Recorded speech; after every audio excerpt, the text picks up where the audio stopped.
Good morning, everyone.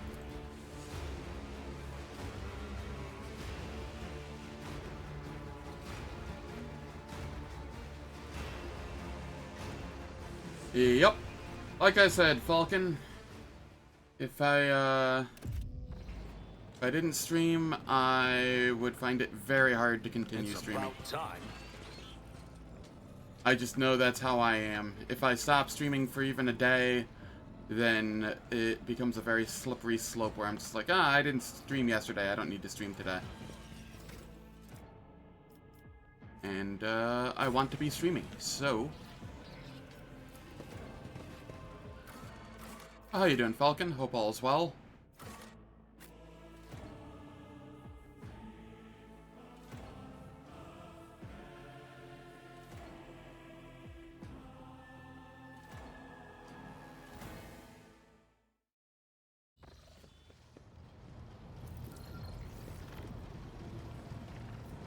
Oh, boy.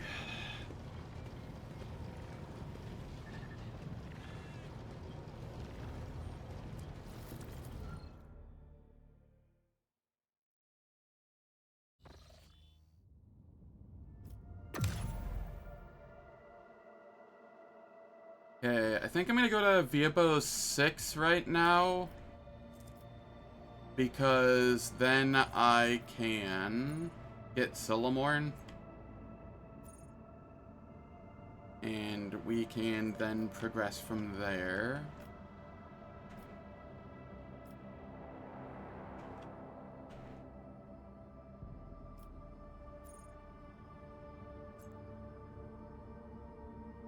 Yeah, let's do that.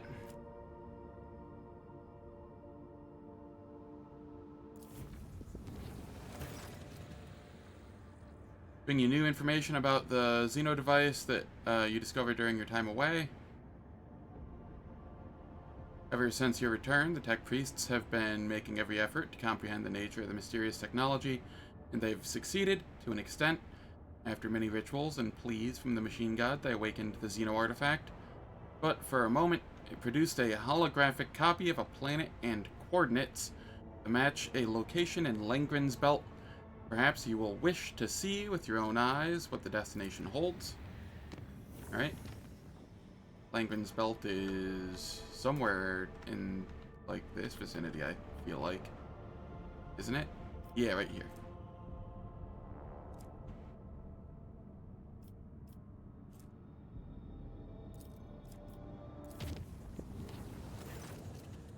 Alright, Lord Captain, a procession of the ship's workers is holding a gratitude march on the decks, pleading to be allowed on the bridge.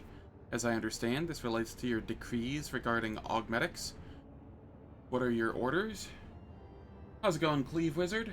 Good morning. Hope you are well.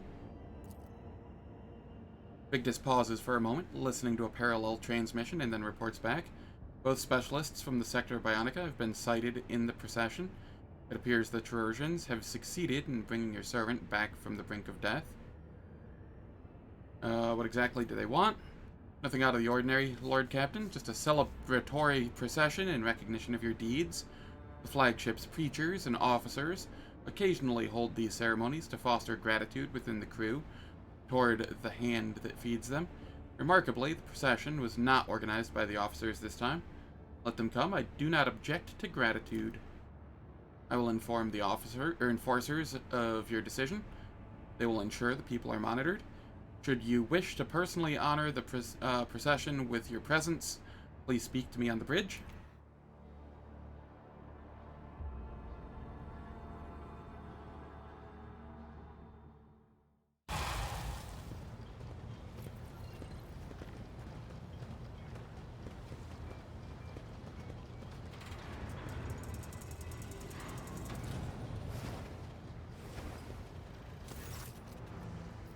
Under the astonished gazes of your senior officers, the augmented procession sweeps through the entire deck and stops a dozen paces away from your throne. The procession is hemmed in on all sides by enforcers, but that does not stop the people from shouting blessings in your honor. Most of the procession is made up of low-ranking officers and inhabitants from the lower decks. Their scar-hatched faces blazing with unfeigned devotion. A bandaged man of uncertain age and bearing marks of distinction on his chest steps forward. We've come to bow before you, Lord Captain, to show our gratitude for your fatherly heedfulness over each and every one of us. Now, even the lowliest cripple knows that he can serve the God Emperor with a decent prosthetic. This bolsters our faith and spurs on our toils like never before. Thank you. The man is clearly trying to maintain his lofty style of speech, but he still falters at the end and simply bows. The light of your mercy leads even the most hopeless to the righteousness. The assembled rows of people all look at you and make the sign of the Aquila over their chests. Some people clumsily render the Aquila because they do not possess hands. They've been replaced with crude metal hooks. Hey, I have a crude metal hook. I use it for yoinking enemies over to me.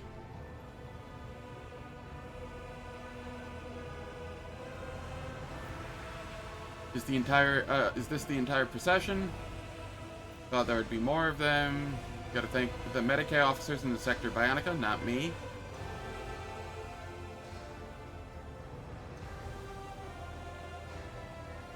Yeah, I'm gonna go with 2. You ought to thank the Medicae officers in the Sector Bionica, not me. Ordinary crew members have seldom been furnished with prosthetics before. A saw and a prayer to the God Emperor, those were the 2 main treatments, but things have changed under your noble rule, and the people of the Sector Bionica agree with this. The members of the motley procession bow deeply. Among them, you see the familiar figures of the experts of the Sector Bionica.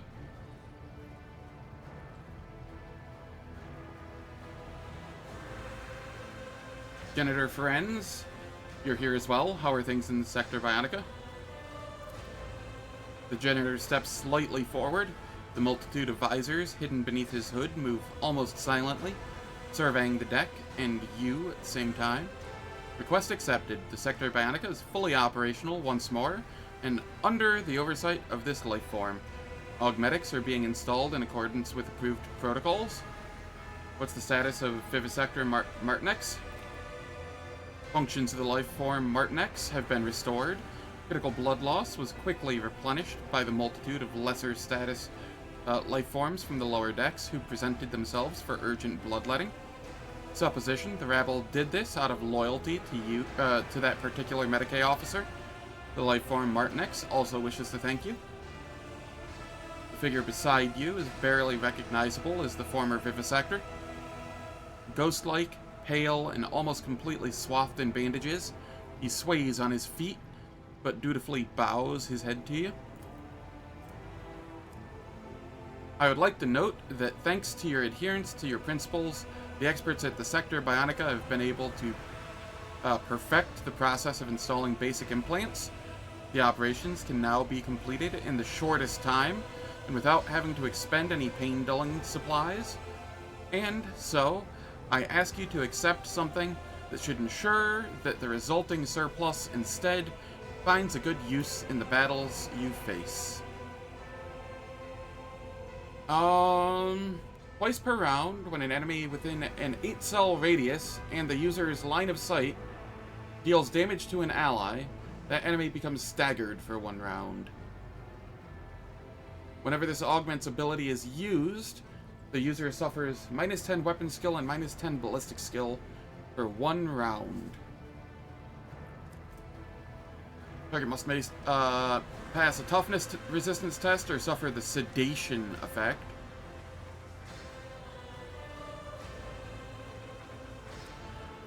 If the target suffers damage before the start of its next turn, sedation is removed.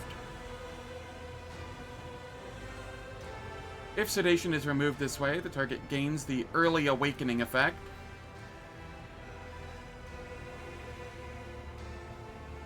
If sedation is not removed before the end of the round, the target does not gain early awakening.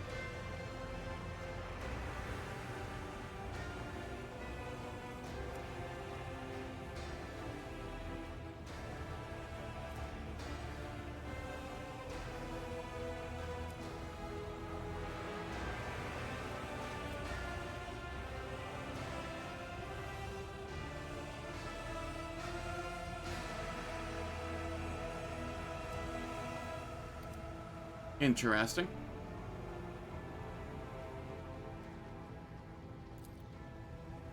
The life form has not yet regained full functionality. You will be able to communicate with him later in the Sector Bionica. Karen steps to the side, deftly supporting Martinex, who is at risk of toppling over. Gratitude accepted. You are dismissed.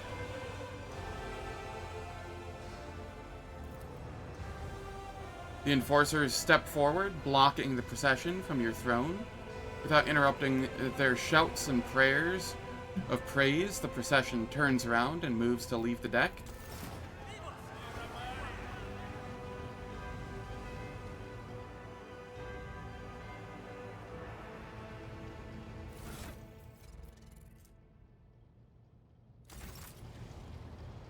Alright.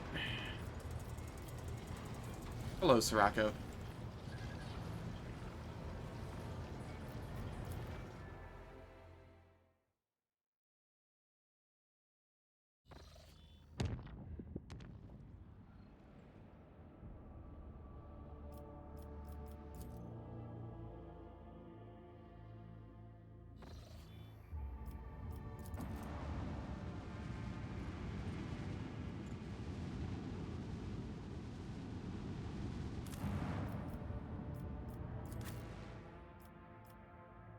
Alright.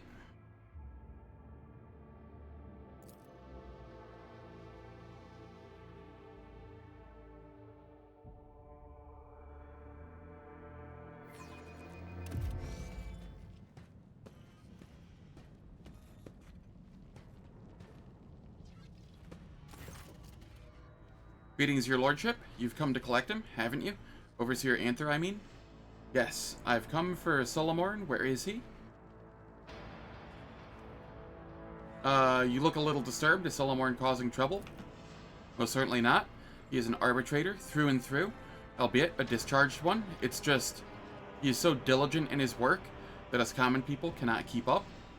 State plainly what your problem is. Your lordship, Bibo 6 is a grim and dismal place. How shall I put this? Master Anther has made it unbearable. He has introduced new policies. Each shift now begins with a penitential scourging, followed by an inspection. Even the slightest offense merits 10 lashes, a thorough search, and yet more punishment. And I'm talking about the jailers here. Why is Solomorne dictating procedures? Are you not in charge here? I'm in charge of this, just this sector? Or was in charge, anyway? The head of the colony said that now that we have an ex-arbitrator, we should heed his wisdom and learn from it. Called us planetoid-dwelling dust gorgers, too. But that is beside the point. Are you saying the colony's become less functional? Quite the opposite. We've never enjoyed such strict discipline. Except people are dying a bit too quickly on both sides of the bars. I mean, your lordship, there have been several attempts on Master Anther's life. The hate has grown stronger than the fear. Take him away from here. I beg you, please take him away. Yes, I did come for Solomorne. Where is he? Emperor be praised. I mean, he is not far from here, carrying out routine cell inspections. Should have no trouble finding him. Need to see him immediately. Emperor bless you.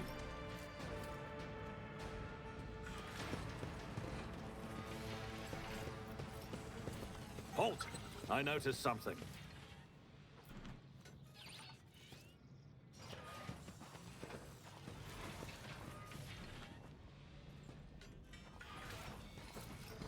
Victory awaits! Nuncius solved this conundrum. Tactica Imperialis excerpt.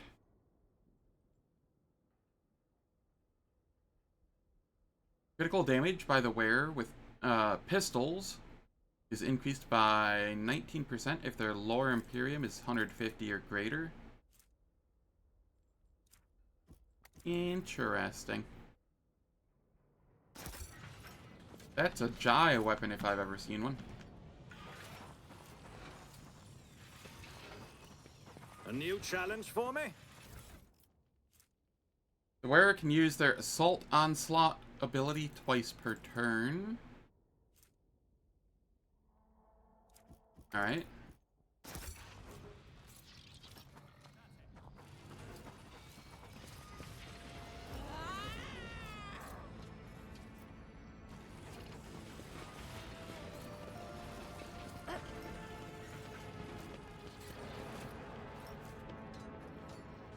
Just making sure there's, like, nothing off to the sides or anything. I'll lay claim to the stars.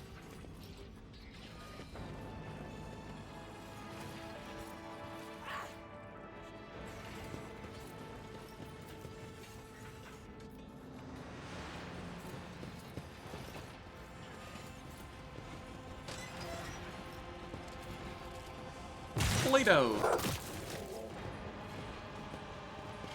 What the? It doesn't matter, you're already dead?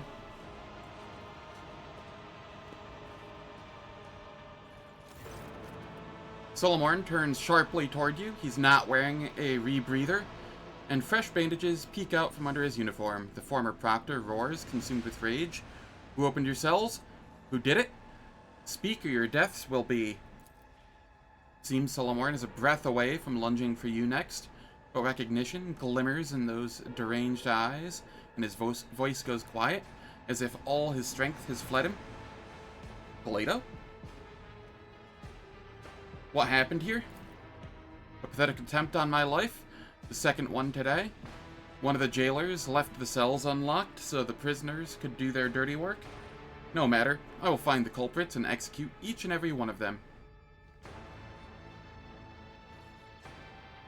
I was told you had been discharged. How did that happen? I failed the mission. Failed everyone. Solomorne clenches his teeth. There were too many enemies? The situation was against us? No. I am not making excuses. It was not my first mission to go awry, but I didn't have Glato with me. I was sloppy, unfocused. I ordered the retreat too late. I managed to drag one of the arbitrators to the infirmary. The man died of his wounds. Bottom line, the objective was not accomplished. 10 arbitrators were lost, and their commander was somehow left alive. Like a coward, I hoped to be executed. But the marshal sent me to rot on Viabos 6 instead, and he was right to do so. Why are you not wearing a rebreather? The air here is toxic. Or noxious. I'm too used to arbitrator helmets. They do not cover the lower part of the face. As for my well-being, frankly, I couldn't care less. Come, I've already submitted a petition to have you reinstated. No. Stop. I can't leave. I'm guilty. Guilty? What are you talking of? I have judged myself and handed down the sentence, not because of the demotion, though it was the last straw. I cannot do it anymore. I cannot look at the lying governors, the scoundrels who succumb to corruption, or the Xenos who consort with humans because throne take me. It is permitted under the law of your sector. But above all else, I cannot bear to look at myself, an arbitrator who's coming apart at the seams, who turns into a wreck without his dog, who, Solomorne releases a ragged sigh, who no longer believes that the Lex Imperialis prevails anywhere at all. Harriet looks down at the man, but her voice sounds slightly gentler than usual. You've seen the true face of your kind's world, ugly, cruel, and deceitful, but the pain you feel is not the end. You have a choice even now, even here.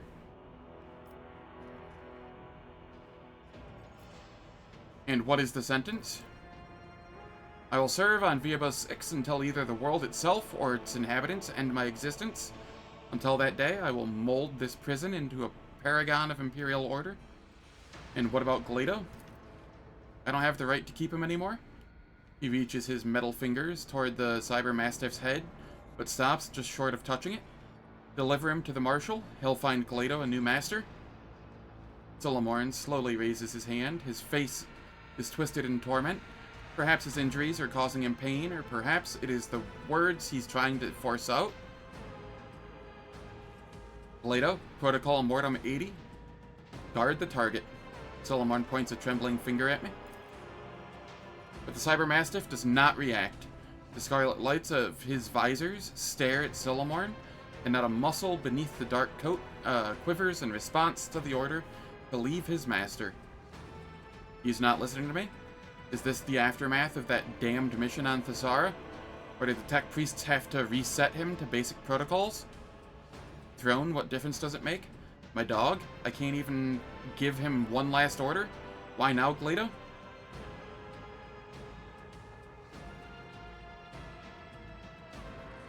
Glado's protected you from the convict? Is that not enough for you? We used to act as one, but not anymore. The last remnants of my composure are gone. Look at me. I'm a human scrap, not an arbitrator. Just an appendage to a cybermastiff. I mean, that's all you ever were. Let's be honest. You do realize we're talking... No. Even so, I'm not leaving without you. You will. You can't stand here forever. You are in pain, and you are hurting yourself even more to block it all out. Wounds need to be healed, not opened further.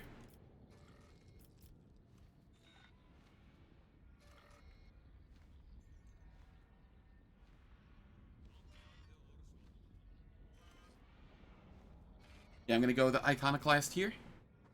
Is this pity? How far I must have fallen in your eyes if it has come to this? You are only human, just like the people you judge. Make peace with yourself and find a new way to serve the law.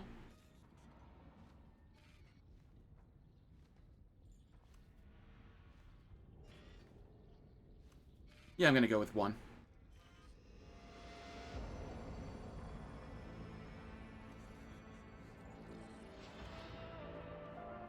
Or I could go with 3. You protect Glado, and you draw strength from that. Perhaps one day you will want to protect people, human lives too. I'm gonna go with 3. I'm too used to hating. Solomorne rests his hand on the back of Glado's neck for the first time since the two of you began talking.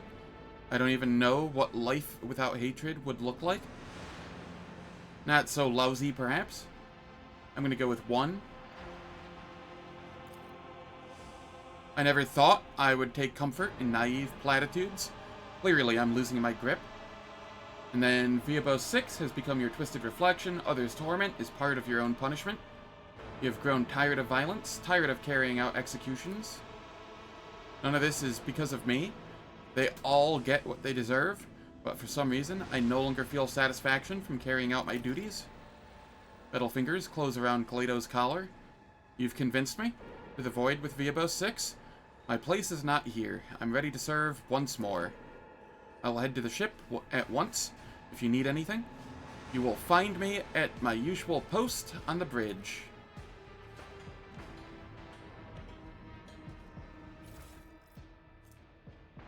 The wearer can use ranged weapons in melee range. That's actually kind of neat.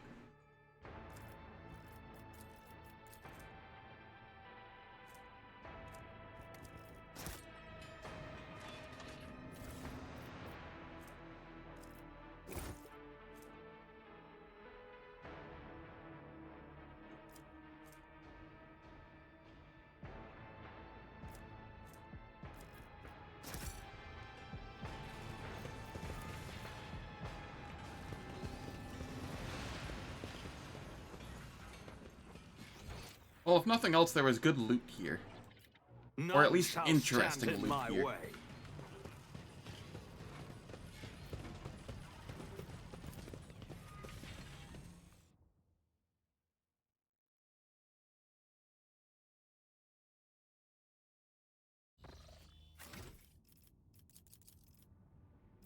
Solomorne, come here. We have 5 levels to give you.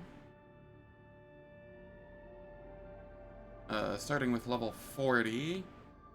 Let me...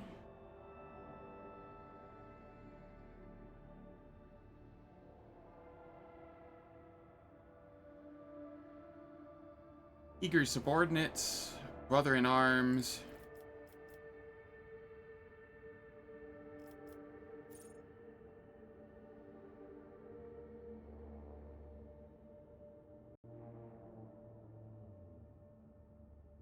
Does eager subordinates affect GLaDOS damage? Is that what I'm getting from this?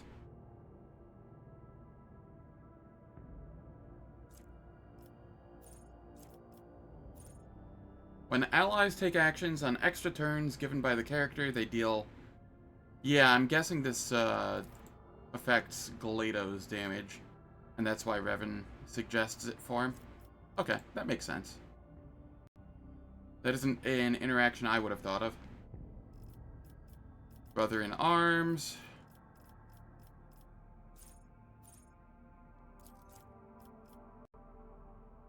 And then Ballistic Skill, Unfaltering Fire.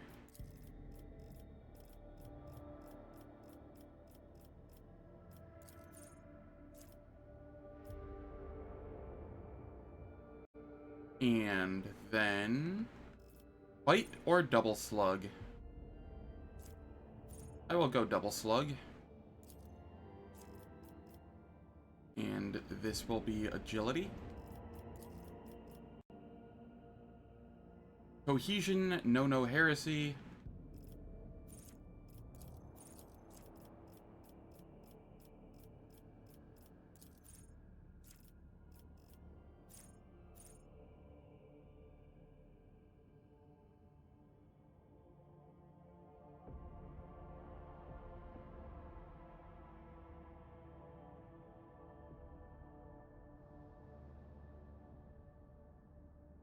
Yeah, that is fine.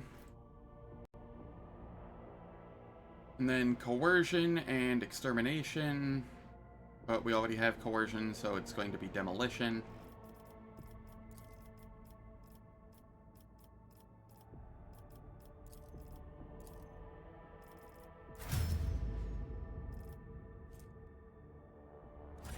There we are. And let's go talk with him on the bridge. See what's what there.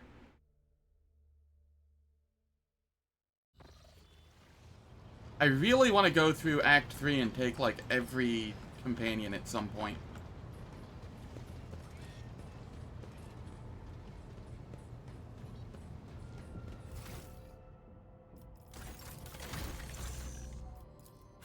Solomorne, what do you have? And a Penance.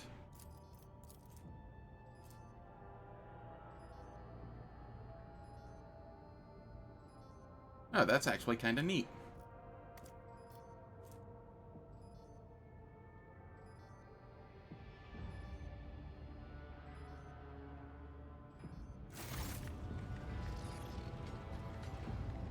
Here, become cover for me. Yep. Rogue trader. We should discuss your return from Viabos 6. Yes, I've been looking for a chance to have this conversation. I must tell you something about my past, so that we might consider the matter closed. If you agree to hear me out, that is. What do you wish to tell me? It's about what really pushed me into the pit of anger.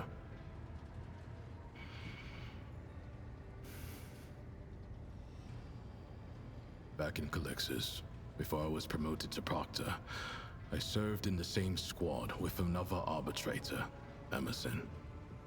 He wasn't just a comrade. We entered the Schola Progenium together. We went through training together. We were assigned to the same hive world. He was like a brother to me, and I killed him. Continue? Remember that mission I told you about? The one that cost me my arm? It was Emerson who sold us out to the crime syndicate and compromised the raid. Alright. I was badly wounded in the fight, lying on the floor, barely alive. The rest of the squad had gone to scout the area, and Emerson stayed to guard me. He didn't notice that I was awake. He was talking over the Vox. He kept demanding bigger payment, and when he started giving our coordinates, I shot him in the back of the head. I figured that we weren't making it out of there alive, so I logged my final report, attached my Vox to Glato's collar, and told him to return to the headquarters. Then, I passed out again, and when I came to, I had already been captured. The heretics tortured me for days, but I held on until the Exaction Squad arrived. Alright. What is an Exaction Squad? A special unit. Exaction Squads are dispatched to track down and apprehend dangerous criminals. They were investigating Emerson's betrayal, and it had led them to the heretics' hideout, where I was being held prisoner. Why did the heretics capture you instead of just killing you off on the spot? I was right by their contact's corpse. They had to know how I found them out, and what else I knew about them. They tried to beat the answers out of me, tried long and hard. I kept my mouth shut, because I knew that the second I started talking, they would dispose of me. How did you survive your captivity? I could throw pretty words at you about how I went through the Injunctor Call to know my mind, or prayed to the Emperor, but I did pray, and I was well trained to tolerate pain, but every arbitrator has their limit. When I was almost broken, what helped me through was hatred. I kept recalling that bastard's face and smothered any base thoughts I had about welcoming death again and again. Hours of agony, hours in the whirlpool of pure rage. For a moment, your breathing falters and your vision goes dark as ghosts of unbearable pain overwhelm you. Solomorne's eyes glimmer with understanding, and he falls silent, giving you time to catch your breath. What happened next? I was put under investigation, but was cleared of the charges and assigned to piety without Glato. The most corrupt hive world in the Drusis marches. 2 years among the vilest dregs of humanity. It was a test, and I passed. I got my promotion, got Glato back. But after Emerson's betrayal, I was never the same.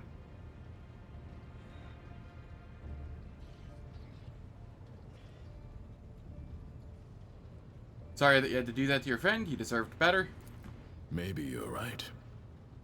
Maybe. Have you recentered yourself? Firmly.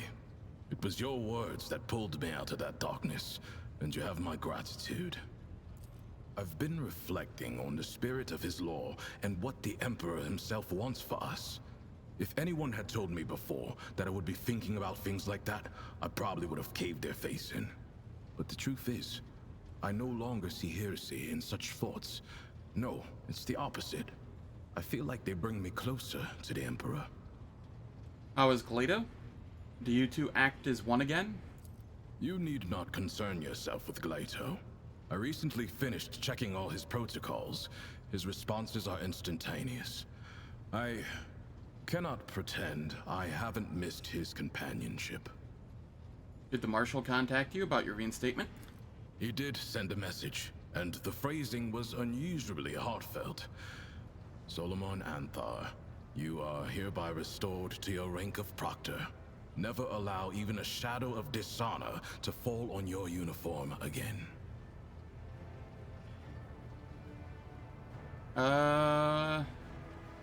That's all I wanted.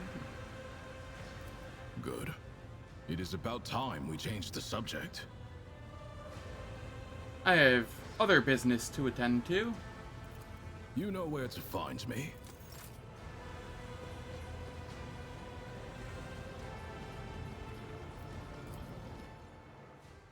Alright, what's next on the list? That's the question here. I have so many things I can go do, and I don't know what I want to.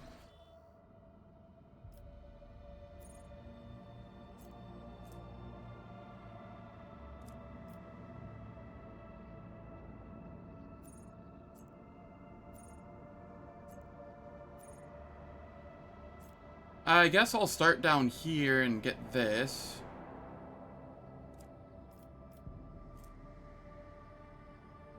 And then I can come over here to the oversized asteroid as well.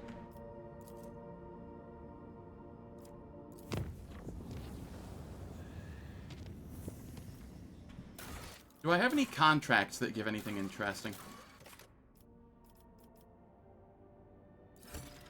Let's go with that.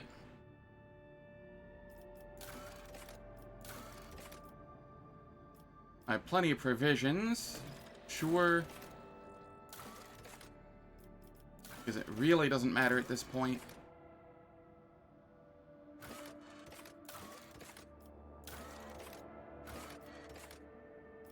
Plenty of people.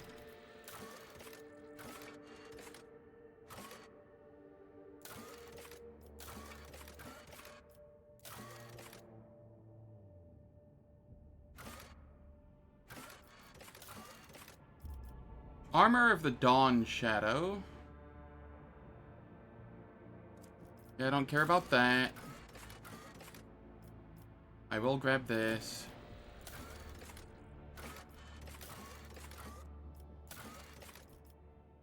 Insatiable Gin Blade.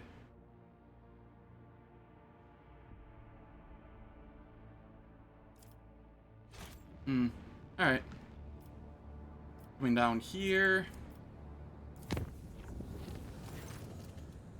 The enforcers from different decks of the Von Valencius vessel report a terrifying sight.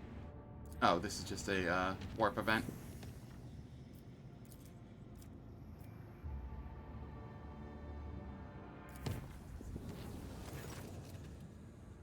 Rogue Trader, please accept my report in person. It concerns criminal collusion among the senior officers.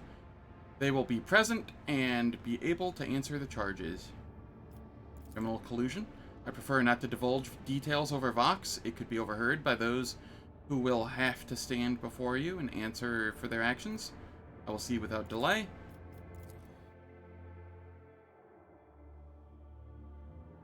I grab Solomorne and he's immediately causing trouble again.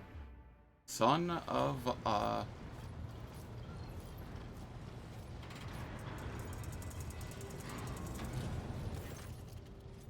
Rogue Trader, I hold the 3 senior officers accountable for the misconduct I have uncovered as part of my investigation. I allege that the ship's crew is full of wanted criminals. Do you refute the charge, Janus Danric? What are you insinuating, esteemed Proctor? Heretics on board the ship of the Emperor's Anointed are a threat to the whole Imperium. If anyone knew of this and failed to report it, punishment will follow. Isn't that right, Voxmaster? Bigdis did not react in any way to the arbitrator's words. I do my duty honorably and will obey the Lord Captain's will, whatever it may be. Why have you gathered my officers here? I have uncovered a scheme involving all 3 of them. It is coordinated by the Voxmaster, who buries incriminating facts about Voidsman and your ship in the depths of the archives. Janus Danric and Raver turn a blind eye to the sordid pasts of the new recruits and divvy up the workforce that has come into their possession. This is a completely insane accusation. We are not bringing criminals into the crew intentionally, of course we're not. I'll admit that we do not try to hunt down every biological fact about each Voidsman who sets foot on board, but only because that would be a hopeless endeavor. Danric falters for a moment, but none of us had any intention of populating your ship with heretics. Are we really taking fugitive criminals into our crew? Sort of. Sometimes they slip through the net because we don't have information from local wardens. Sometimes we're forced to overlook an unsightly past for the sake of acquiring niche specialists. Even common smugglers, for instance, often turn out to be quite an asset on Raver's crew. We do draw a line, however, at even a whisper of genuine heresy in a Voidfarer's past. Bigdis raises her gaze to you. I'm sure you realize, Lord Captain, that smuggling and false cultism are both heresies in the eyes of the law, for they transgress his word, but one is far more dangerous than the other, to put it bluntly. Why have you kept this from me? We did not intend to hide it from you. Lord Captain Theodora did not deign to involve herself in so trifling a matter as replenishing her workforce. She was only interested in ensuring that there were no interruptions in the running of the ship. We have always handled crew appointments on our own, without your lordship's involvement. How's it going, Juice Oosterman? Hope all's well. It's going alright. I contemplated not streaming today. I got like 2 hours of extra of sleep, but it feels like I got negative sleep. So, you know, just one of those deals. But I decided to stream anyway. We will see how long it lasts. Some stream is better than no stream.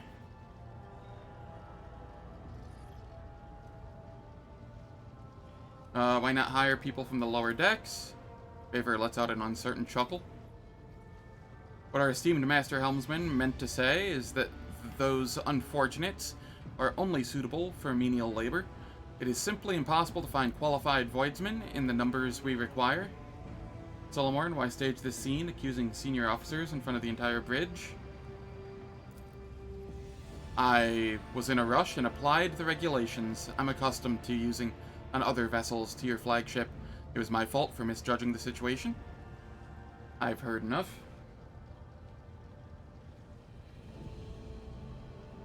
Yeah.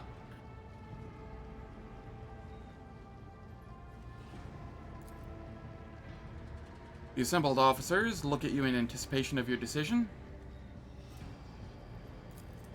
Trained specialists. I don't use lance weapons.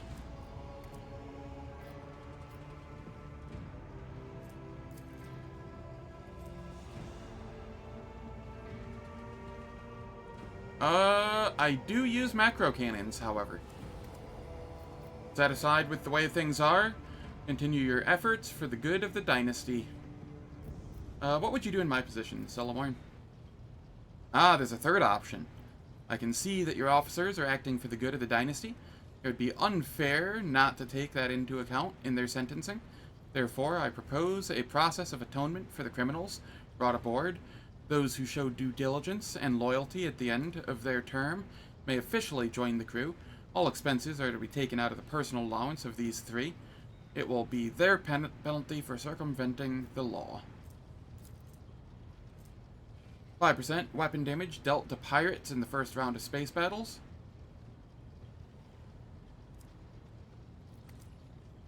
Honestly, story-wise, I like this one the most. Well, story-wise, I like 2 the most. But of 1 and 3, you know, the ones that are relevant to my ship, I like 1 the most. The officers look at each other in silence. Their respect for you, or perhaps their fear of you, stops them from expressing any displeasure. As you command, your lordship, we will see it done.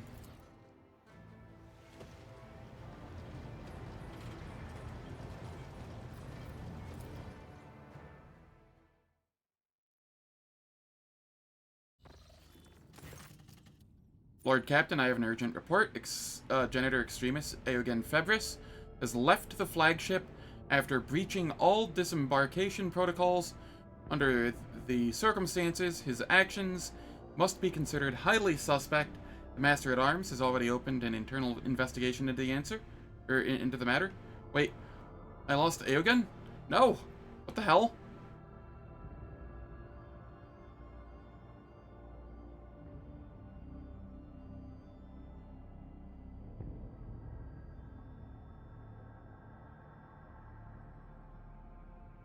Exactly, Cleve. The little highlight button is nefarious. And then they don't even show it for some things. Like, the finals of the colony management stuff. For some reason, they don't show it for those. And I'm just like, what the hell? What are the circumstances? Where exactly has he gone? By breach of protocols, we mean grossly tampering with the on-board cogitator of your lordship's passenger shuttles for unauthorized personal use. However, the onboard augers continue to pick up the shuttle's navigation beacon signal for some time. Latest data indicates that he docked with one of the merchant ships bound for Footfall, after which the broadcast ceased.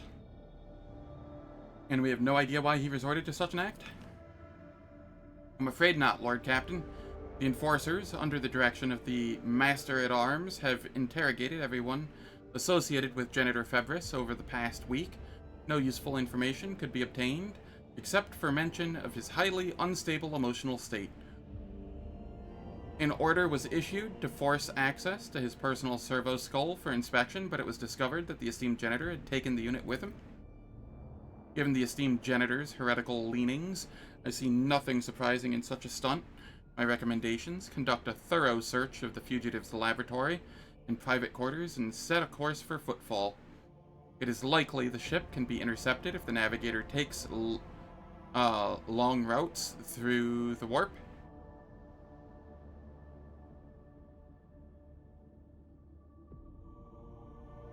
That does sound nice.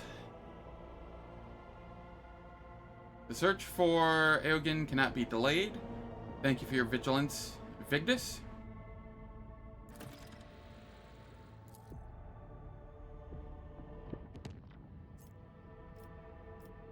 Well, back to Footfall then.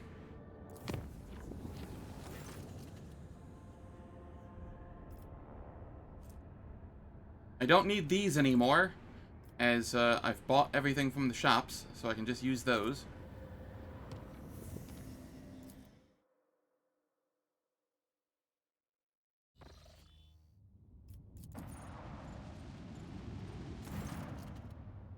Lord Captain, we've received a Vox message from Footfall. The Inquisition has declared martial law on the station due to the threat of malleus extremis. Docking will require special permission, and even most of the asteroids have been cordoned off. Station's custodian, her ladyship, Incendia Chorda, sends her greetings and invites your lordship to disembark at the docks with a small retinue. Her enforcers will meet you there to escort to another chamber for private audience. Vigdis, the salve for my heart. Forgive the intrusion, but I have important business with the rogue trader. Oh, Shireen, I simply wish to remind you about my numbskull crew who got themselves captured by some rival ashmags. Vladeum is too occupied for schemes, and besides, Incendia Chorda has already put him in his place, which leaves only Falco. May the Aji tear his soul to pieces. Footfall is straight ahead, and I would rather not waste the precious sand still left in the hourglass of their lives. He threw a wrench into the works, making my trade network fall apart like a badly assembled chrono. No income, no profits, only damages. All because my right hand is chained up on one of Footfall's asteroids. How about we pay Falco a courtesy visit? I am sure your imposing visage will loosen his tongue, and maybe, just maybe, untie the hands of my crew. Let's go and see what happened to your crew. Shireen, have I ever mentioned that you are the most fragrant rosebush in the entire blossoming garden of the Cronus Expanse? I do want to remind people, I did grab a mod for Jai's quest that disables the stealth portion of this mission. Since she is a vital person for my crew, I don't want to somehow lose her in the final bits. So what's going to happen is, for this playthrough and the heretical playthrough, I'm going to use this mod that disables the stealth portion of her mission. I will still try to do it properly so that I can learn how to do it. And then come my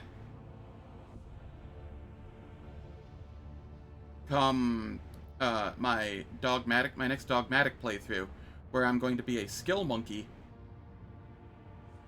Then I will, words are difficult. Then I will be trying to do the stealth mission properly, since I won't need Jai, since she is my skill monkey. You were waiting for the misery? Yeah. You can blame Zolaro.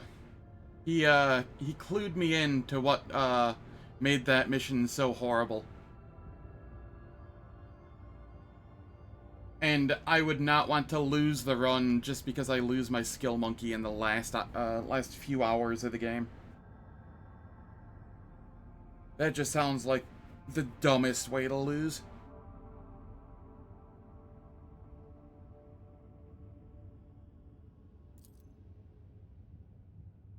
If this is all you have to say, the Voxmaster unceremoniously boots Jive from the channel.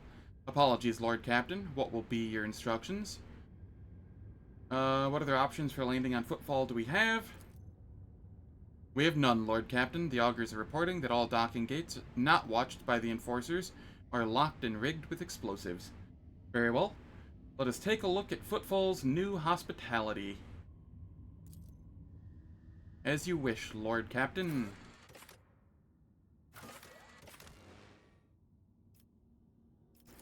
Yadira, no. If I go with Cassia, I believe I go with Pascal.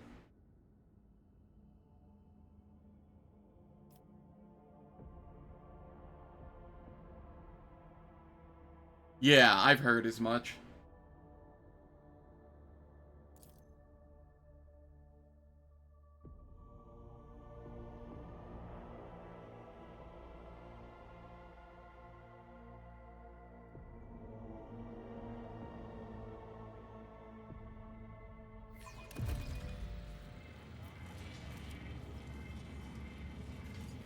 Oh, hey, it's Eogunn.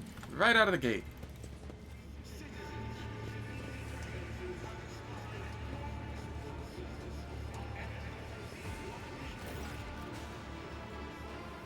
Zeta 42, 33 Mu. I repeat, I, Genitor Extremis, Eogunn Febris, am requesting an escort to the flagship of the Explorer Cognizance Fleet. Request for escort received. Valid response found. Attention. Request cannot be processed. All vessels of the Explorer Cognizance Fleet have been called to the strategic location, Euphrates II. The request may be considered after operations at the location have been completed. State your request. Glory to the Omnissiah. Eogunn's galvanic cells crackles angrily. This is absurd. Appalling. I need to... Rogue Trader.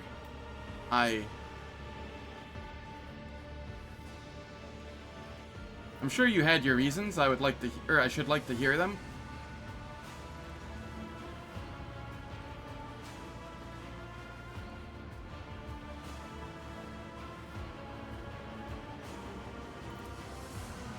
I'm not ready. I'm sorry, Zen. I need more time.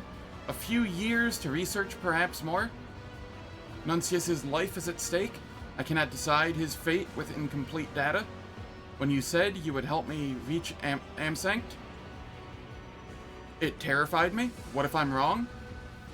I won't get another chance. I panicked and named a system where trading vessels often pass through, so I can get to Footfall, and from there, join the Explorers in hope of buying time and discovering new knowledge.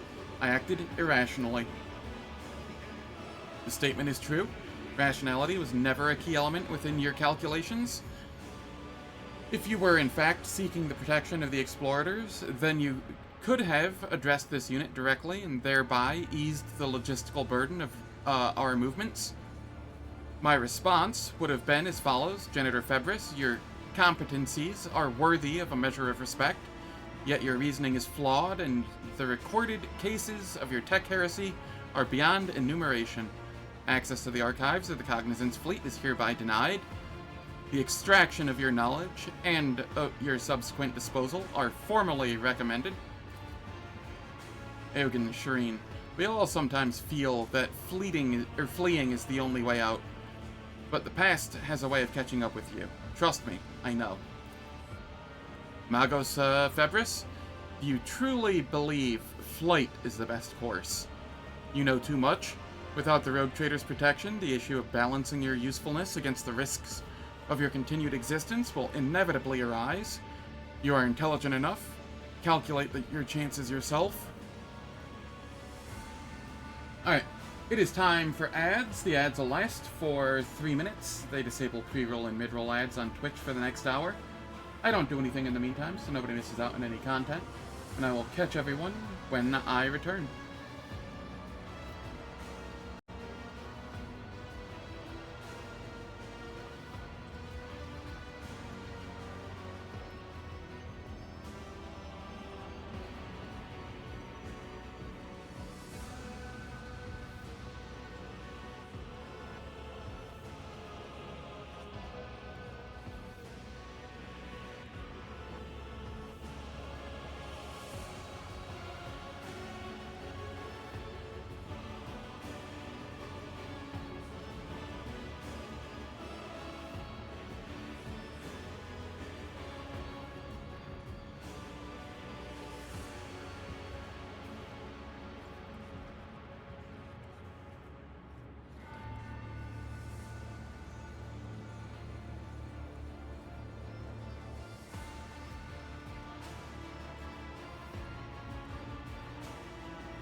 Alright, the ad's finished.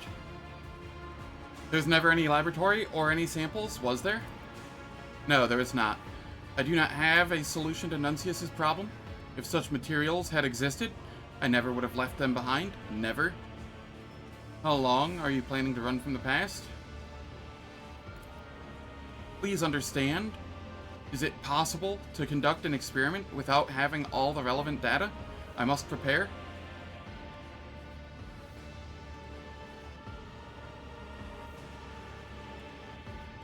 I listened to you, now you listen to me.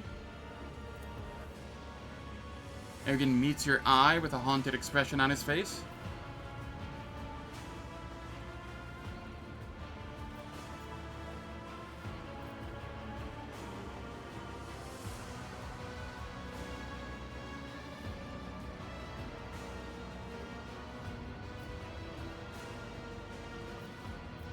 You've accomplished a great deal over the years.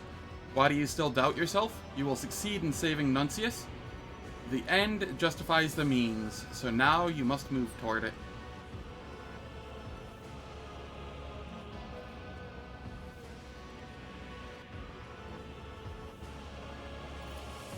Of course. I've been plagued by doubt for so long, but why? Is it because I have lost my mind that I have lost my ability to think? I am Genitor Extremis, Eogunn Febris, Sage and Alchemist. The Omnissiah has granted me knowledge and the ability to comprehend, and I dare not doubt, for I am a conduit of his design, and if I doubt myself, I doubt the machine god. I have spoken. Thank you. I have realized my purpose. I will not flee again until I see this through to the end. That is my vow. You will not be alone. We will do this together. Then all that remains is to find a way to Amsanct.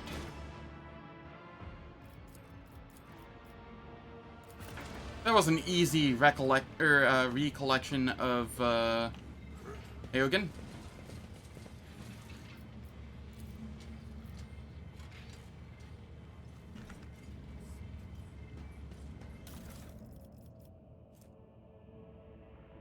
Servo Skull Swarm gains 30 fellowship and intelligence. Incoming damage is reduced by 30%. Nope, that's fine. How much does the current Servo Skull Swarm give?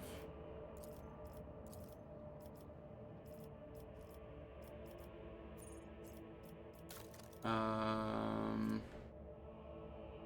15...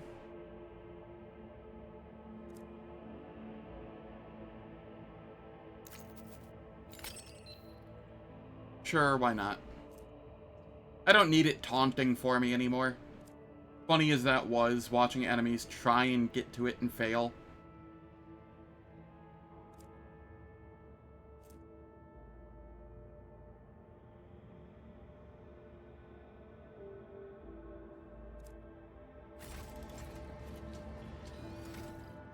Yes.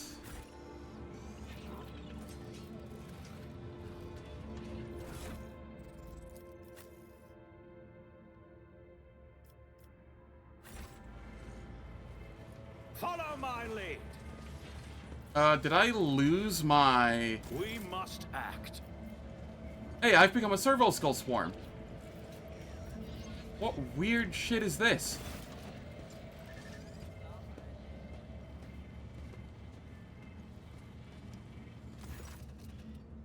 Well, Shireen, what do we have here? A cowardly Ashmog who wants to get his paws on my certificate without even working up a sweat? Considering the circumstances currently affecting Footfall, the only fitting place for this filth could be hiding in the sewers. A nasty spot with a powerful whiff about it, that is true, but I swear to you, Shireen, you won't come up with a better trap for Falca. I know these tunnels like the back of my hand, and the most delicious part of all is that the Ashmog chose to go in there. He'll wish he hadn't, of course. That's only if the Aji don't mess things up for us and everything goes to plan. And if it doesn't, Jai breaks off, her shoulders sagging under the weight of her doubts. If it doesn't, my gang are dead, Shireen. One wrong move, one wrong word. Throne damn that Ashmog. Why is everything so difficult? Perhaps I should just give him the Mercatum Tabula Officiale. Falco's not a complete idiot. He won't risk such a valuable payoff. He'll hold up his end of the deal and give me Tora and the others. Explain your plan in more details. The gist is, we need to go down into the sewer tunnels of Footfall, connect a tank of sleeping gas to the old ventilation system, and direct the airflow to Falco's hideout. And, of course, pray to the Exalted One that the Ashmog's jackals don't spot us. It's true, Shireen, it's going to be a little trickier than it seems. Falco's desperate, so he's bound to have his thugs patrolling the tunnels. If we go crashing around down there, he'll know something's afoot, and when Falco's feeling jumpy, heads roll. Where are we going to get a tank of sleeping gas? What do you take me for? I've acquired it already. Don't worry, I have everything covered. How do we get into the tunnels?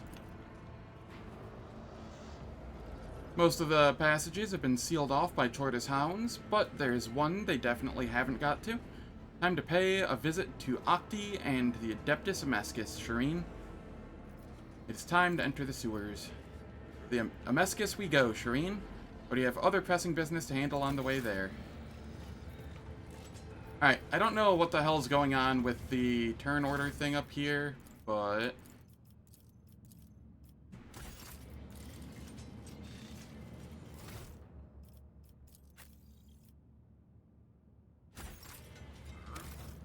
I'm going to go to the main menu and hope that it resolves itself, because I don't like being the servo skull.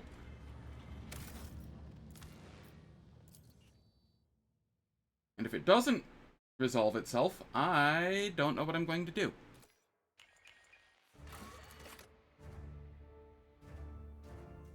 Hey, how's it going, son? Hope all's well.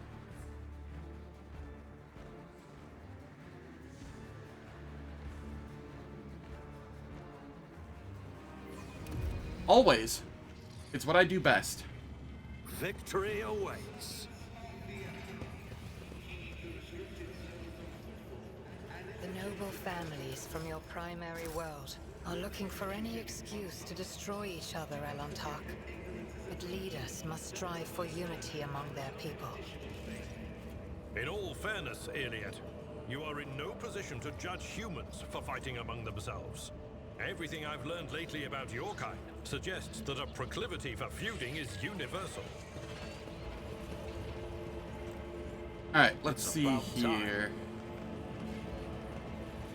How do I get the Adeptus Amescus from here? What?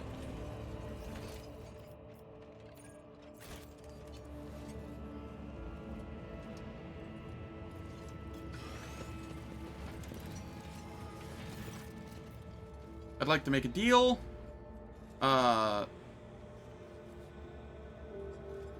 Adeptus Amescus. There, without the D.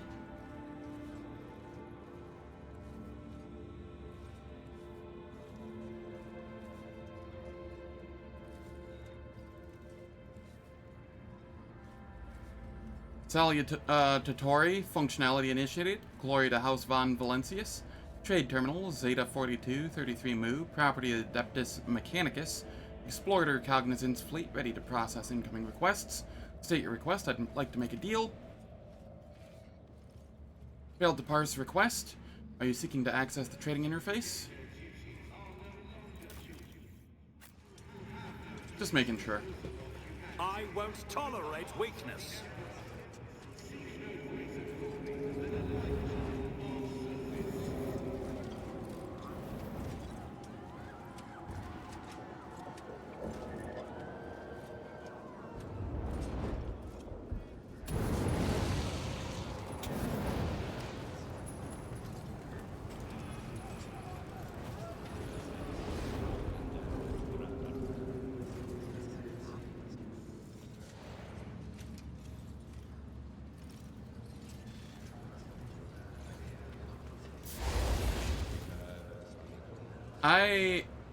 How am I supposed to get to the Adeptus Amescus?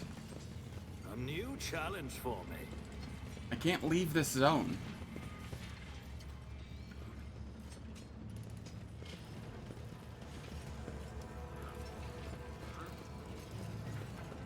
And I'm fully aware that this quest, Jai's quest, likes to bug out if you go talk with Chorda first.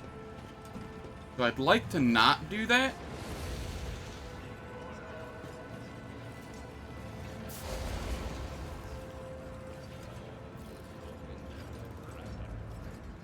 None shall stand in my way.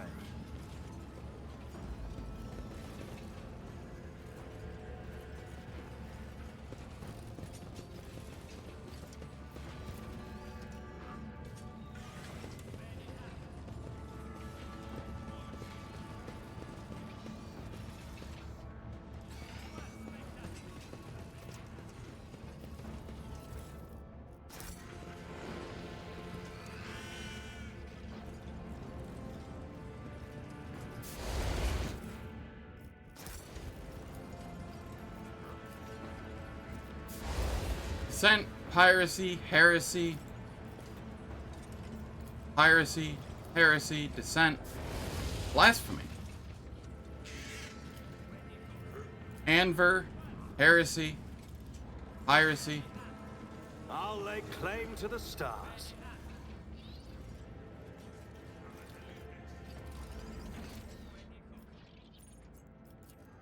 Watch your steps. Oh, that's not... God damn it all.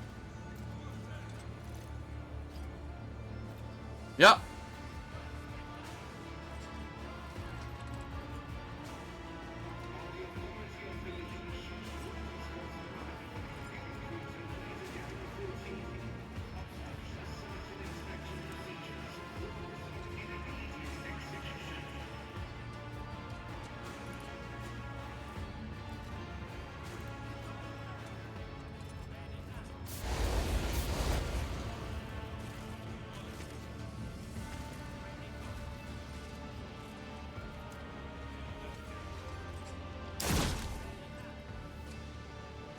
The Emperor protects me. Guilty. Burn him.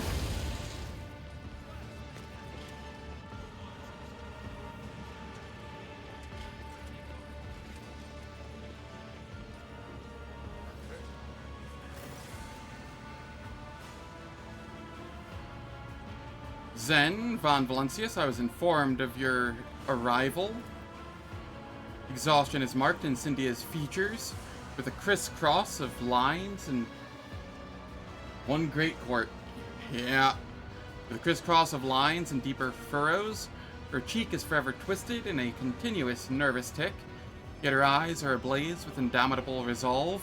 A dazzling aura of power and righteous fury surrounds her like a mantle. She gracefully brings a gold-plated inhaler to her lips, takes a deep breath, and the fire in her gaze flares like a plasma thruster. What an extravagant practice. Research interest flares within Eogunn's dark eyes. I venture to hope that the Medicae officers of the Chorda dynasty have screened the donor's gray matter for pathogenic substances. Look closely at Incendia. One look at Incendia's full dress uniform shows that it has not been changed in many days. The collar is greasy and the braid trim is stained with sweat. The air is tinged with the smell of inhaled stimulant that is used to give serfs the ability to work multiple watches without rest. Point to the man with the open skull. What is that? Incendia sinks her silver spoon into the man's brain and slowly consumes the revolting morsel. I must know the taste of a criminal's thoughts. It is how I learn to recognize their patterns.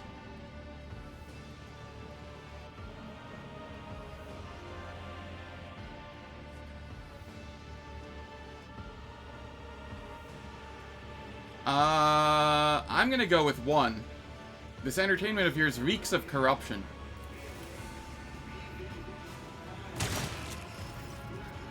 Incendia does not bat an eye.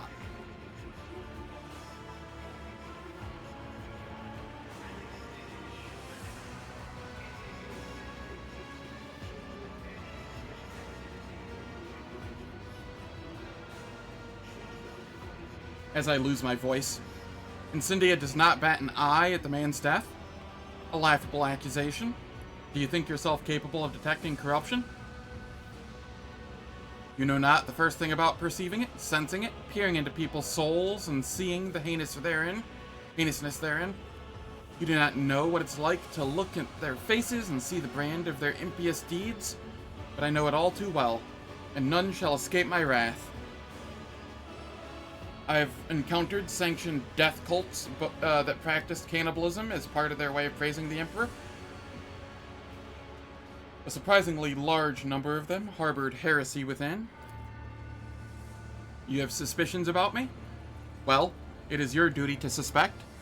But do your eyes see any trespass here? No, I have committed no malefaction against him. What manner of slaughterhouse is this? Some atrocious travesty of justice? This is true justice, unprejudiced, inescapable, and equally merciless to all. The Lord Inquisitor has bestowed upon me the honor of bringing order to this cesspool of pirates and heretics, to rid Footfall of the corruption that has fettered its limbs and turned this Imperial station into a hotbed of free-thinking and inefficiency. And I will not rest until all have been judged. This is no tribunal, this is a slaughter. Maintaining his phlegmatic composure, Eogunn scribes a note onto his data slate. It is not impossible that my hypothesis concerning the transmission of pathologies through the ingestion of gray matter may prove to be correct. Changes in behavioral patterns are self-evident, indicative of organic degradation. He instantly switches to linguotechnus upon meeting Incendia's steel gaze. I gotta blow my nose one sec.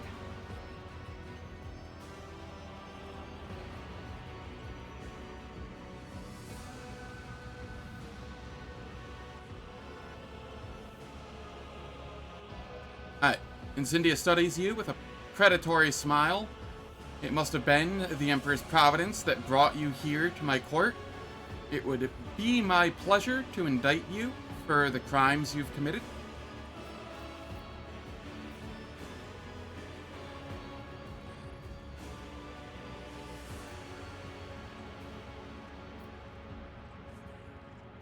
I'm gonna go with the persuasion here.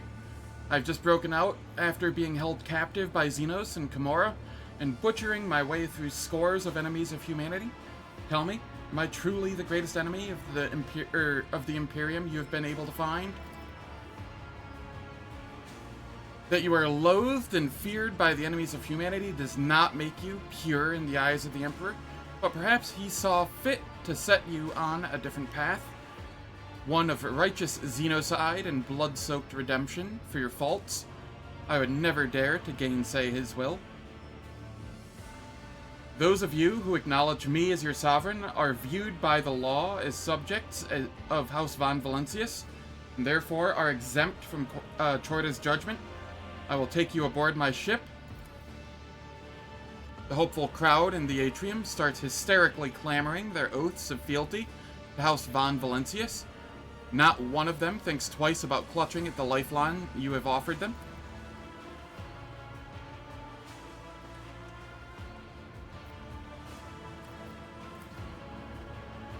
Incendia wearily leans on an armrest and looks at you with contempt. Take this pitiful gaggle of miscreants, Zen, if you so desire. My trial will not end here. I have the whole of Footfall to judge. So you are in charge of Footfall now?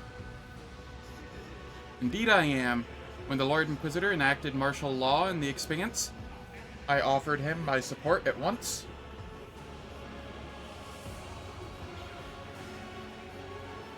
Footfall was chosen as the Lord Inquisitor's headquarters. And the position of Footfall's liege was temporarily abolished for the duration of this war. Or perhaps longer than that. All authority was transferred to the station's warden, Tomei. While the Lord Inquisitor is preoccupied with matters of strategic planning, I am tasked with overseeing security and order. And there is much to do on that front. Pirates and smugglers, apostates and cold traders, deserters and outlaws, Every one of them warrants attention. Incendia cracks her neck, which must have grown stiff after so many hours of reading, before picking up another sheet. Everywhere you look, servants are buckling under heavy stacks of new denunciations, warrants, and other documents. And whom is it you are judging? All of them?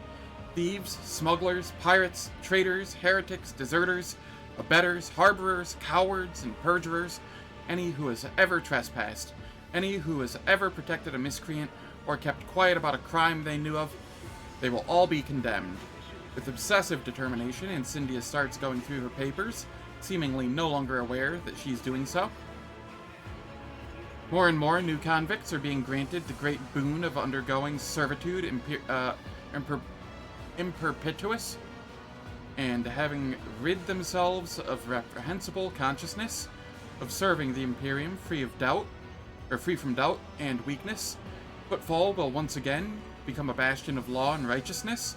I will eradicate all heresy that prevents the faithless from giving themselves over to the good of toiling in his name. For it as an inspiration. For heretics, maybe.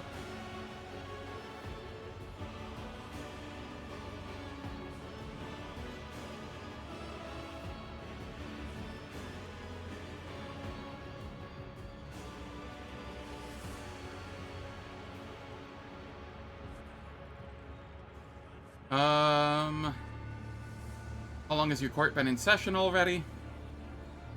There's nothing just about this trial. Your accusations are contrived, and their purpose is simply to turn the entire population of Footfall into pliant automatons.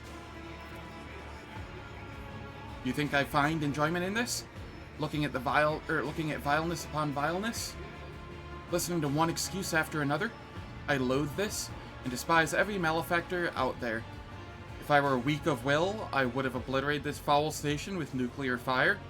Instead, I am here to offer each of them the right to be judged in his name, and a chance to return to his fold renewed.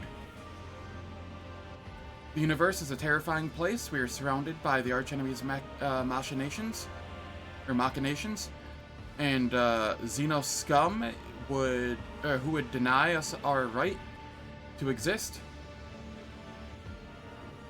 The threat is inconceivable. The human weakness will not help us avert it. If man is weak, I rid him of his spinelessness and feebleness, endowing him with a sacred narrowness of mind, and eradicating all that prevents him from utilizing his whole self in the service of the Imperium. She's not lying. You can tell by her eyes and her voice, trembling with earnest faith, that Incendia genuinely believes every word she just said.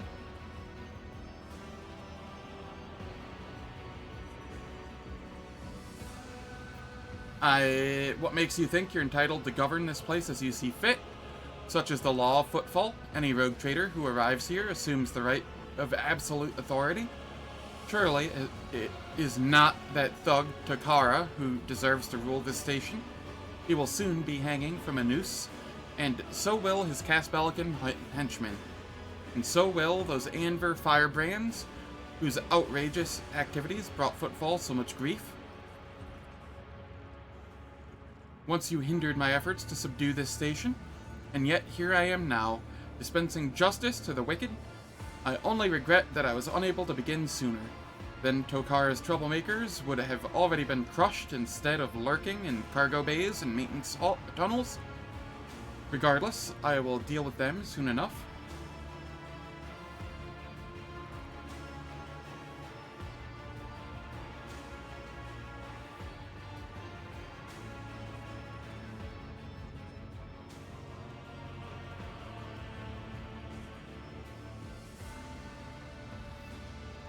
I don't know, she was eating somebody's brain. That's no longer dogmatic, at all. That is 100% in the same category as good old Thesara.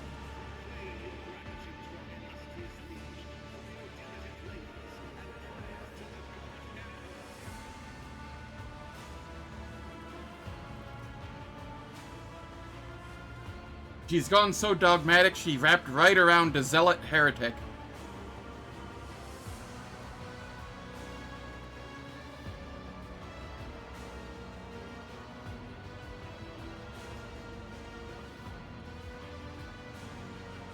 Where's the Lord Inquisitor? In the Liege's chambers, coordinating with Expanse's defense. His attention is focused on matters of vital importance, and he's not seeing any supplicants.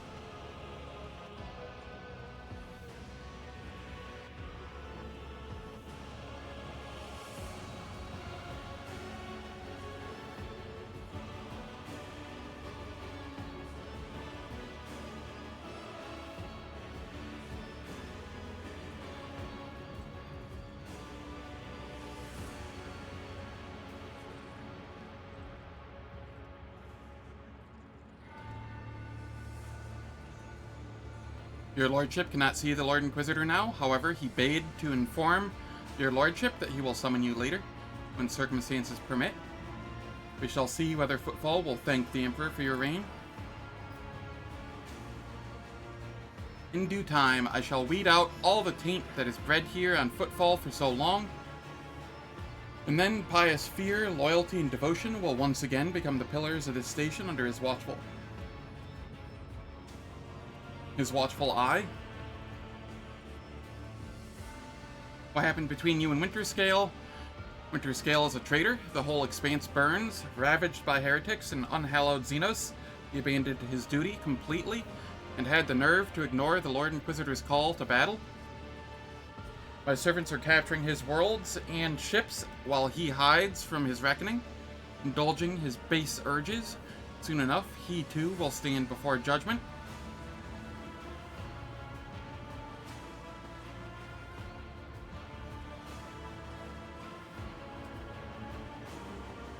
Have you and Caligos lost your minds?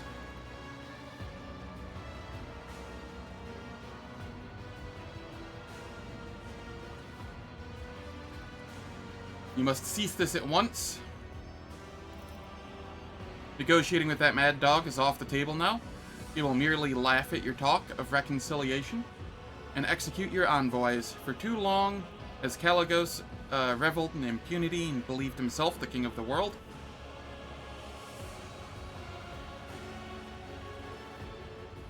Enough words, your accused wait, and so do my duties. Wait, you have a duty to the Emperor that you must see to. Vladimir Tokara, the deplorable rebel who once ruled this station, has slipped from my grasp. He is inciting the people to revolt, killing my servants and hiding from my wrath with the dexterity of a void rat. Alignment horseshoe? Alignment circle at this point.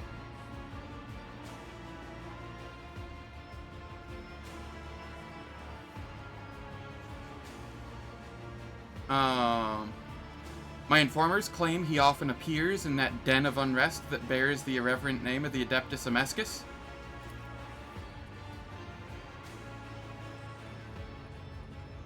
We have several attempts to arrest him, yet he has evaded capture each time. Reverend Hieronymus has gone there to convince him to surrender quietly, but his efforts have likewise been unsuccessful. In the interest of Footfall's integrity, Takara must be apprehended. As the rogue traitor in authority, I order you to aid me in bringing him to justice. The asteroid where the Adeptus Amescus is located has been cordoned off, but my enforcer will take you there. I want you to lure Takara out of his hole and seize him so that he may stand trial. Do this for the sake of Footfall's liberation, and pave the road that my justice will tread.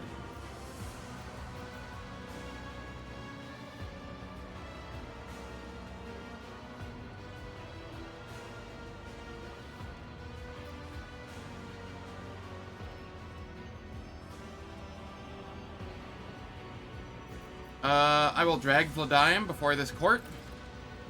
Your cooperation will be noted. But remember, none of the rebel leaders are allowed to die before their trial. I forbid you to execute them without my leave.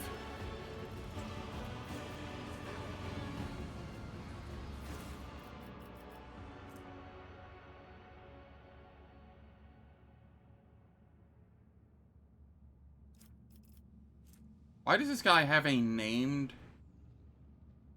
plasma gun from, like, I want to say it was Kiavagama.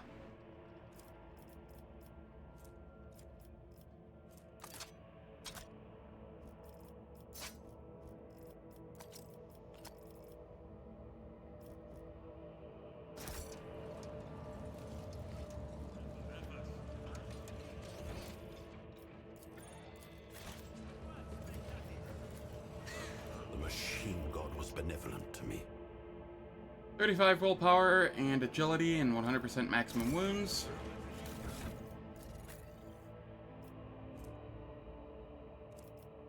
I mean, it's just an upgrade.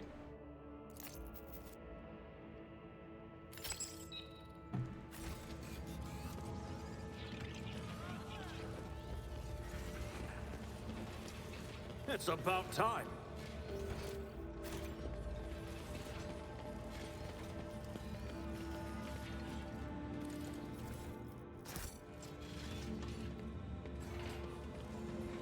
Oh, wisest of men.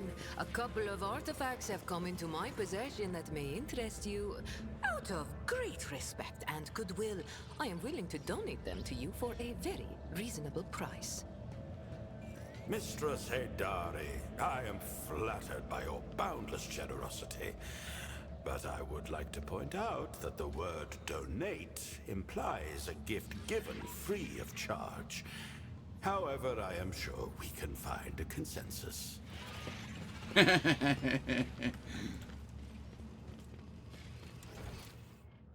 Follow my lead.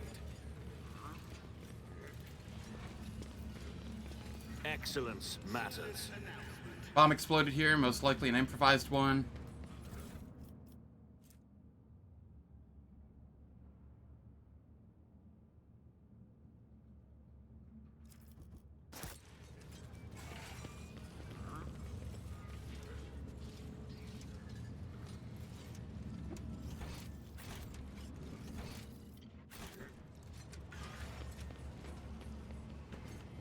A new challenge for me?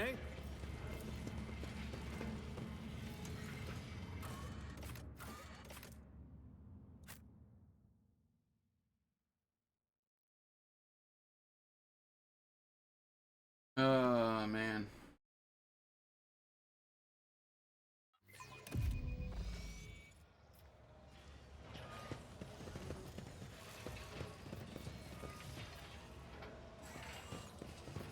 This goes into the sewers, right?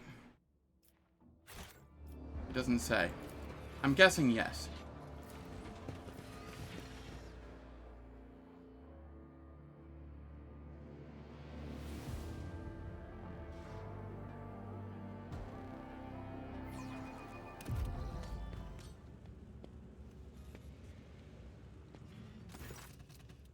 Welcome to the Kingdom of Thieves, Killers, and Smugglers, Shireen. All the finest goods on Footfall, every last one of them, have passed through these tunnels. Really examines the filthy walls and the mounds of refuse. The finest goods on Footfall. Does that make this place some sort of monkey trading hall? Really? You cannot tell from Earliad's tone whether she is speaking in jest or genuinely confused. I was actually trying to bring a little levity. I wasn't seriously describing. As I said before, Falco's jackals are patrolling every nook and cranny of this Aji-cursed place. See those scumbags over there? We need to avoid them and not draw any attention to ourselves, or else we might as well dump a pile of grok shit all over our plan. But now we are going to follow the plan. If you will allow me, Shireen, I will refresh your memory. Avoiding the patrolling scum, we reach the sewer canal and follow it east almost until the very end. We connect the gas cylinder to the special intake. Ironically enough, it was previously used for cleaning the air. Then we need to turn the valves in a few spots so that the gas reaches the correct chamber. I wish I knew exactly where the Ashmog was holed up. And the final move, like all the best Regicide players, Shireen, we find the service cogitator that sends the gas along those pipes. And I'm sure I don't have to remind you that we must do all of this in complete silence. Not even the sewer rats are going to notice us, let alone Falco's lot. The game of Regicide is not won on the final move, but with a strategy planned in advance. You can barely hear Heinrich's disgruntled muttering as he surveys the tunnels. This whole operation is the opposite of that.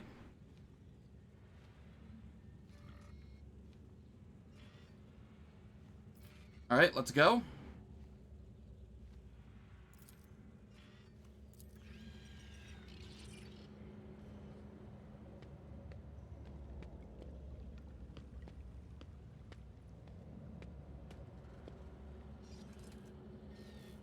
The worst part is you can't see shit here. Shireen, I love to leave.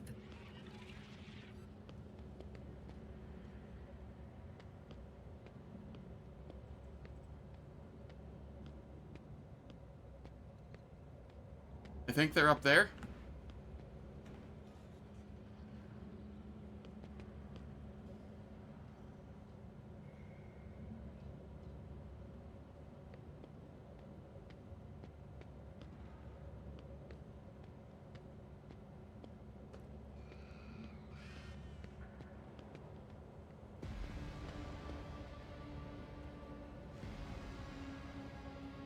Where's the profit in this?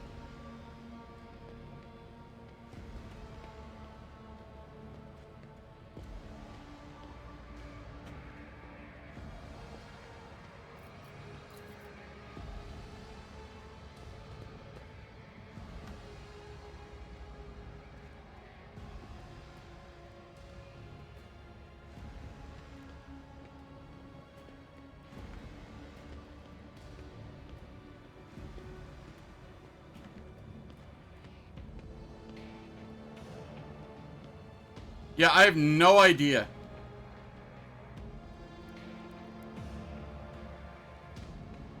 Every day, a new opportunity. They don't even it doesn't even show, like, visual cones form or anything either.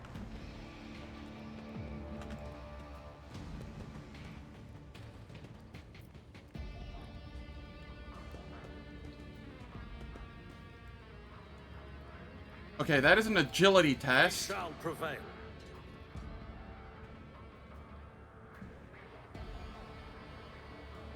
That even I only have a 90% chance at.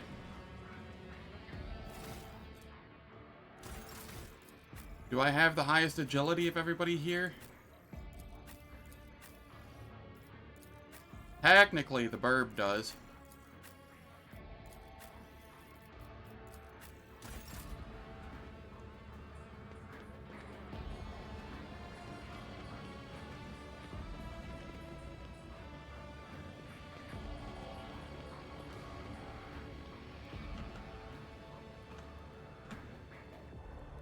Like, this wouldn't be so bad if you could see, like, the visual cone of the NPC, but you can't.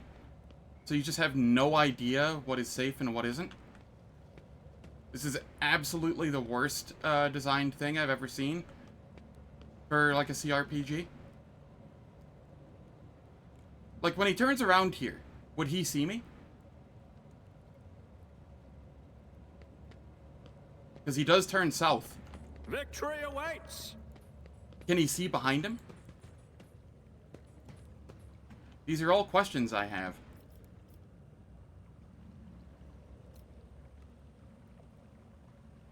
Done.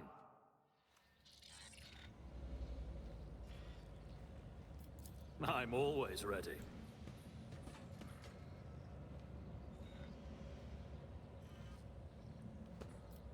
Some Shy. choose wealth, others prefer power. And me, well, I'm not that picky. I'll take both. Venomous Slicer? Sure.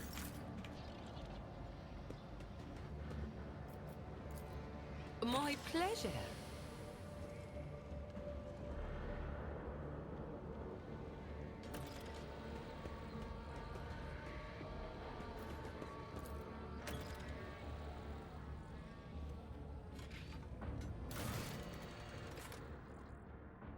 Oh god, there's more valves? Oh, what the hell?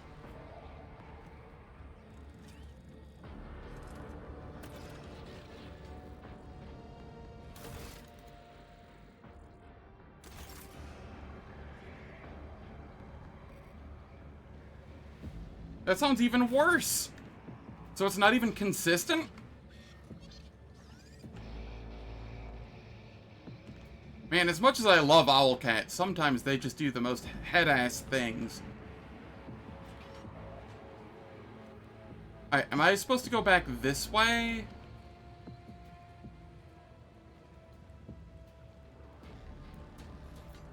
We must act. I rise to the occasion. You love to take charge, don't you? If it pleases you, Shireen, must be my smuggler's instincts. I tire of idleness. Let's move.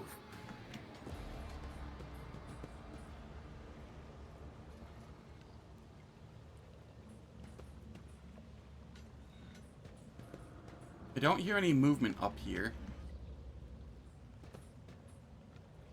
Something of interest.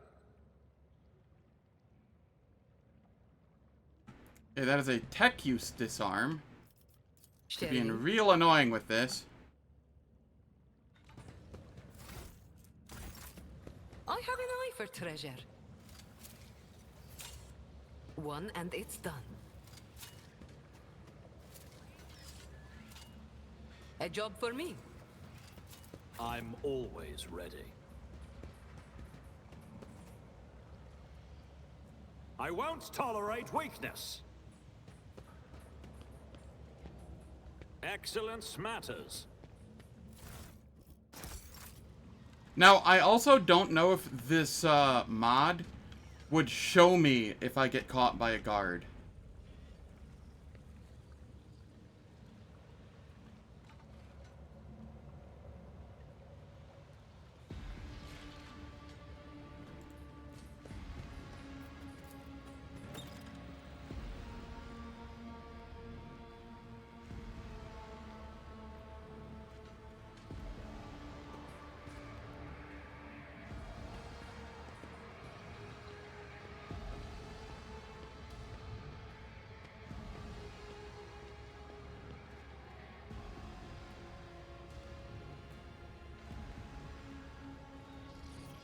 Ready as always.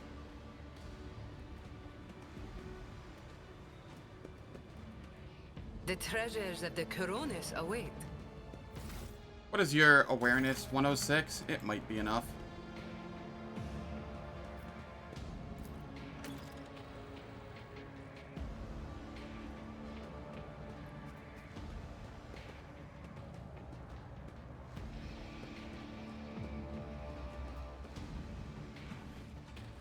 You know what I want to do? I want to make a mod for this that doesn't disable the stealth, but just gives a visual of where the guards can see. I think that would be a very good mod, and I feel like it would be the best of both worlds. It would make the quest easier without making it, you know, non-existent, essentially. I think that would be a really cool mod idea.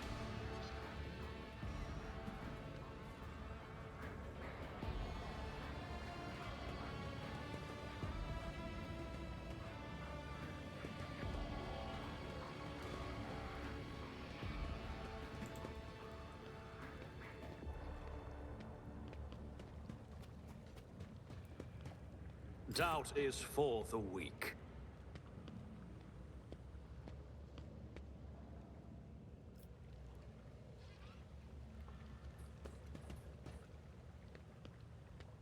Like, would I have been caught there just now?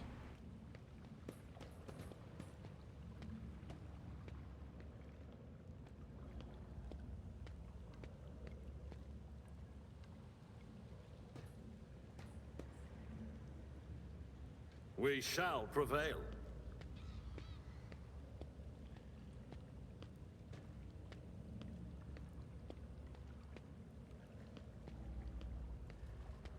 Do you want to be able to take out guards without alarm under specific conditions?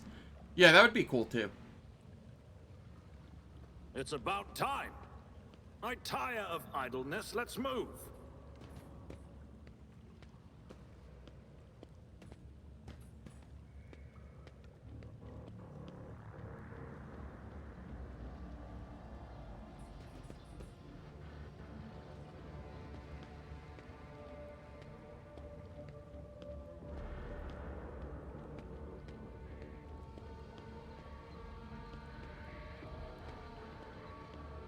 Like, I'm probably caught here.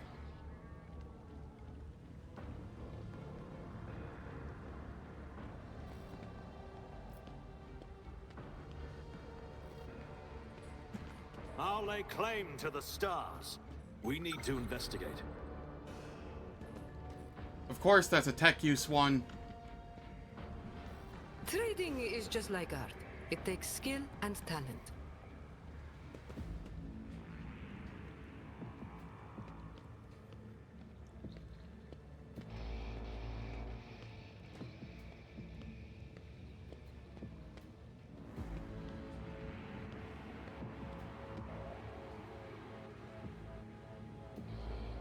Yeah, no worries, son. We are practicing a stealth thing, trying to get a feel for it with a mod that disables the stealth requirement. And done. We must act. A new challenge for me?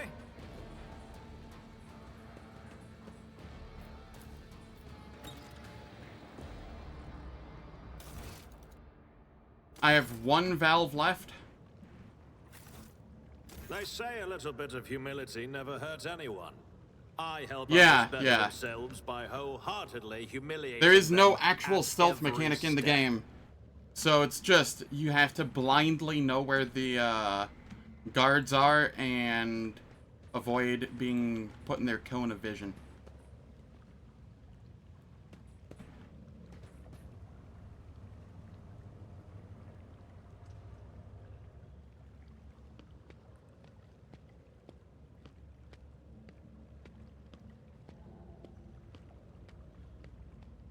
Any game with actual stealth sounds like it would probably be better at something like this than this.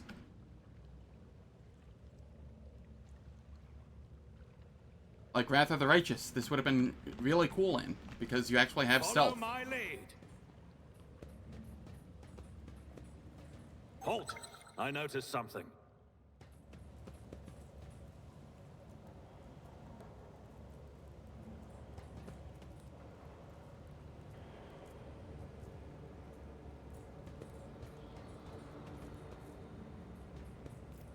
I did fine. Oh, well, I would have been found.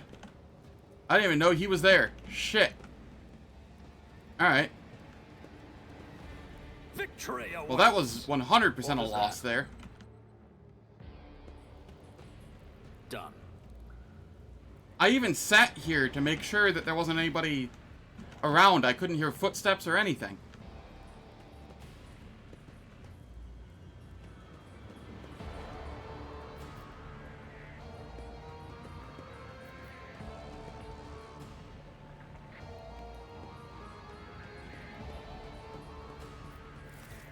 Uh-oh.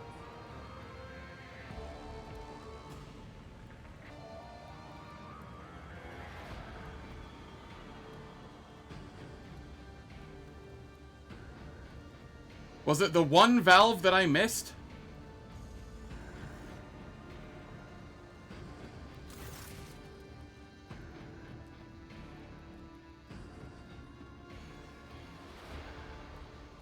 A repulsive face emerges from the gloom, bisected by an old scar and with the left eye screwed up in a permanent squint.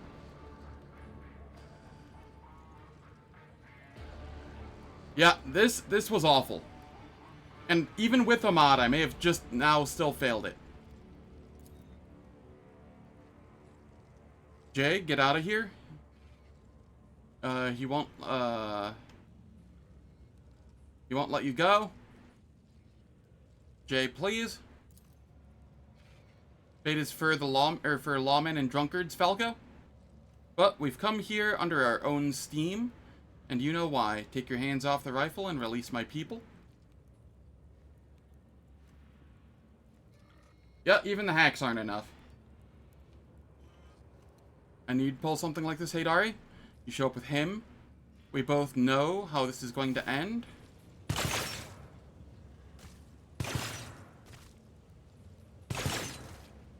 Yep, I lost.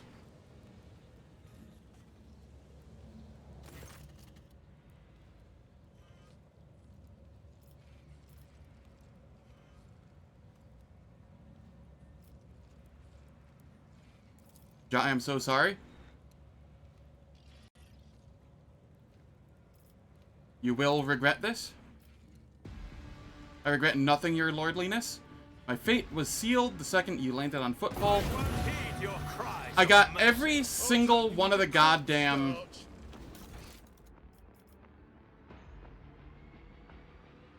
valves except for one. And that was the one that I needed.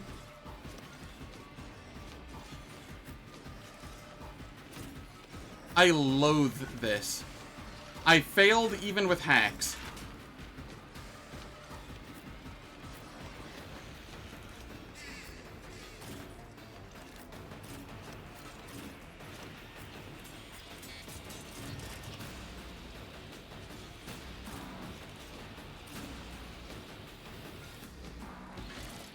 Yup.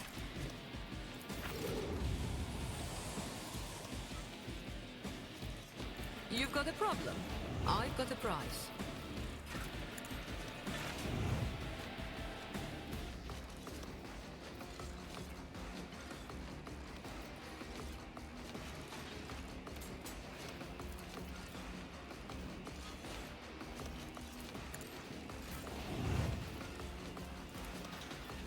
Executing command. Lucius, I'm relying on you. The machine spirits approve. A valid argument.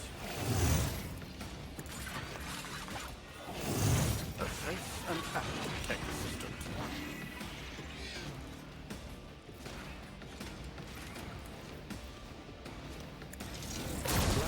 Arch-Militant.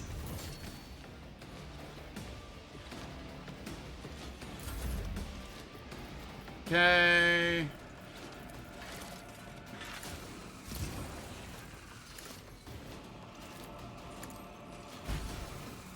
Tell me, and it is done. Am I getting paid for this?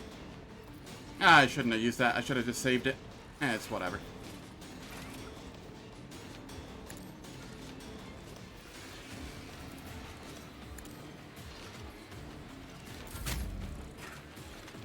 Heinrichs.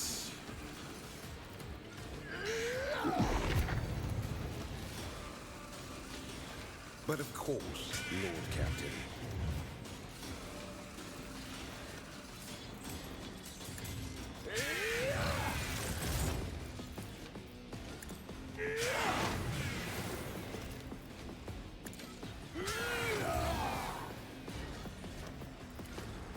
I won't object to it. Let's see to it. The warp is playing tricks on us! I won't object to it.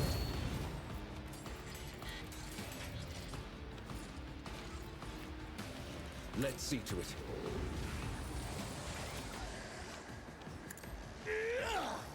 Get up there, bird. Do my bidding. By the light of holy terror!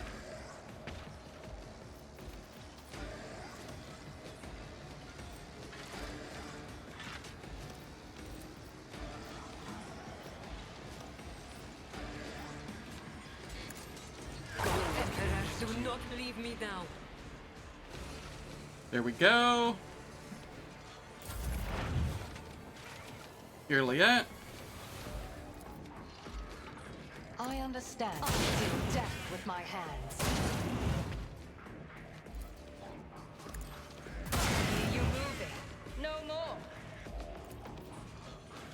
This tedium is...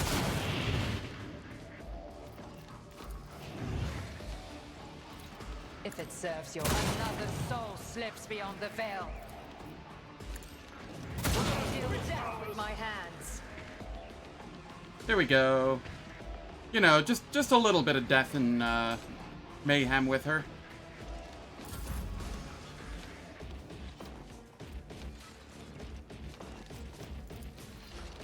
I will give this to Eogunn.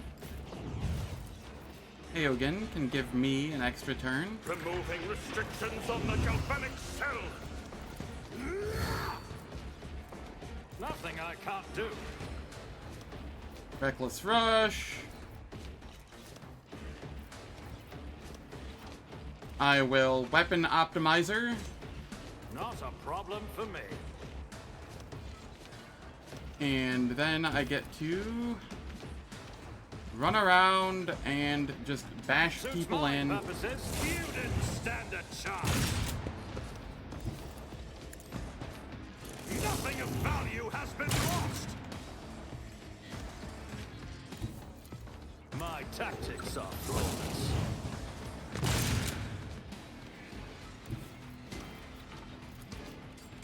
Nothing I can't do.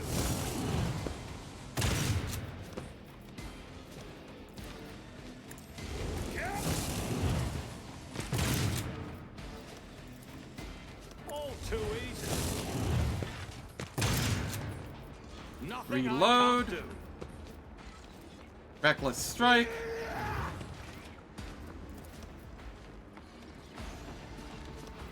Devastating Not a attack. problem for me. Already done.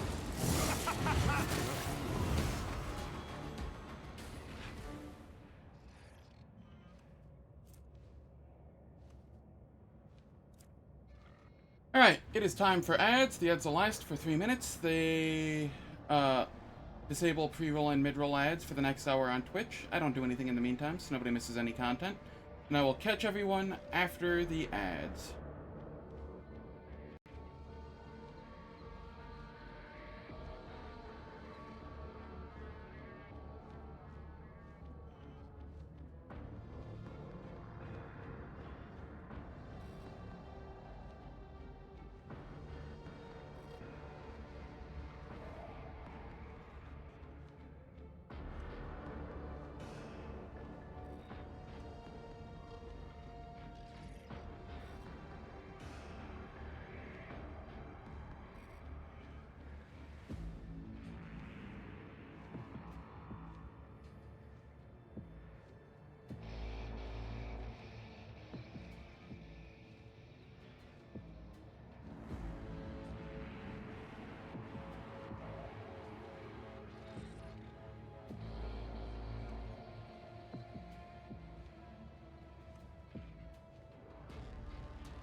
Kitchen fluids sound good.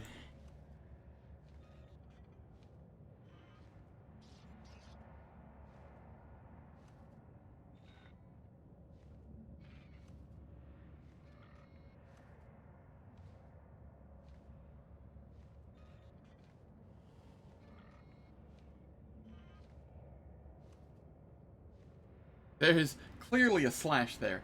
Alright, screw this.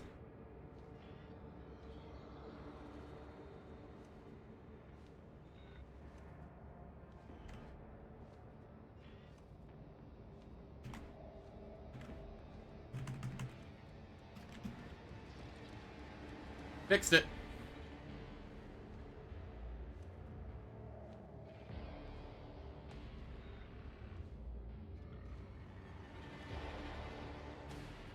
Alright. The ads finished. Pray for the souls of the deceased. Bowing her head over the pile of bodies, Jai brings her hands together in a praying gesture, and then tightly grips the Aquila. Her fingers turning white, a small, unintelligible murmur comes from behind the curtain of her jet black hair. Deafening silence reigns for several minutes. Jai does not say another word, but her quivering shoulders speak volumes. At last she straightens. The Exalted One has blessed me with an understanding companion, Shireen. Sometimes silence says more about us than an ocean of spilt words. And just so we're clear, they died because of your pride and unwillingness to act cautiously. I could see why a rogue trader wouldn't care about... Okay. Okay.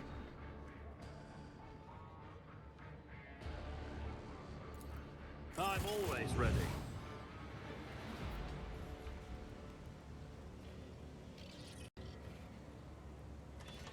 They died because your plan was fucking abysmal.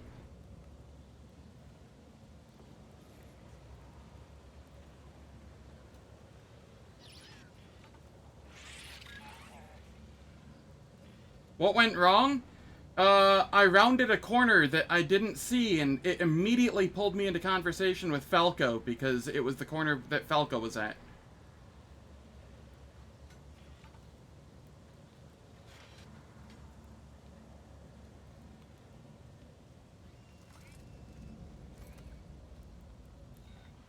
Yeah.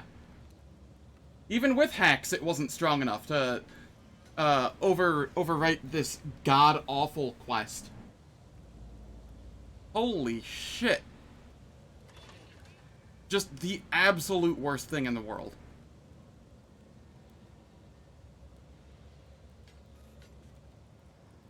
Like, I'm sure it's not bad if you do the quest, like, 20 times and finally figure out, you know, exactly how to do it. But that's okay for a quest that's in, like, Act 1. Not a quest that's in Act 4.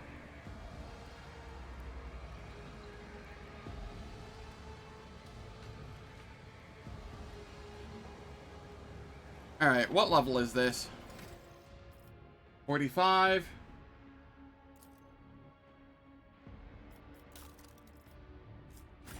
Yeah, let me get right on that.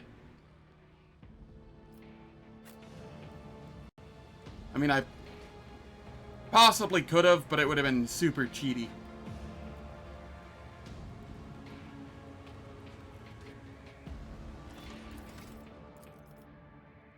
Oh, okay, this is just an action point for everybody?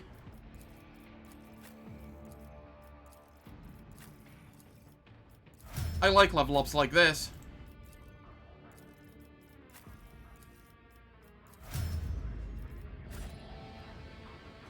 There are 5 acts.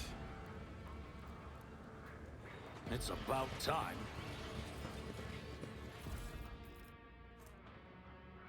Elite Blast Pistol.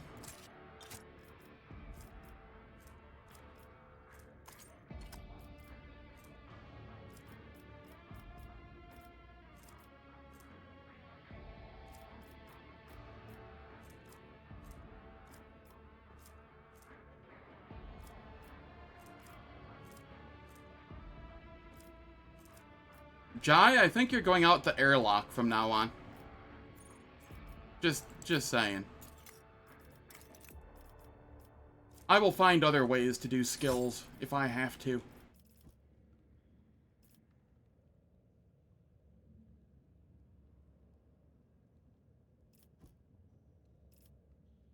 Act 2 is the longest act in the game. By far. Act 3 is the shortest act in the game by far. No, that's not true. Act 5, I think, is shorter than Act 3. But Act 3 is, like, the second shortest. Like, Act 3 I could probably do in a single stream. If I started an act... Like, the stream started at the start and ended at the end. The guns in the top row. Shuriken Catapult. Cabalite Splinter Rifle.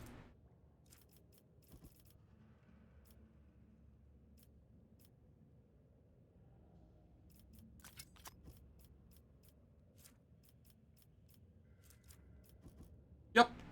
No worries. None shall stand in my way.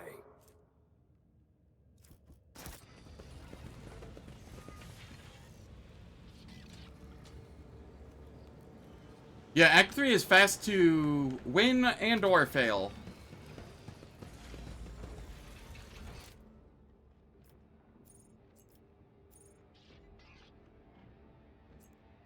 Where was the last valve, then? Is it up here?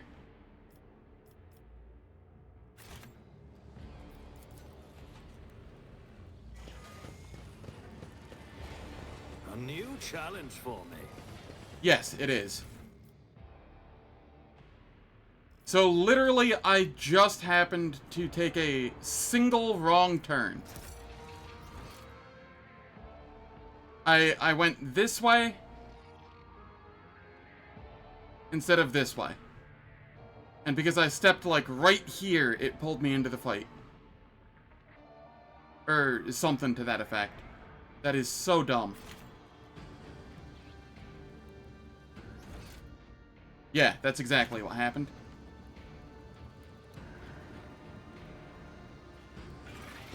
I'll lay claim to the stars.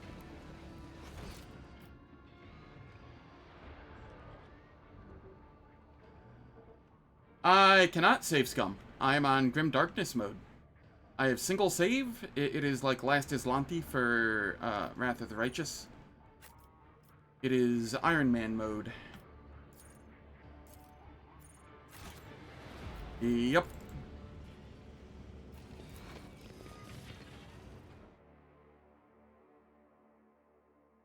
Is what it is.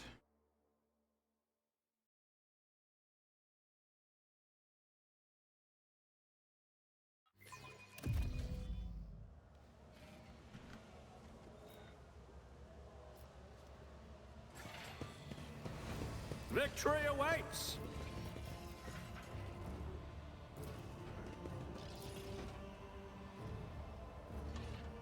Why can't I go Rest of Footfall? Eh, whatever. Fuck it.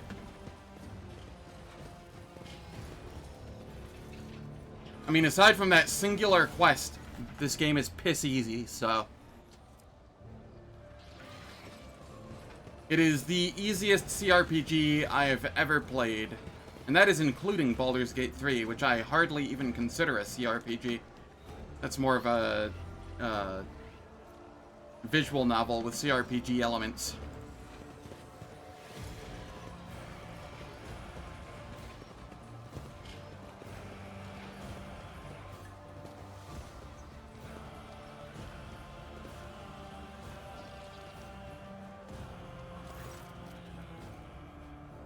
You have no other options, Ryza. If you abandon Footfall to Chorta and flee, where are you going to sell your goods or restock your supplies?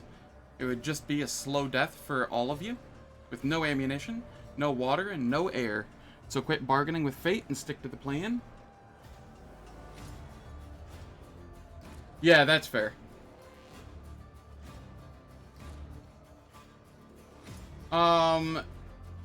I died a couple times in honor mode on Baldur's Gate 3, but it was mostly to shit that I hadn't actually fought before. Now that I've been through it once, the only scary fight on honor mode is the one at the end of Act 2. And then the scariest fights in the game are dialogue, because you can just die randomly in dialogue with like next to no warning. Which is how my final run ended. And I was just like, nah, I'm just not playing this shit anymore. Not dealing with visual novel deaths when I'm playing on honor mode. Yeah.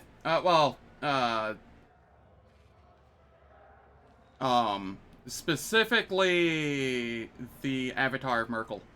Thorm himself wasn't that bad. I know he's technically one and the same, but Avatar of Merkel is annoying as hell.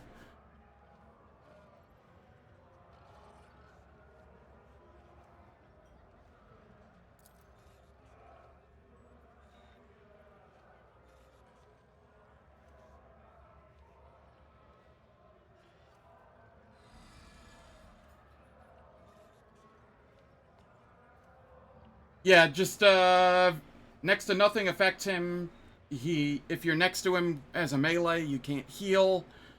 So unless you're like a full ranged comp or something.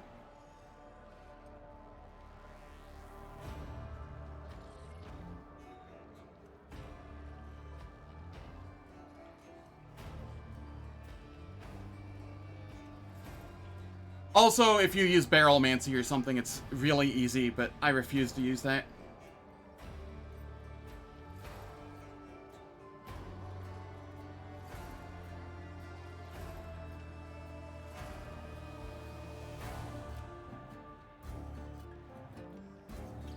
Stacking a bunch of explosive barrels, and then blowing them up to deal obscene amounts of damage.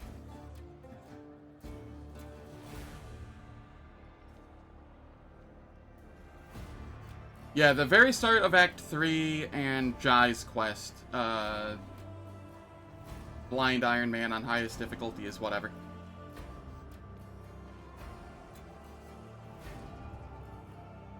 Playing more like a suicide pact. You have no allies, no weapons, no nothing. You're a runt trying to play with the big boys, Vakamo. You've taken on a rogue trader dynasty with only a handful of heavies and a couple of guns to your name. The way I see it, your march to the gallows is more of a gallop.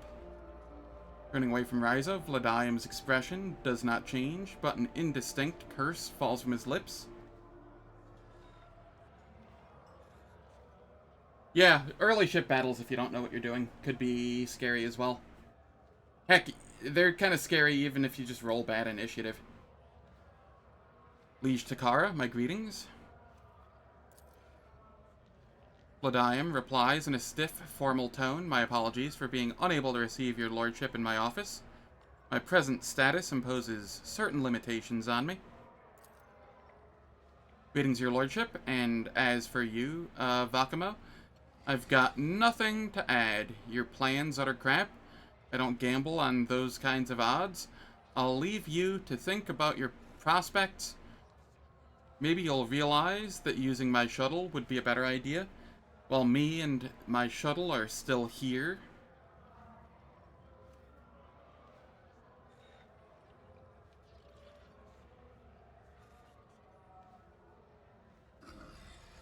Yeah, I mean, if you're doing stuff like that, that's like almost as cheesy as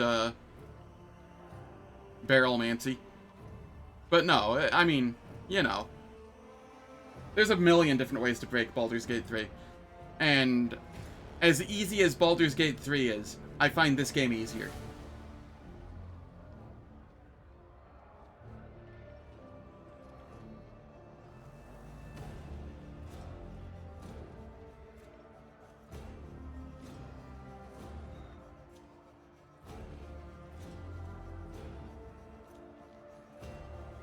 Yeah, yeah. Look at Vladim.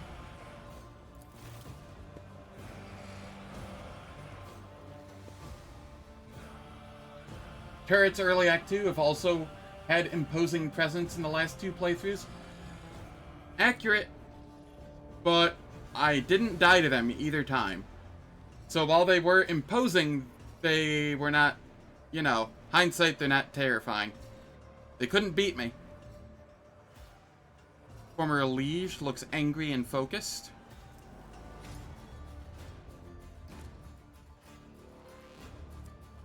His coat collar is unbuttoned, showing the meshwork of ceramite, reinforced armor hidden underneath.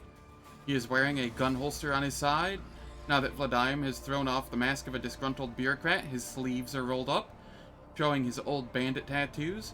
He exudes an aura of imperious cruelty.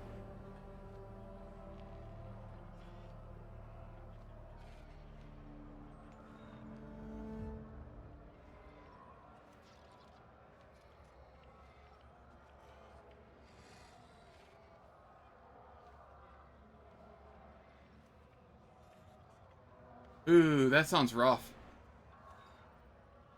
How's the station faring? It's turned into a kingdom of death, executing protesters, cracking down on corrupt traders, and suppressing dissent are all good. Useful policies within reasonable limits. I've used them myself, in fact. However, with Lady Chorda, reasonable limits are a distant memory at this point. Fortunately, I'd been preparing for that turn of events ever since that hag tried to take Footfall the first time. You helped us, then, giving me time to organize. I set up weapons caches, enlisted more fighters, and deleted my agent's data from the Cogitator network. When Chorda seized power, he thought she'd won, but the station was still mine, to an extent.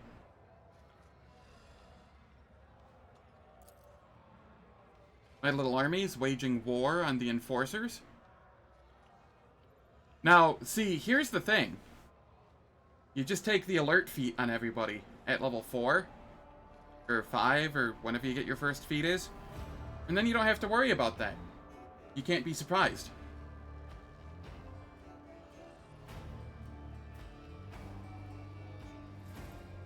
And you always go, like, nearly first in initiative, too.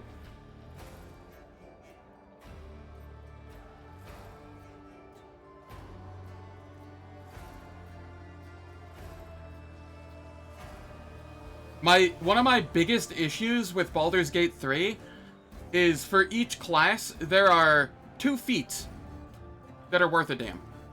And the rest are worth shit. There is a facade of build diversity in the game. Yeah, you have your subclasses, but that's not really too much build diversity.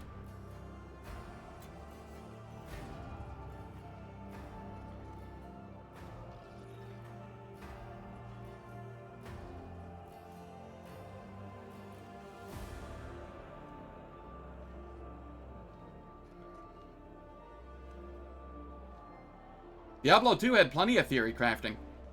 Hell, Diablo 1 even had theory crafting.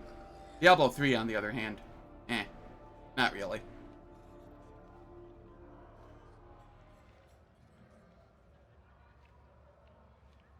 Diablo 4 has some theory crafting. It's like in between 2 and 3.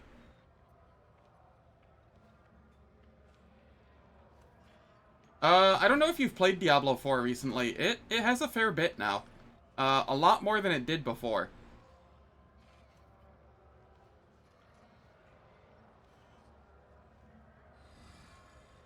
Like, I played it at launch, and then I played the most recent season, and the most recent season is actually almost enjoyable.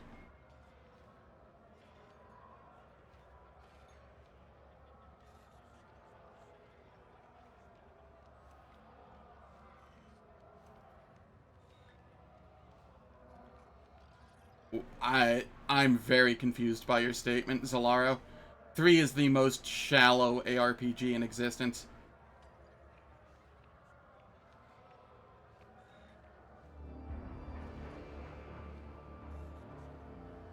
They did expand the class skills a bit. They added more, more ways to apply, to like, scale the skills with, like, special gear shit. Like what the legendaries were, whatnot. I don't remember. It's been a little bit, like 2 months, 3 months, something. I just remember it was way better.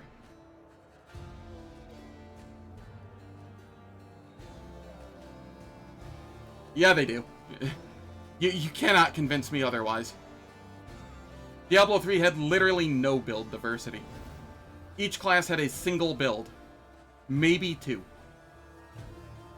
Diablo 2, each class, like, every skill can be used. Up to, like, up through the hardest content. It might be a little slower, but...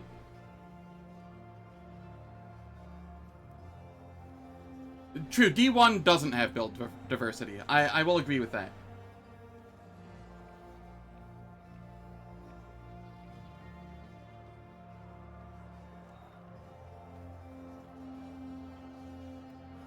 I disagree wholeheartedly on that. I played so much D2 as a kid, and everything was viable. I don't know what you mean by playable. Do you mean, like, you know, sub-minute Mephistos, or like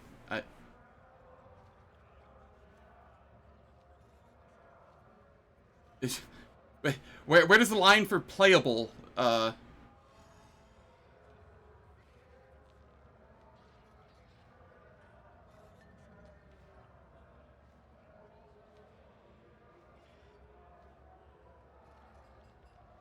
because Hell on Nightmare was doable by almost everything.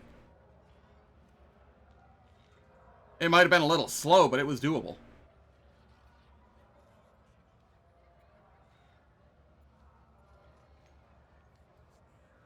Yeah, I said almost everything.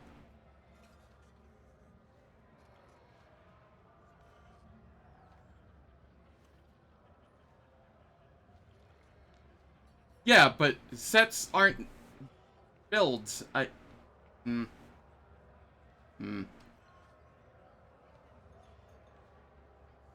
See, that's my issue with D3, is the classes themselves didn't really have builds.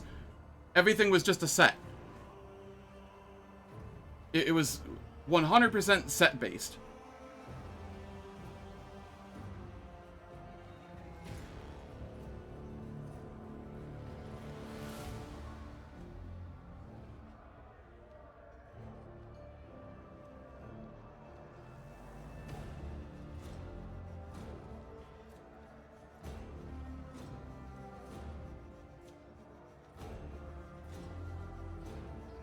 The little army is waging war on the enforcers. We slaughter patrols, wrestle back detainees, and punish those who collaborate with the enemy, or are close to someone who does. Ladime's ruthless smile is like a jagged steel trap. Incendia is conducting her reprisals, and I am conducting mine. Everyone must remember that there are consequences for collaborating with the occupying force.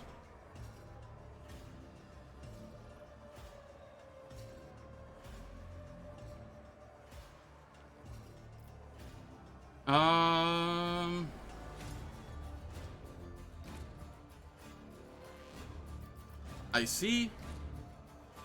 Old habits die hard, I'll admit. I wasn't exactly yearning for the days of my youth, but to find myself in the line of fire again is invigorating.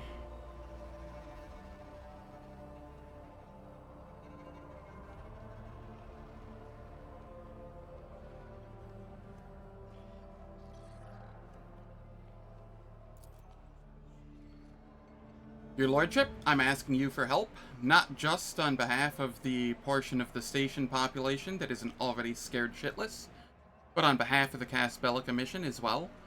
My people and my organization's assets are in a vulnerable position. Help us protect our interests, and we'll help you protect yours.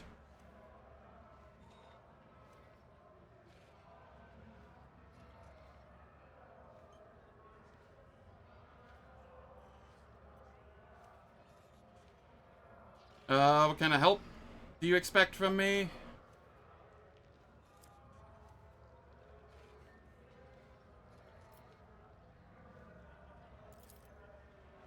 A general uprising will be doomed to fail. The enforcers have isolated the asteroids. We can't strike out against Incendia. She has the greater numbers, and her throne's refractor field will protect her from any attack. An insidious smile appears on the liege's lips. So we'll ask her ladyship to come to us, exploiting her overconfidence. If she wants my blood, let her come and spill it. She knows we use the Amescus as our meeting place. If you let the enforcers know I can be found and grabbed in here, she will come, and she will hardly drag her throne with her. We'll lure her into a trap, kill her, and take her back to Footfall.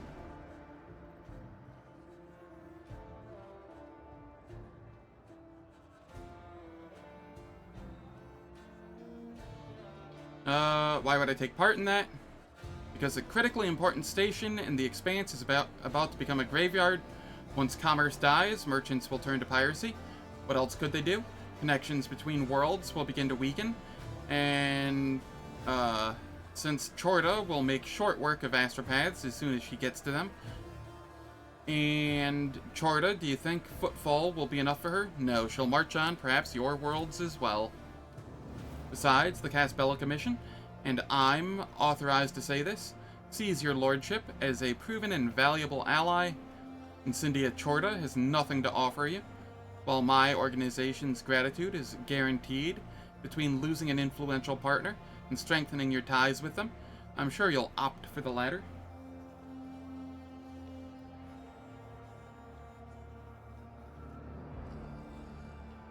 What forces do you have at your command? However much Chorda would like to believe she's kicked the Casbellica out of Footfall, she hasn't. We're scattered all over the station, lying low, and there's still enough of us to cause trouble. A small band of my most daring cutthroat staff members who were by my side when I came to power, business partners who still remember that any venture is only as reliable as the grip of the venturer's hand on their pistol. Add to that the group of Xenos mercenaries, which my colleagues from the Casbella Commission have provided me with. A radical solution, I know, but they don't care who they kill as long as I pay them. And I have the means to pay them. We would have greater numbers if Ryza wasn't so damnably cautious, and Hieronymus did us a favor and shut his preaching trap.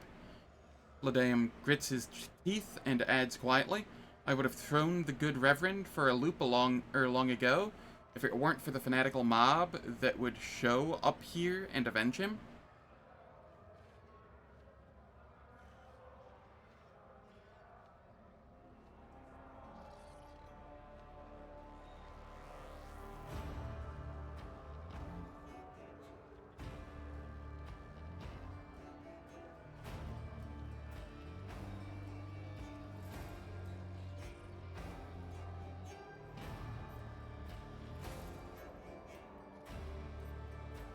Ah, yes, rebalancing mods, making it more like PoE, where you can sneeze and suddenly a whole map is gone.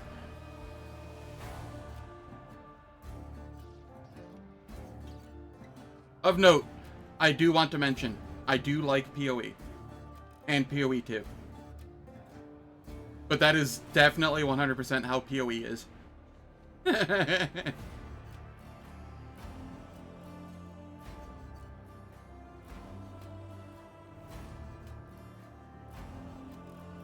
What does Ryza have a problem with?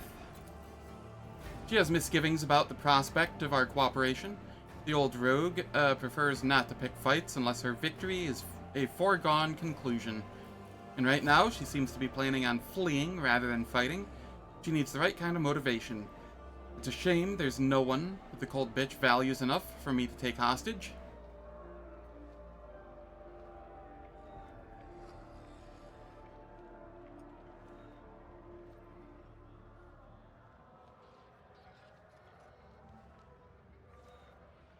Why did Ryza call you, Vakamo?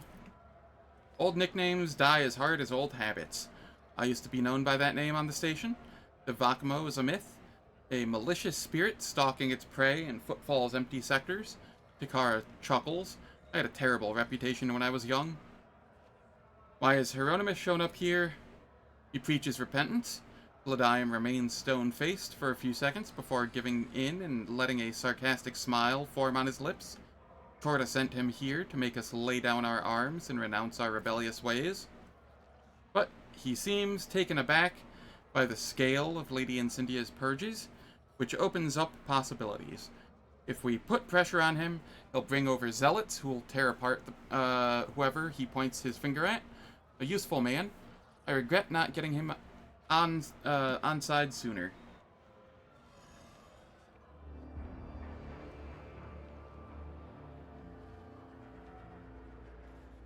News of Incendia's death is hardly going to please the Lord Inquisitor.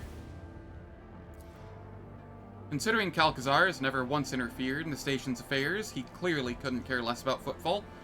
This means he also doesn't care who runs the station, so long as things are quiet here. I'm going to make sure things are quiet. Granted, he did give Chorda a security detail, But if she's already dead, and her death doesn't reek of deadly heresy, he likely won't bother to investigate. The Lord Inquisitor will simply entrust governance to someone who won't cause him problems, someone like me.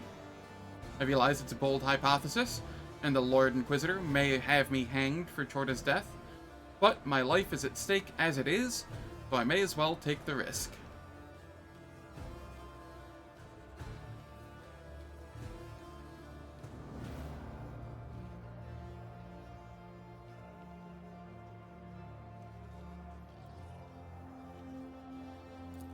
I've understood your plan. I hope you think it promising. I'll help you overthrow Chorda. Each second of her continued rule will cost the lives of hundreds of innocent people. Seneschal furrows his thick eyebrows. I cannot say I approve of antagonizing Chorda, but her methods being what they are, I definitely disapprove of assisting her. I'm glad you're with us, your lordship. This is a fight we must be well prepared for, as a colleague of mine used to say. If your brain doesn't hurt from all that thinking of where to hide, it'll discover even your skull isn't thick enough once the fight is on. Which sounds especially ironic, considering how he died. I'd like to ask your opinion on how prepared we are to entertain Lady Incendia. Perhaps some of those gathered in here will support us. Ryza's people, Hieronymus's zealots, even Octaviana's regulars. We can use whomever we can get.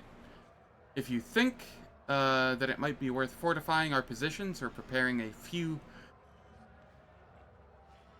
surprises for our guests, my people and arsenal are at your disposal. All you have to do is say the word as soon as we're ready. Send Chorda a message saying I'm here, let her come.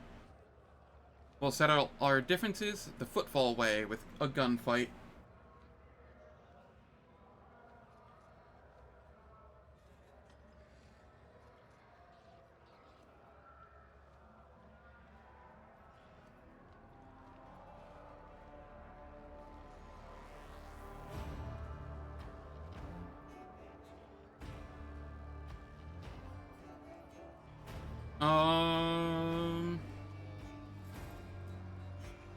I would like to make a deal with the Caspelica.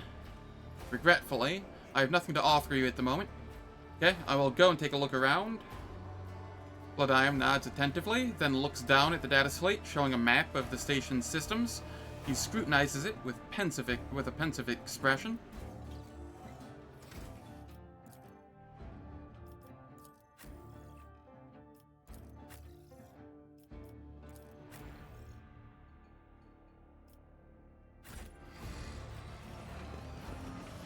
Follow my lead!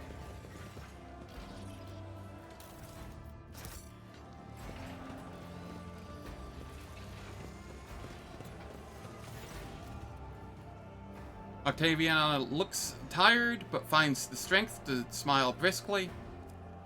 She pours 2 shots of a clear yellowish liquid with streaks of promethium in it, and slides one toward Ryza. Let's drink to her infallible ladyship, Chorda's mercy and good judgment, wherever they may be right now.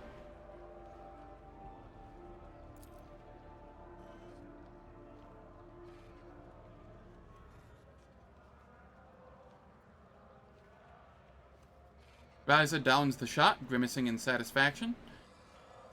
You have quite a way with words, Octi. Yes, indeed, one would hate if Lady Chorda's ill health affected our own. Have you, by any chance, run into Lady Chorda's good judgment on your journeys, your lordship? Pirate laughs hoarsely. Got anything strong, Octaviana? For you, always, my lord. A dusty but finely made greenish bottle with a wax seal appears on the bar. Lord Winterscale's favorite blend. So good, it's not entirely legal. However, during his last visit, his lordship told me to put a bottle aside until his return. And who knows if he'll ever return here now. It would be a waste.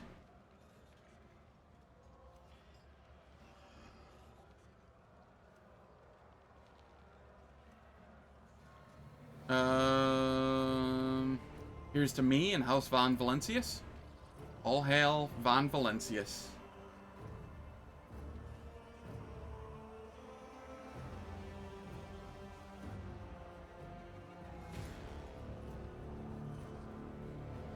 That's great, son. That is highly amusing.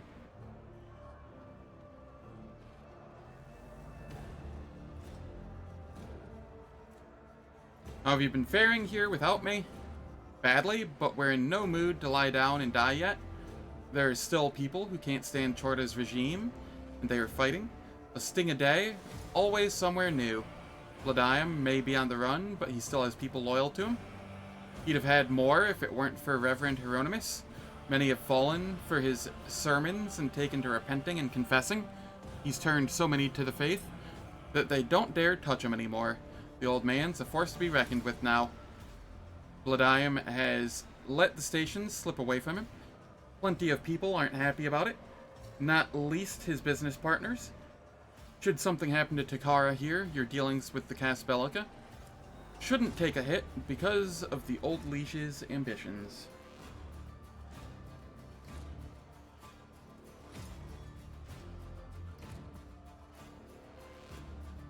That's funny. Are you not afraid the enforcers will come for you eventually? If they show up, I'll blow up the martyr's endurance before I let those butchers take me alive. And for now, I'll be behind the bar, refueling my roughnecks.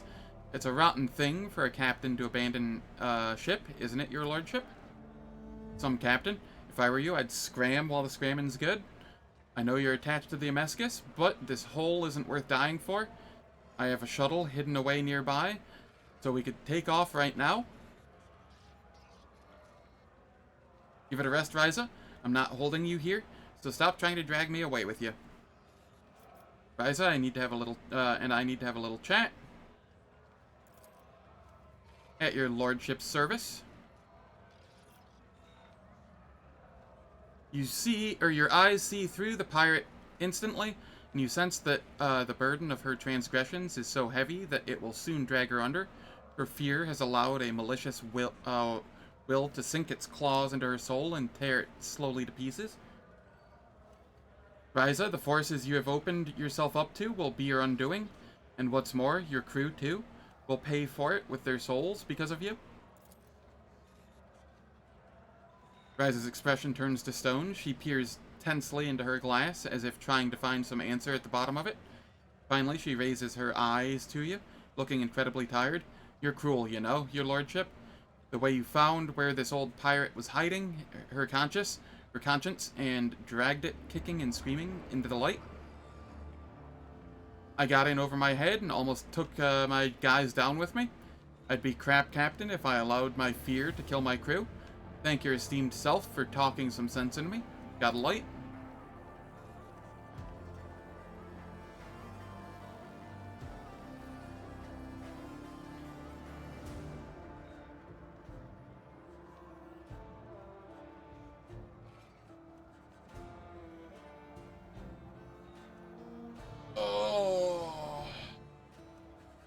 The pirate casually rips some kind of amulet from her neck, bearing a fanged beast crowned with horns. She tosses it into her near-empty glass of rotgut, and throws the match you offered her after it. The contents of the glass are immediately engulfed in unholy purple flame. A minute later, all that remains is ash and a nasty puddle of black metal at the bottom. Satisfied with the result, Ryza smashes the glass on the floor. Vladium needs your help. Your lordship, his so-called plan is nothing but death throes of a cornered and condemned man who's grasping at imaginary straws. The Vekamo was once smart, shrewd, and wily, but now he's simply refusing to admit he's already lost. We modest dealers are no match for a rogue trader. It would be different, of course, if we were strongly motivated or had a rogue trader on our side.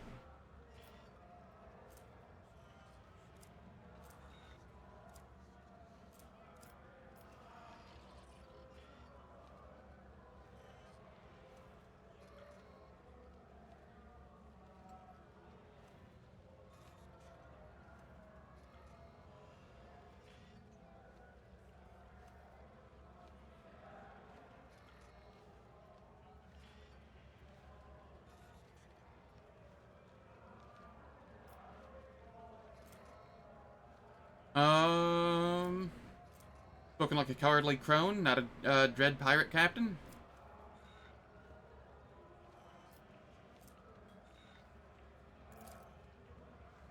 Don't talk to me like that, your lordship. The times we're living in, barely anyone in the Expanse remembers who old Ryza is. I'm not getting any respect anymore. That means they need a reminder, and they're going to get one. Oh, what the warp. My crew and I will take part in your little uprising, but don't ask me for details. Old Ryza prefers to keep quiet about the behind-the-scenes workings of her insidious and sudden strikes. I have nothing more to say. Octaviana, we have a plan to stop Chorda. Your help would be welcome. And by we, you mean you and Vladium. He always has a plan, but it's certainly not always the best plan. Why should I trust in your idea? Gesture at the people in the room with a sweep of your arm. This is not about whose idea it is, but who we're doing it for. The people on Footfall. For you, Octaviana. For your freedom from an insane zealot's reign of terror.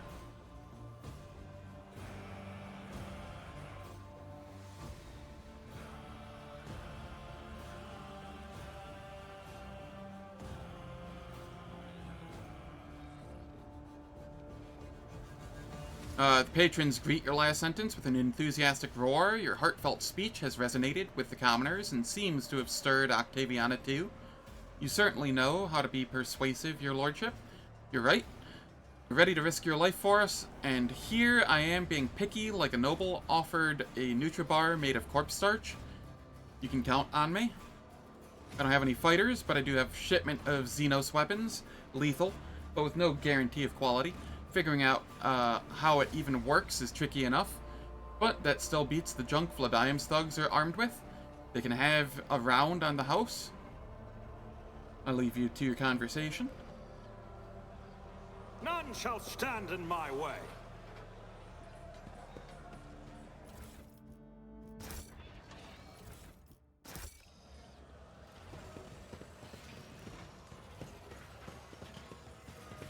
I sense something nearby. Experience?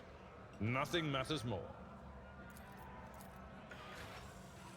Trivial, as I prognosticated.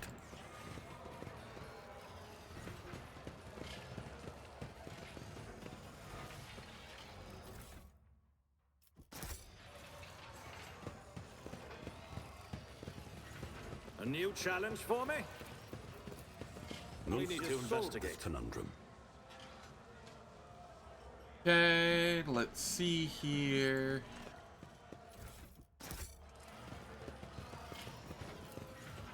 The machine god was benevolent to me.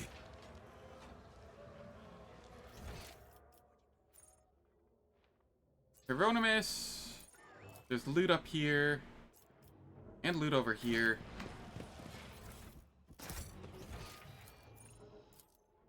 I mostly don't care. I'm kind of looking for named items because anything other than named items is worthless at this point. Hieronymus. I would like to see the Drusian relics. Why are you preaching here among the rebels? The Emperor protects young Von Valencius. What has brought you here? Perhaps you would like to confess. Repentance is the first step on the path to redemption. It is not rebels that I see fools and malefactors, whose weakness made them reject the law of the Imperium, who are in need of repentance and instruction. Had I come earlier, perhaps I would have been able to prevent this heretical insurrection. And what do you see, rogue traitor? I see frightened people trying to save their lives.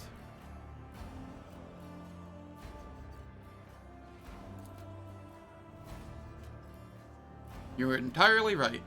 But it is not their lives they should be saving, it is their souls that are truly in peril. You're harboring a pirate among your brethren. Chaplain is a deeply devout servant of the Emperor. You are as intimately familiar with human vice as him, and that is what fills his words with sincerity. His flock heeds and respects him, and as for all the hardened rascals and cutthroats who are part of that flock, why not? Our doctrine shuns no one. so long as they are willing to receive its word with an open heart. You give penitents a chance for redemption that is commendable.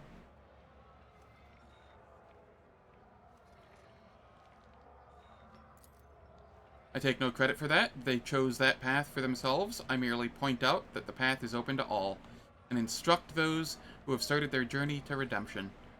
For thus St. Drusus taught us. Reverend, I want to stop Incendia. Help me. Are you openly declaring your intent to move against an enactor of the Emperor's justice? And why should I, her mentor in the faith, help you commit that act of treachery? Because her actions fly in the face of all you believe in, that you truly believe in, Incendia's world has no place for redemption or mercy or penitence. Would the sight of such a world please your eyes? No, it would not. My way of serving him has always been different from the paths trodden by the ecclesiarchy. St. Drusus' doctrine taught me virtues that are unknown to many among the righteous, and I, in turn, taught them to my brothers and sisters. I tried to teach them to Incendia too, but she chose a different path. It's time for me to remind her of those lessons. Now you have banished my doubt. I will do what must be done. St. Drusus' faithful will aid you in battle.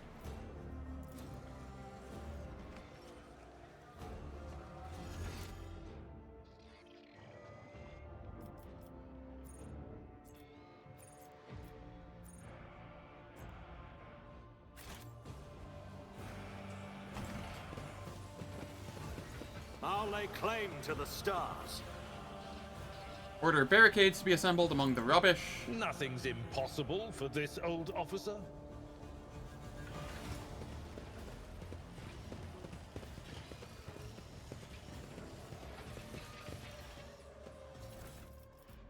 Ooh. First melt the weapon, reload and round costs 0 AP. That's a kind of nice melto item. I won't tolerate weakness. If only meltas were good. I rise to the occasion. The shoddy cover will offer little protection against a well-aimed shot.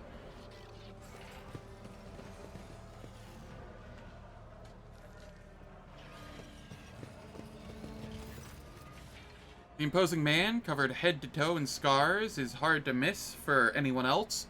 We are looking at Chaplain, confessor to the late Dens Belardo, whose funeral now seems like an eternity ago. His arms are crossed as he surveys the room with a gloomy expression. As you approach, he bows deferentially. Your lordship, it's nice to see that St. Drusus has protected your neck from the heretics and the Xenos since we last met. Shame how it's always sad events that brings us together.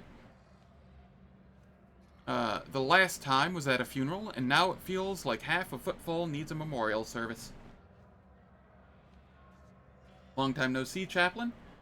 What are you doing here?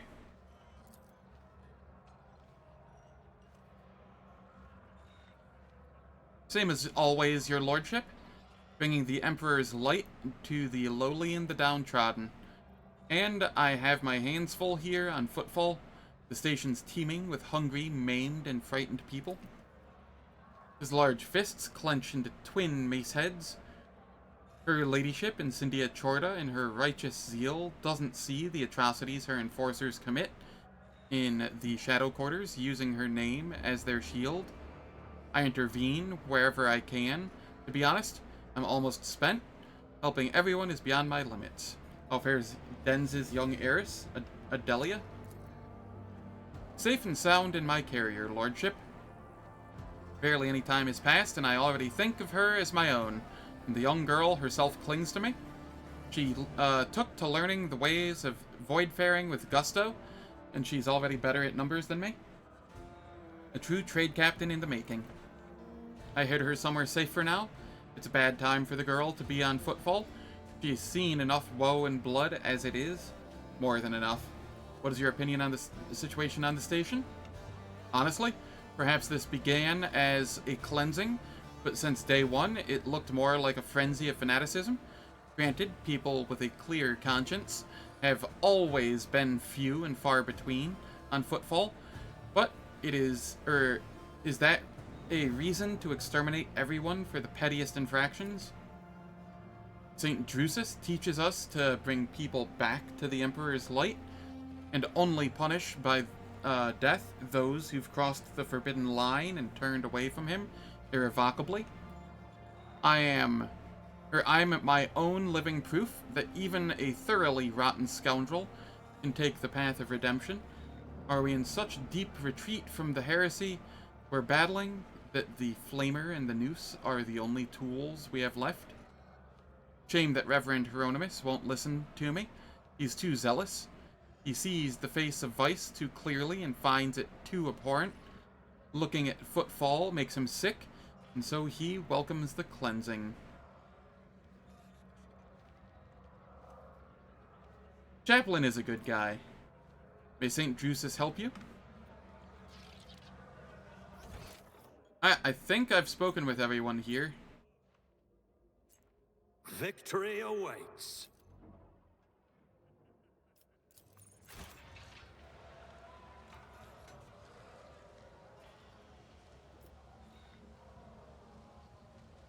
I don't want the fuel barrels placed throughout the room. I also don't want a mine placed there. That's going to do more damage to me than them.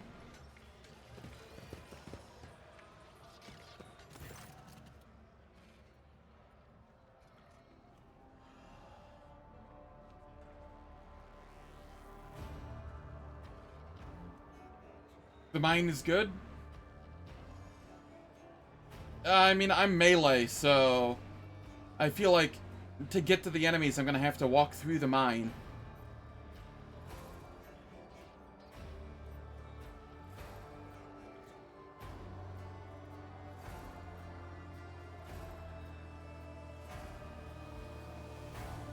Before combat starts? Okay. I'll take your word on it. It's not like it's even needed. But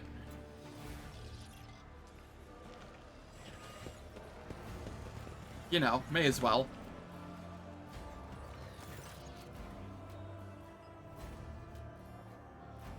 Nice. Alright, I'm gonna run ads a little bit early, so that they don't play in the middle of combat. Because I'm pretty sure if I hit 1, combat's going to start. So, I will catch everyone in 3 minutes after the ads. They disable pre-roll and mid-roll ads for the next hour on Twitch. And I don't do anything in the meantime, so nobody misses content. I will catch everyone soon. Yeah, the barrels just sound awful.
Alright, the ads are finished. Let us start this up. I see no issue in letting Incendia know you are here. Get ready, your enemies will be here soon. I will send my least important associates to the entrance to take the brunt of the initial assault. That should thin our guests' numbers. Without thinking, Vladyim reaches for his pistol to check how easily it slides out of its holster. Then he smiles. It's an easygoing, young and bloodthirsty smile. I'd almost forgotten how much I love all this.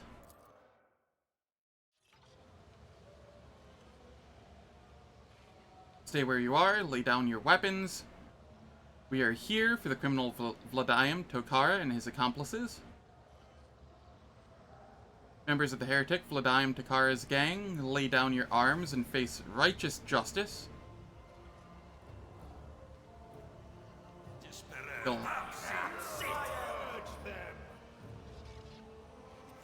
Yeah, Rogue Trader v Rogue Trader. That was a little bit of weird lag.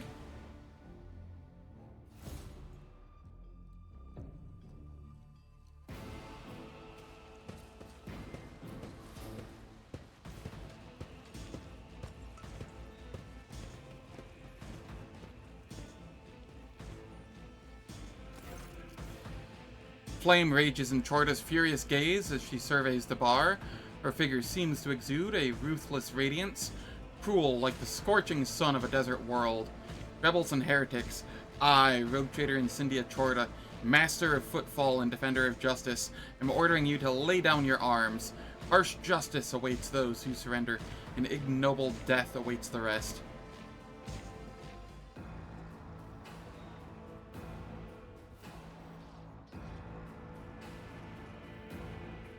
Vladyim takes out his pistol and slowly and says in a lazy drawl, Incendia Chorda, I, Vladyim the Valkama, am ordering you to get off my turf before I blow your brains out and throw your corpse for a loop.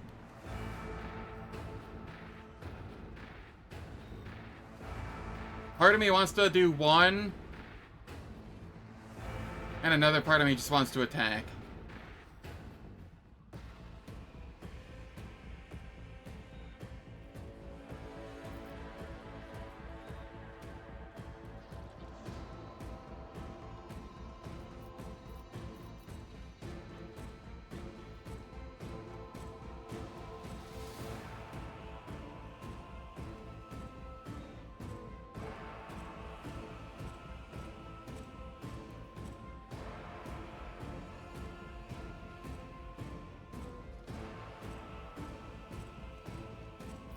You know what? I'm going for the more fun option. I have some steam to blow off after Jai's quest. You're a traitor, just like Theodora. Your dynasty has long since needed a lesson in obedience.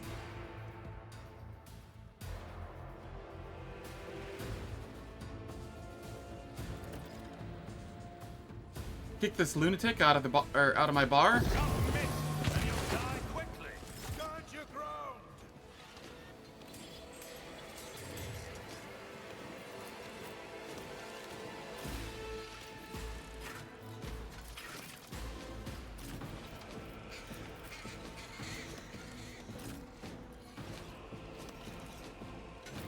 Yeah, that's fair.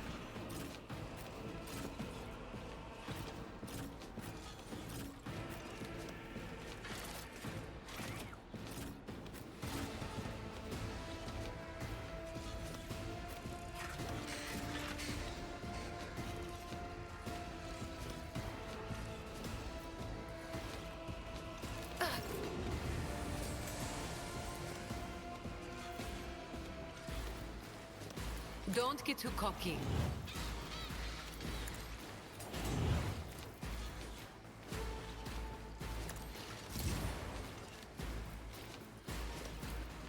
I can do that with the right incentive.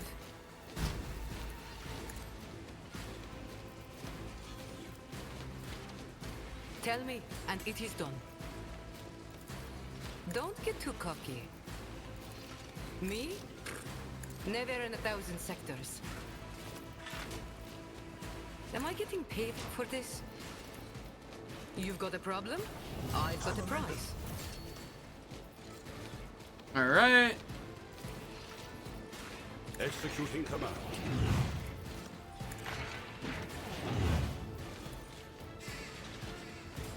Lucius and Lionel.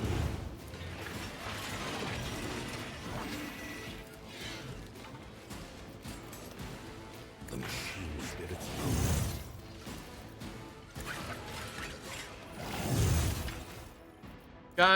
Guys, I'm afraid I might die here.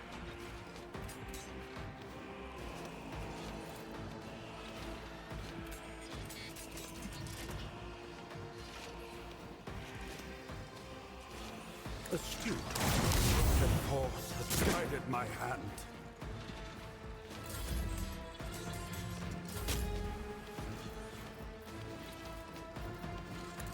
The Exalted One, protect us all. Your turn. But of course, Lord Oh, Captain. for throne's sake! Naturally. For the throne's glory. Let's see to it. I won't object to it. Naturally. What am I gonna do, guys? You believe in Chorda? Dogmatic rank 5 will carry her? Oh, they'll get in action. But that's fine. They can't hurt me. Not really.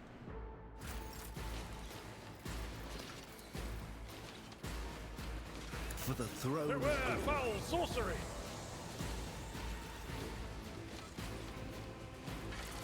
Good old 1 strength. Do my bidding. The warp is raging. But of course, Lord Captain. Oh, did I not even shield the Emperor yet? Okay. Yeah. You know. 26 deflection, 246% armor, 141% dodge. I'm in so much trouble, guys. Let's see to it. The warp is playing tricks on us. Yeah, it is.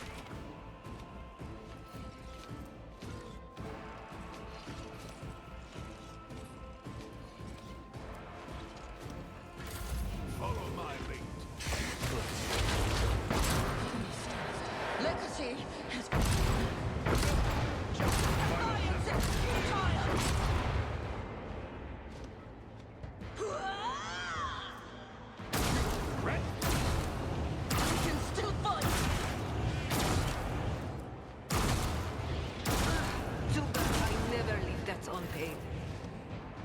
Guys, she attacked so many times. What am I gonna do? How is she still alive? She took so much reflect damage. She died from the reflect damage, essentially. How is she still alive?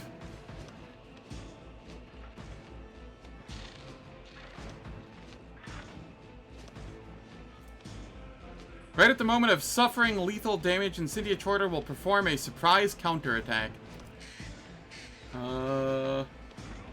Okay. Hear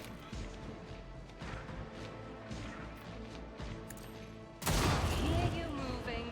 No more. Deal death with my hands.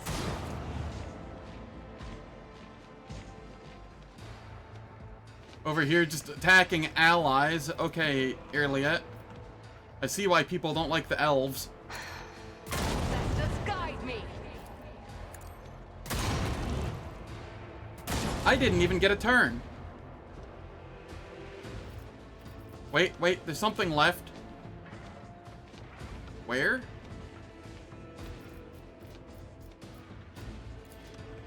Oh, there's somebody way back there.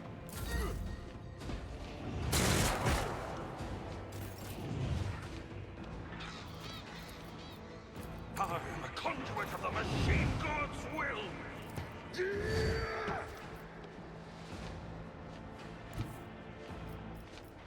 And Never then wavered Reckless in the Rush. face of adversity. Reckless Strike. Suits my purposes. Because I can, for 39 deflection.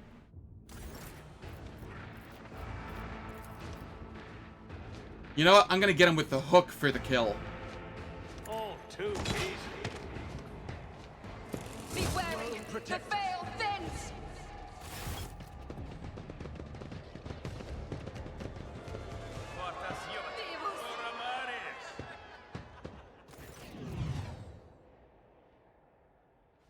Who was more immortal? The person with the hacks that made it so she couldn't go below 1 HP for an entire turn?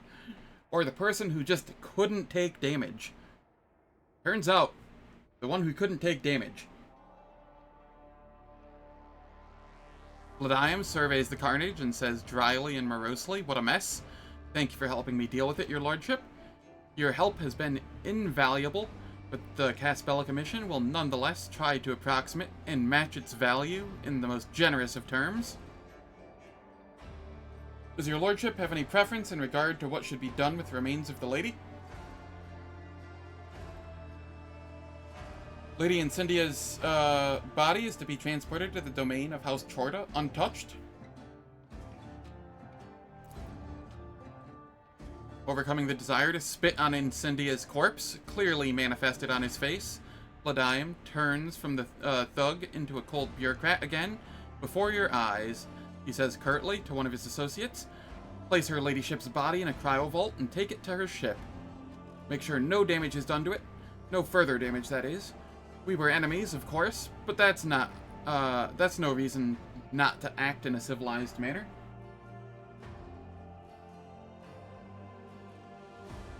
That it will.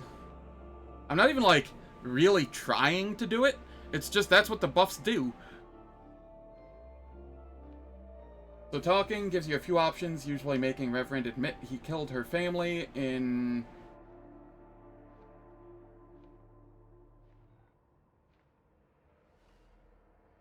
That's funny. What are you meaning to do next? I'll regain my grip on the station. I'll free the prisoners and give the merchants back their impounded cargo. I'll replace the lowlifes her ladyship put in charge with my own lowlifes. I'll take care of those of every station sector that are slowly dying in isolation. And of course, I'll send an envoy to the Lord Inquisitor to bring him news and inform him of my willingness to cooperate. Cleanse this station of Chorda's miscreants. I do not want Chorda's enforcers to face any reprisal. Let them leave. I'm no butcher. Her ladyship's enforcers may leave the station, except those personally complicit in the killing of my employees, friends, and loved ones. I have a responsibility toward them. Congratulations, your lordship. You have one less rival in the Expanse.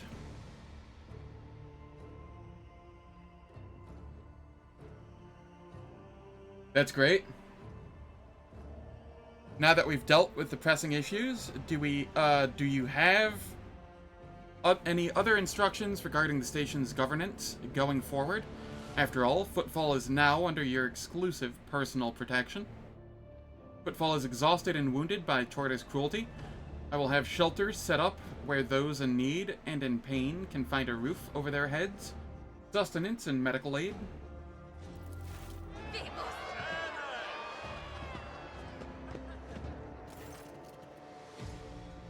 The entire gathering glorifies your name with a joyful chant.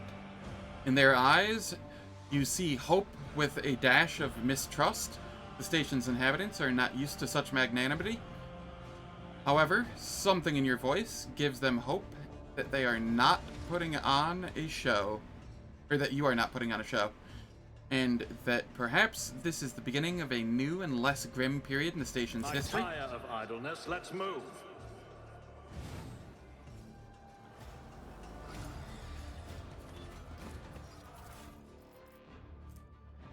Auto-striking power sword.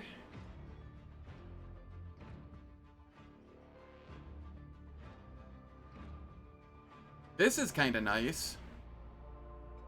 For some sort of, like, parry loop. Daredevil Devil Pistol. Eh. Heavy Xenomesh. I think I already have one of those. Archivist Servo Skull. Duelist Uniform.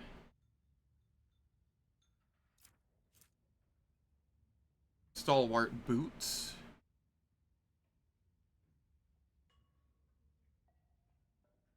Stalwart Boots are kind of nice.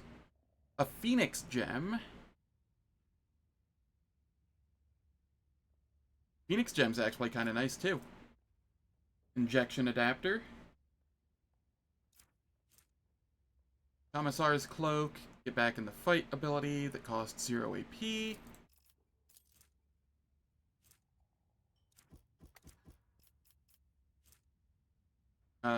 Inferno Pistol. Plasma Pistol.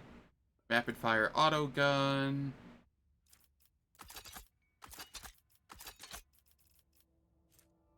Staff of Endless Flame. Alright.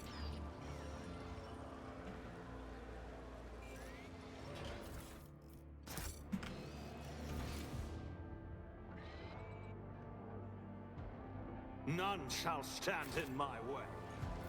We shall prevail.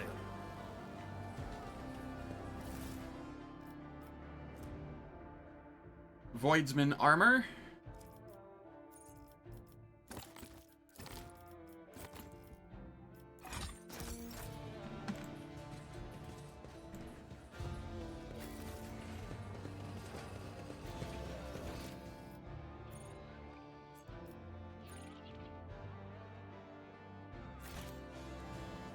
I should go check, see if they have anything new to say.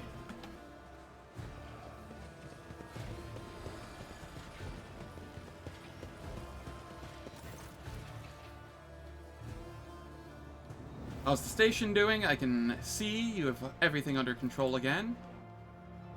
I'm only carrying out the duties imposed upon me by my position as liege. After the House Chorta forces retreated in a hurry, it turned out that, surprisingly enough, there were unaccounted for scumbags on the station who wasted no time in seizing the opportunity. I took the smartest and most useful among them under my wing, told them I didn't want any shenanigans. As for the rest, 100 or so names were added to the grievous toll Lady Chorta had left behind. Octaviana is already coveting your position in the Cas Bellica, and Octaviana's bitten off more than she can chew. It's too early to write me off yet, but I appreciate your lordship's decision to inform me.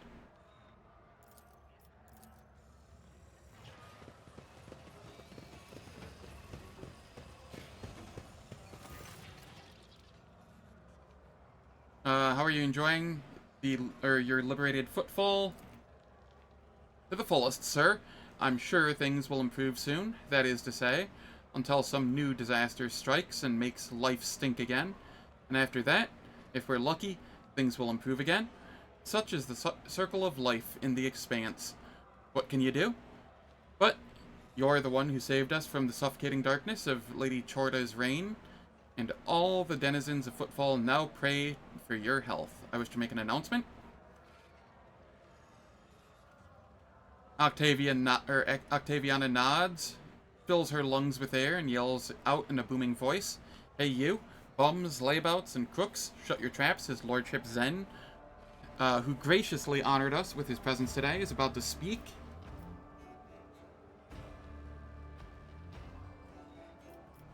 Freedom is returned to Footfall. Drink and live once more to spite Incendia Chorta. Now, let's honor their memory. A safe journey to the Fallen, and a long life to House von Valencius.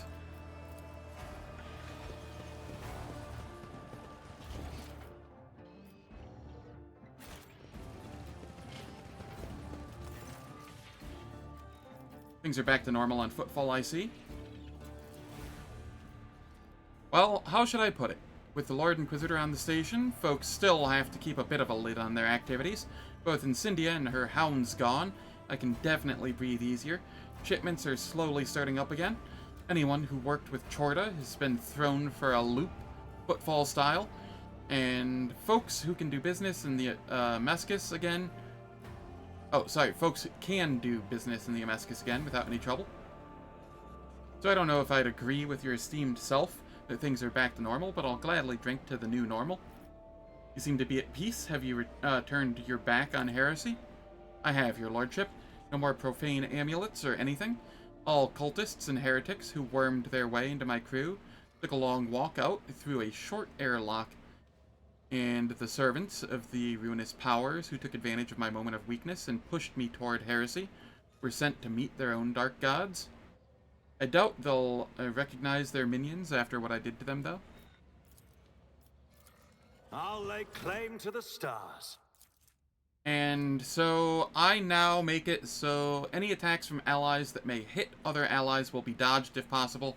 Any allied ability that may target an ally and has a resistance test will be resisted by allies.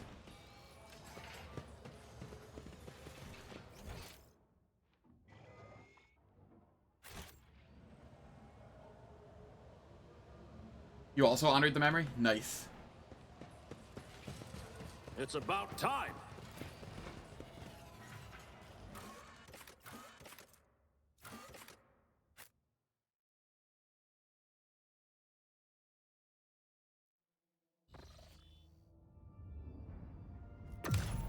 Alright, now to see if Jai leaves me.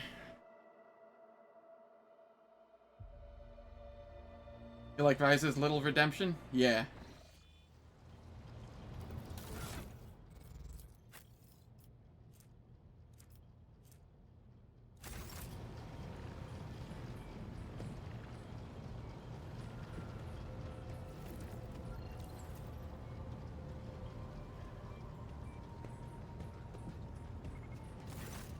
Shireen, O glorious son of dozens of worlds and billions of subjects, have you come to converse with Jai Hidari about the sweetness of her soul?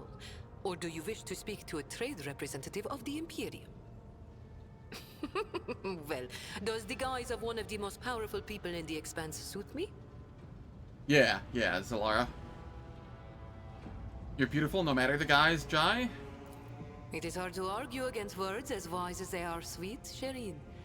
Except sometimes guise is mailed with the skin of their unfortunate owners, and the only way to take them off is to tear skin from flesh. That is not something I want. Not anymore. You said you wanted to reflect on what has happened. Oh yes, Shireen. And here is what I think. Since the day we first met, I have been tossed about like a boat in a storm. Battered, dashed against the rocks, lashed by the waves. And then I was flung onto the shore, and a fabulous gift washed up beside me. A precious pearl of the deep. The Mercatum Tabula Officiale. And it was not fate, or the glitter of golden bubbles that steered me on that voyage. Oh no. I realized the power of those who hide in the blinding light of luminaries such as yourself, Shireen. The power that lies in being a shadow that upholds order and light by skirting around antiquated laws. I will become that shadow, Shireen.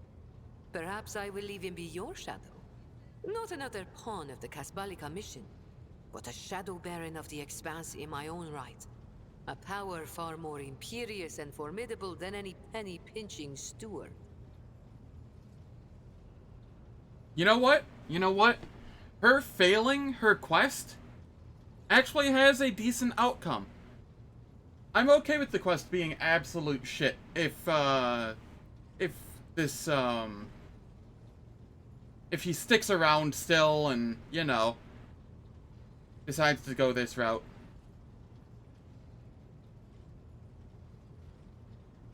It could have been far worse.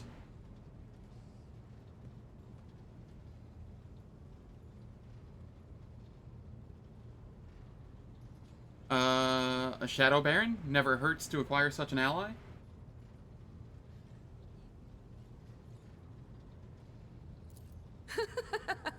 Then it is decided. Starting today, I will sail toward the future I choose. What a thrill it will be to ride the waves wherever they want to take me.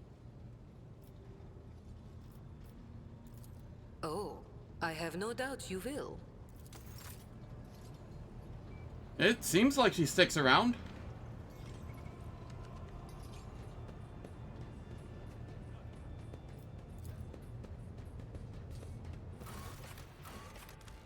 I want to remove her from party.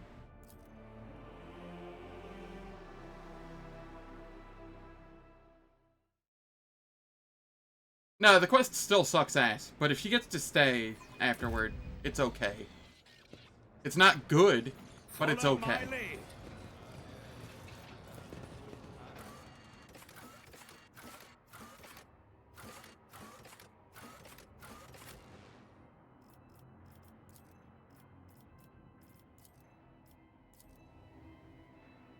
I want her at the back of my party because I think turn order will be determined by that, if I recall.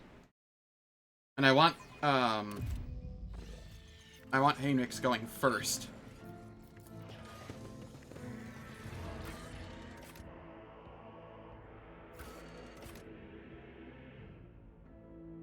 Maybe it's Heinrich's that I have to throw at the back. I don't remember.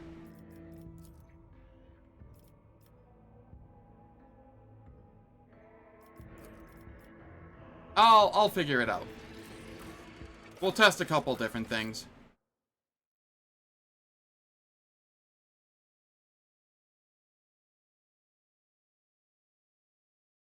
Because they both have go first abilities, there has to be some way to affect which one is going first.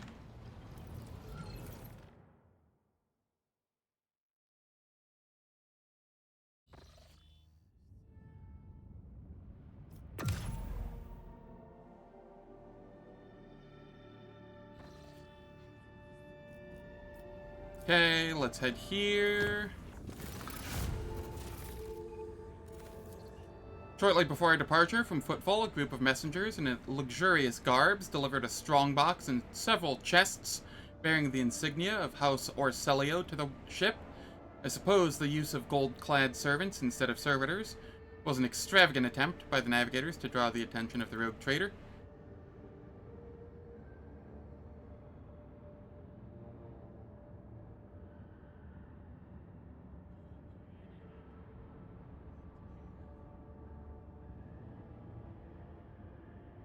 Considering the incident on the capital world, the Enforcer officers checked the Navis nobility, nobility gifts thrice. I'm pleased to report that none of them threaten your Lady Cassia's or the crew's well-being. Having said that, a closer examination of the strongbox by the tech adepts revealed a data slate with a vid message addressed personally to you alongside some kind of encrypted data. We dared not touch them without your instructions. What vid message? Show me. As you command, Vigdis issues several orders, and the vid screen of your personal cogitator springs to life, the machine innards rumbling unhappily. Rogue Trader, a familiar piercing voice comes from the cogitator's Vox system, and you see a bloated face with sagging skin and a gaping hole where the nose should be. We, Great Regent Aranto Orselio, send greetings and hope this message finds you in good health. House Orselio will soon hold a grand council within the Palace of Atlas, the holy relic that connects all navigators of our house. This meeting will take place not in the physical world, but in the world of thoughts, dreams, and visions. It is the only way to avoid bloodshed and decide the fate of the sacred child at last. Thanks to the Atlas, we feel that the soul of the child is full of dismay, and yet the rogue trader's words bear a lot of weight with the child, so he may soothe its anxiety and lead the child down the right path. The path of accepting its duty before the house and ascending the Novator's throne. I hope you consider my offer, for it is in your power to not only strengthen the bond between our dynasties, but multiply your riches at the same time. The gifts accompanying this message are but an insignificant part of the great regent's gratitude. May the God Emperor protect us all. I'm told the message has been relayed to your cogitator, Lord Captain. I hope the data did not get corrupted during playback or delivery. Decode the encryption hidden in the data slate. Yes, Lord Captain. Messenger Servo Skull has been sent to the Omnissire's servants. Once the data has been decrypted, I will notify you immediately. God Emperor protects.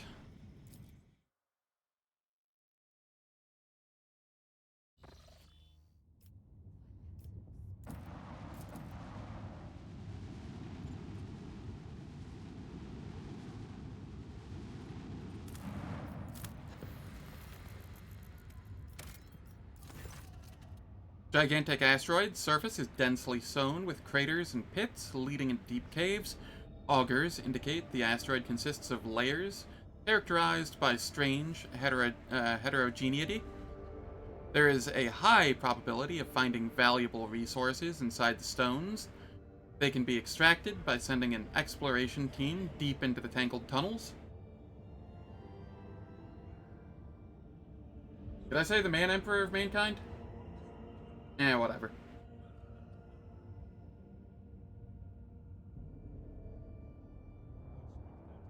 You did. Okay, okay.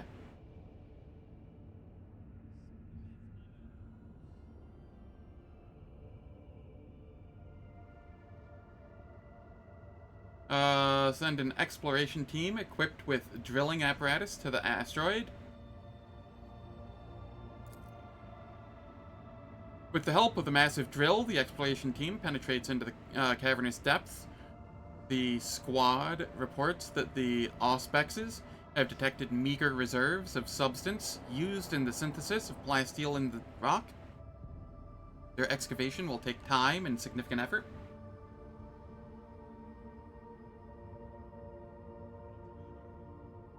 I don't know what that is.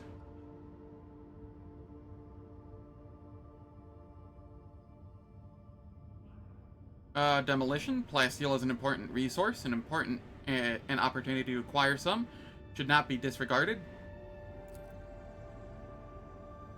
The equipment struggles with the unexpected hardness of the rock, but after 3 watches, the squad manages to set up enough mobile extractiums to gather the coveted material. Ah, he had a text-to-speech device. Gotcha. Oh, if the Emperor had a text-to-speech device.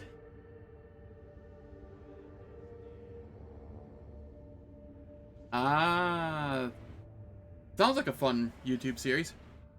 The noise and vibrations caused by the instruments have disturbed strange currents inside the asteroid. A transparent, viscous substance streams down from the porous walls of the caverns, slowly filling the caves. The squad's auspexes raise the alarm. A prolonged stay in these tunnels will undoubtedly result in the toxic liquid destroying the gear and equipment. Despite this, the explorers suggest blocking the livelier streams in order to leave them with enough time to fill several canisters with the strange substance.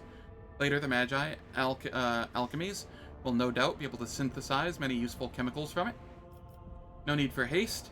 The explorers are to gather as much material as possible and transfer the find to the Magi alchemies for further processing.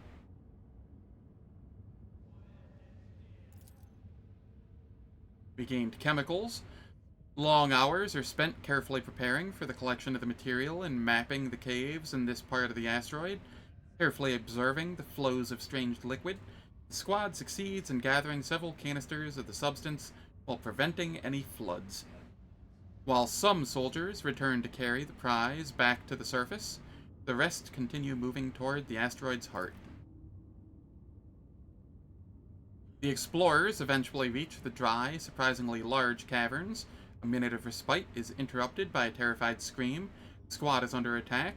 The tunnel's arches collapse, turning into nightmarish monsters resembling both worms and spiders. The beasts rush forward, yearning to tear apart the intruders who disturbed their rest. Engage the monsters.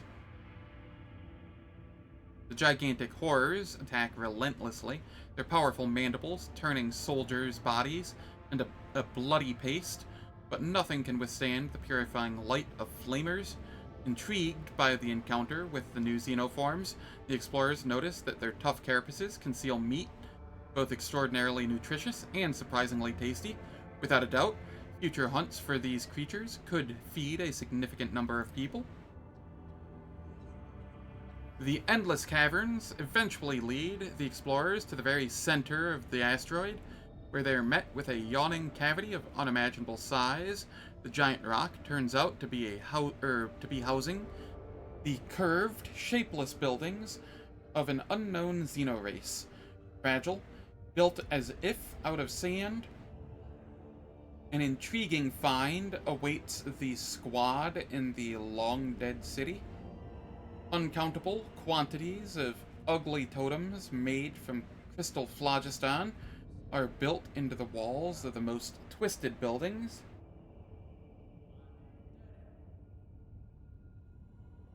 So good, Games Workshop had to shut it down? Yeah, Games Workshop has a stick up their ass most of the time.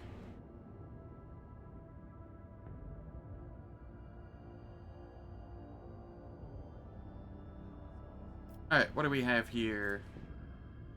Order the collection of these Xenos totems. Phlogiston is too valuable to leave it here. With each crystal effortlessly removed from the dilapidated sand walls, entire blocks of the city collapse. It does not take long for the cavity inside the asteroid to fill with thick, dusty fog. Further recovery of the phlogiston from the crumbling ruins will take more time.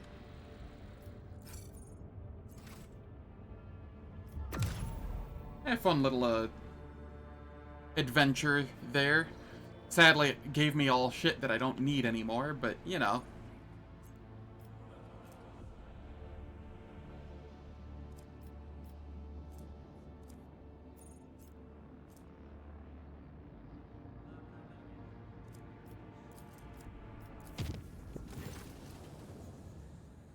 Lord Captain, an urgent report from the servants of the Omnissiah.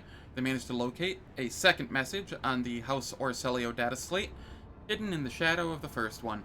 As soon as it happened, the machine spirit rebelled and started devouring the decrypted data. The acolytes of the cult Mechanicus are performing their rites to appease it and slow down the process of annihilation. What should we do? Display the message on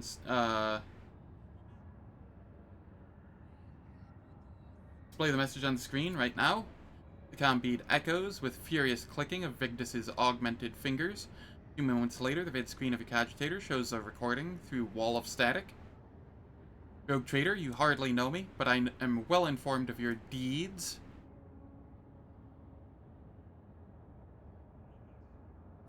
A well-built young man adjusts his silk headband embellished with the symbol of the Navis nobility.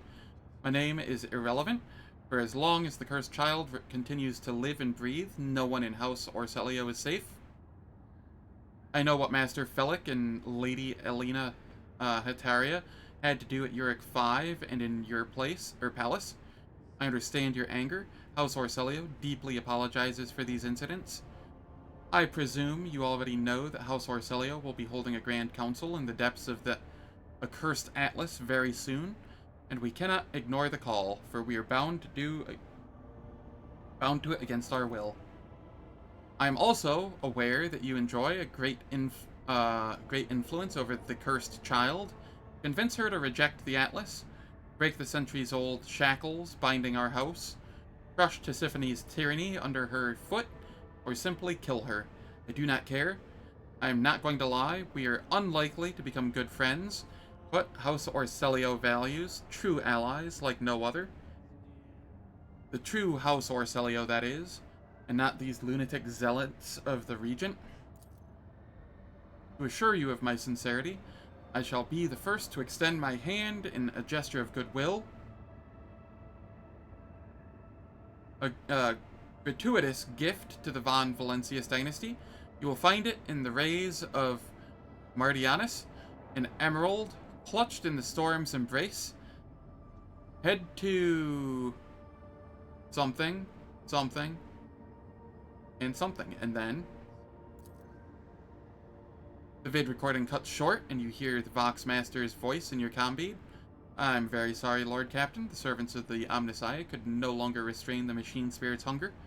I hope you were able to see the vid message through to the end.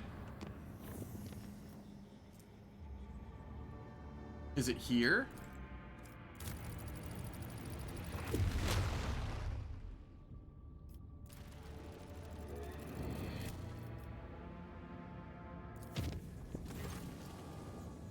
Lord Captain, multiple critical systems are failing throughout the vessel. Half the compartments are no longer responding. The ship is falling apart. We request your lordship's presence on the bridge immediately. The fuck?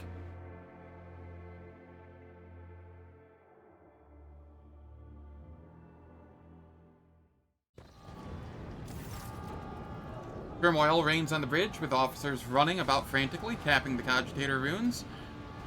Operators issuing commands into hissing voxcasters and enforcers brandishing and checking their weapons. Only the master helmsman looks curiously unperturbed. Raver's ever-growing scowling face clearly cannot hold any more grim dissatisfaction. Glad you made it here in one piece, your lordship. The crew is running the ship damage control procedures. The situation has been recorded and the ship's log is critical. Mistress Sarbeck and I are temporarily in charge of the bridge. I'm organizing the technical staff while Jocasta musters the enforcers.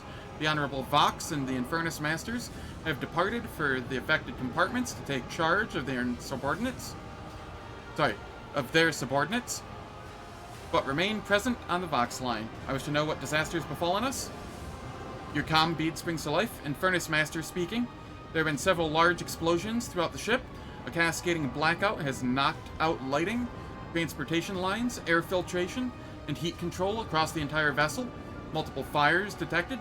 All Infernus Guild forces have deployed for emergency repairs. We will save the ship, no matter the cost.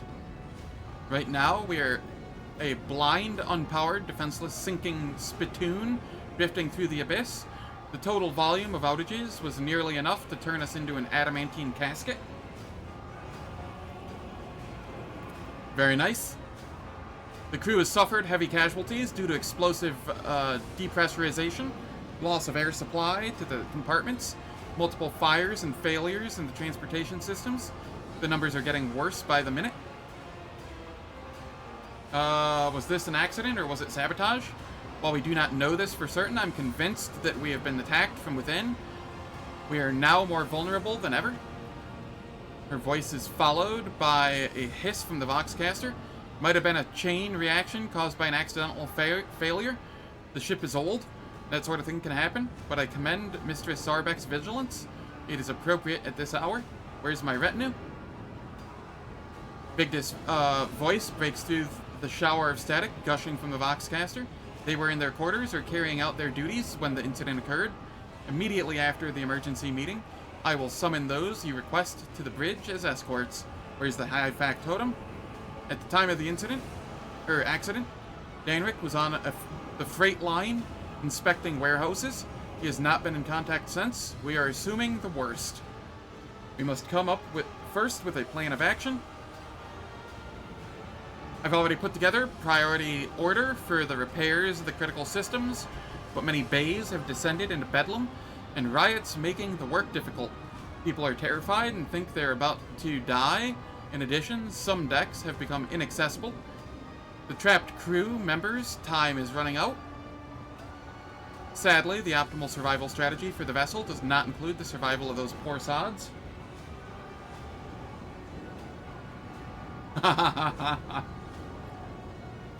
We will begin with emergency countermeasures. Here are your orders. During your time in the Navy, you've encountered more than a few critical failures.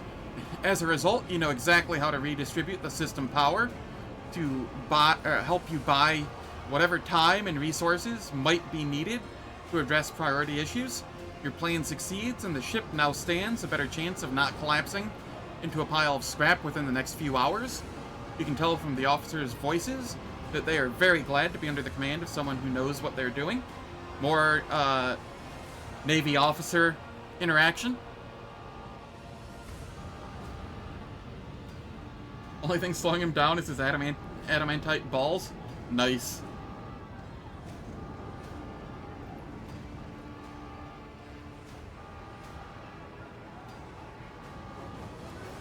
Rescue the crew members from the damaged compartments. Either we all survive or we all perish.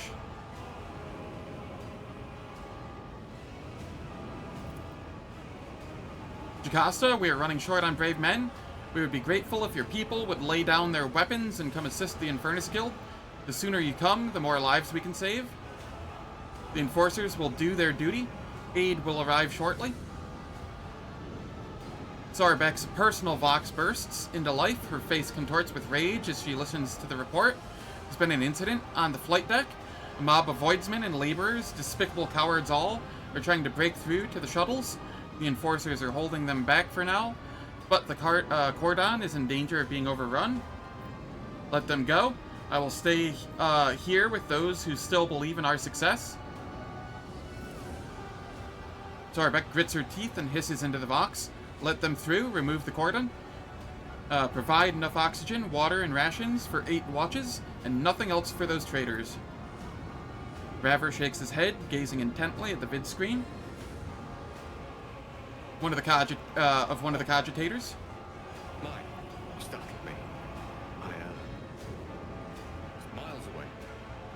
Hey, Alanin, thank you for the raid. How are you doing, gamer? How was your stream? Welcome, everyone. I'm playing Warhammer 40k Rogue Trader. It is a CRPG, and it's quite dialogue-heavy. Climbed with the bee for a while. For a bit. The bee. Were you playing Pokemon and using Beedrill or something? Nice. Mega Beedrill. Sounds fun. Shame I missed it. The pressure's dropping. The bridge ventilation system's completely busted, Lord Captain. I humbly request that you move to the officer's deck, where the emergency headquarters are to be established. The bridge is no longer safe, so I must ask you to hurry, while the tech priests are still supplying the elevator with power. My assistants and I will stay here and report on system readings. We have an emergency supply of void suits, so we won't croak right away, Emperor willing.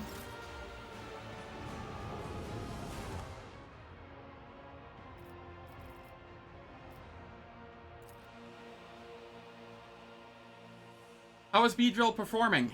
I mean, I guess you said you climbed, so that implies a rise in MMR.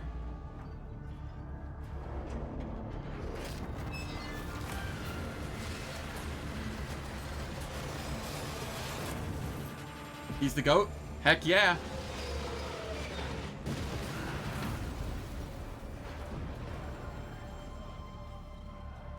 Baby Shark is always good. He's so last season? Aw, unfortunate.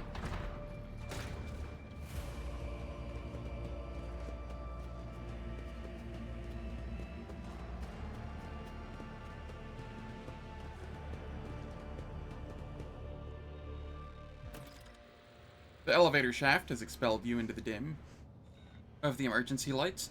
The smell of promethium and burnt flesh only adds to the nausea, confirming that you have suffered a concussion. Your elbow's twisted at an odd angle, and your body is racked with pain. But there's a silver lining to all the agony. It means you're not dead yet. Something me silly. Exalted One, be praised. A disheveled Jai attempts to dust off her ruined outfit. She clears her throat as she glances at you and puts on an innocent expression. My heart overflows with delight to see that you, too, are in one piece, Shireen. Inspect the elevator wreckage. It is a miracle you have survived. Guide rails lie in a twisted pile over a crown of shattered plasteel. The elevator was equipped with safety devices meant to stop the cabin inside the shaft, but at least half of them have failed. Your fall was no accident. Reset the dislocated elbow.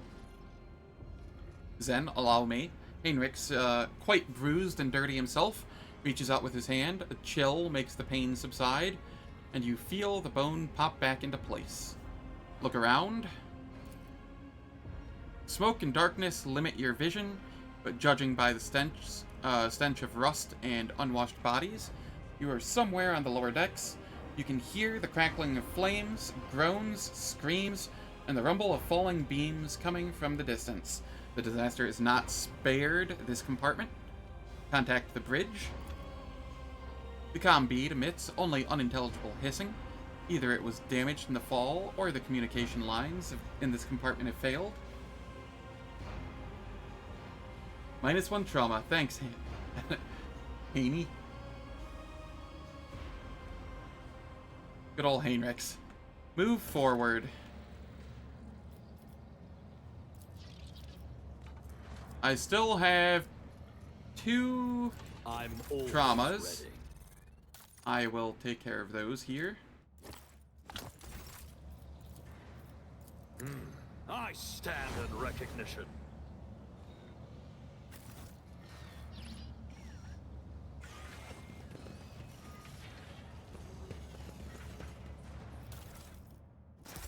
None shall stand in my way.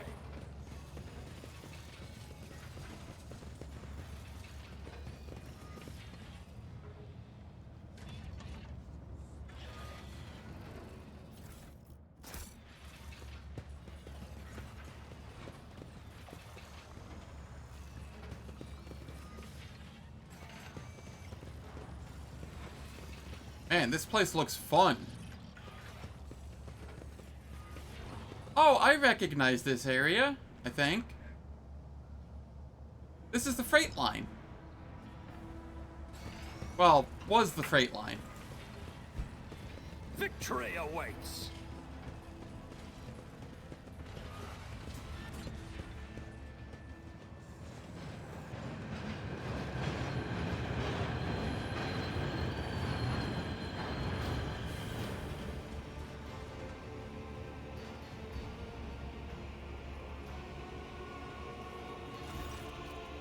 Locomotive, enveloped in steam, halts at the platform with a low rumble. The hardened emergency workers of the Infernus Guild pour out of the carriages. Upon seeing you, they begin to wave cheerfully and shout. Heinrich Monteg's face is covered in soot. He smiles broadly, never letting go of his Eho stick. Lord Captain, it's good to see you back in good health, however battered. The Vox Master reported that the elevator had collapsed, so I jumped on the first train and headed down here to look for you. He holds out a hand as strong as a lifeline. Let me give you a lift to a safe place. I'm sure many on the ship would be pleased to be rescued with such daring, but it is only right that the rogue trader should get all the nicest things, is it not? I'm certain that someone tried to kill me. And it is fortunate you are traveling in the company of such big, bad Infernus repairmen. How do we feel about people harming the Lord Captain in front of us, lads? Heinrich smiles brightly at the furious, almost bestial growls of his subordinates.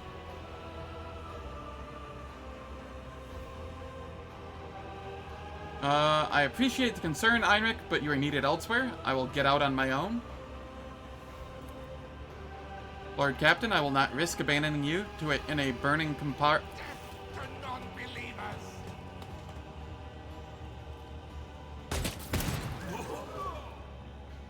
A shot from a needle pistol misses Heinrich's head by a thread, cutting his Eho stick in two. A frail young cultist of the blood-spun web appears beside you. Yaman, cast off the evil hand. It holds only betrayal and wrongful death. Heinrich Montag is not human, and he seeks your demise. The Infernus Master pulls the last of his Eho stick from his mouth and asks in a low voice, "Have you lost your mind, you damned fanatic?" Take a close look at the repairman. The Inferni look baffled, but the astonishment soon gives way to righteous indignation as huge, burn-covered fists clench into instruments of murder. But they're not the only instruments. You see hands slip under clothes and curl around weapon grips. Somewhere in the crowd, you glimpse the all-too-familiar glint of gunmetal. Yes, skin patches also get rid of traumas.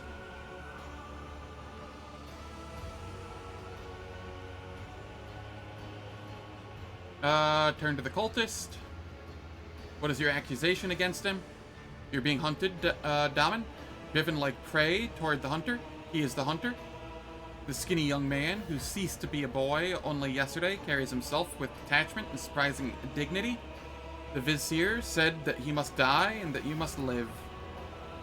I understand that the situation is critical, but, damn it, I'm a senior officer of the ship, as much as I hate to remind you, and you are a little mutineer who almost put a hole in my head.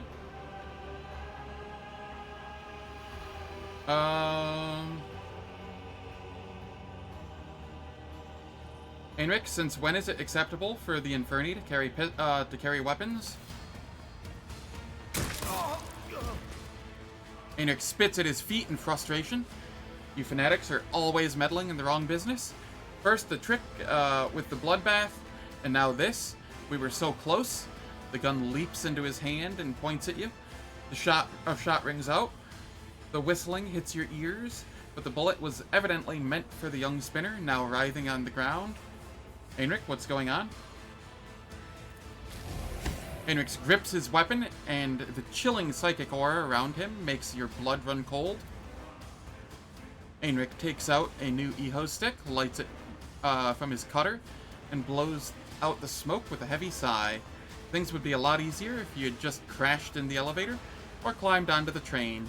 I wish you two could hear the sire's song in your dreams and await the many-armed emperor. But the harvest season is come, and you must be reaped. You must die so that we may live. I'm sorry, Zen. Farewell.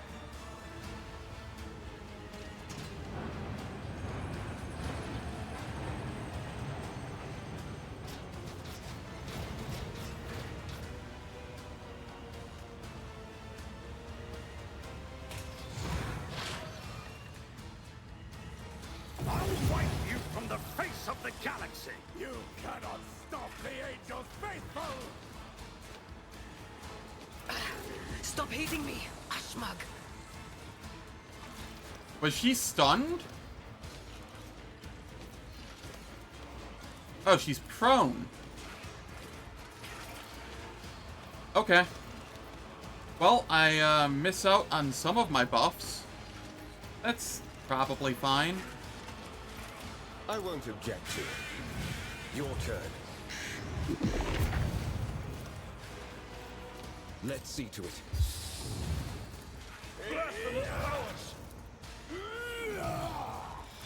But of course, Lord Captain. Beware of sorcery! I won't object to it. Let's see to it.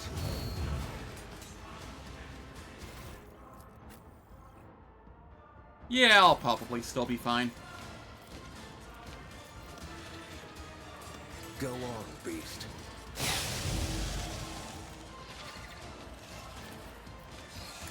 The Exalted One protect us all. Whoops. I apparently enfeebled myself. Whatever, that's fine. Ah, crap. Ads are about to start. Alright. The ads will last for 3 minutes. They disable pre-roll and mid-rolls for the next hour on Twitch. I don't do anything in the meantime, so nobody misses any content. And I will catch everyone after the ads.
Alright, the ads are finished.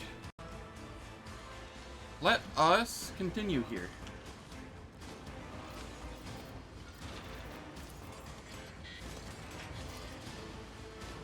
A 5% chance to hit?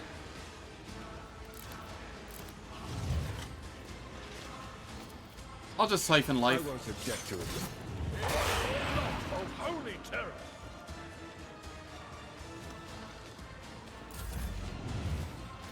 Not a problem for me. Alright, I will... Suits my Reckless purposes. Rush. Nothing Reckless I can't Strike. do. All too Brace for easy. impact.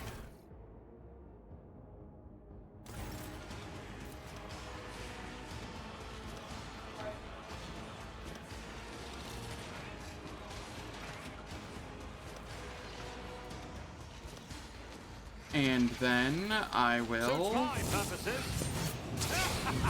Another clean strike. Alright. Then I can Wildfire. Already done. Sworn Enemy. Suits my purposes. Devastating Attack.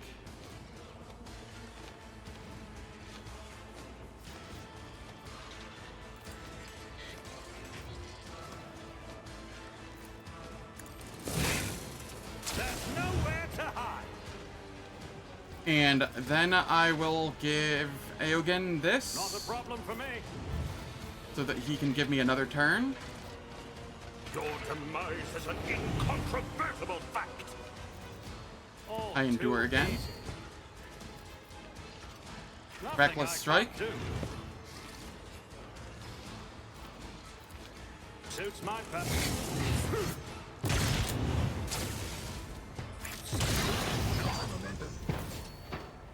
There we are.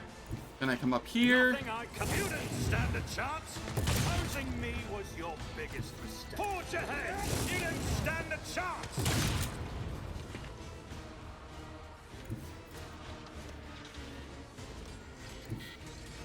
Not a problem. Nothing of value has been lost. All I too reload. Ooh, these are thick. Opposing me was your biggest mistake. Nothing of value has been lost.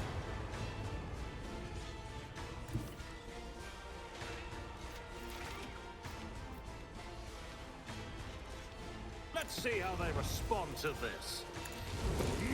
Nowhere to hide. Another clean strike. Just getting some damage in. There's nowhere to hide. You didn't stand a chance. And then I can charge in on this one. Watch and learn. Another clean strike. Unfortunately, it appears to have moved, but I have a hook. Nothing of value has been lost. Already done. I reload. Nothing Come I back over can't here. And then charge in on this do. one. Suits my purpose. Watch and learn.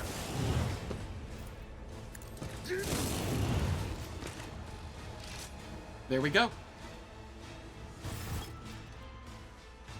Only got one set of my buffs, and it was still fine. The Death Cultist is bleeding out and breathing with a barely audible wheeze. You are unharmed, Daman. The temple, the Vizier is waiting. He can help. Let me take you. Examine the spinner. Heinrich was shooting to kill, and a perfectly aimed shot has torn the young man's lung to shreds. It is a wonder he has not choked on his own bloody blood already. And I enfeebled myself, yes. I wish to know the name of my rescuer. Spinner, Gyorek. He beams with pride. It is not every day that such a distinguished person takes an interest in his name. I have not yet done my duty. Go to the temple, it's safe there.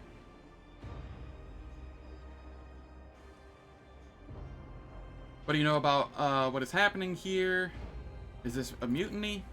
Mutiny, yes, the aberration of the Ravenous Star. Inhumans, the Vizier will explain. Trust no one. We must get you to a healer before you die of blood loss. No need to waste time. You must hurry to the temple. Bandage the cultist's wounds. Cannot leave you in this state. We failed. Hendrix, how do you fail a Medicaid test? You're a friggin' biomancer. Just patch it up with your psi powers.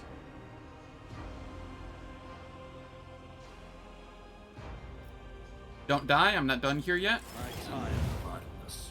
Let's move.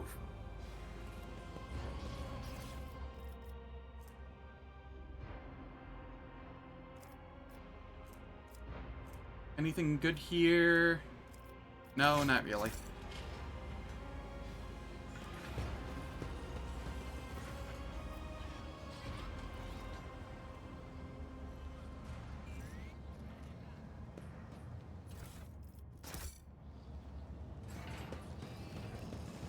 I won't tolerate weakness.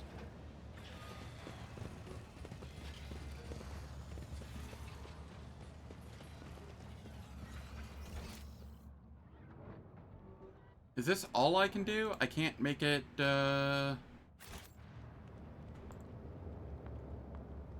Can't make it over here. Right?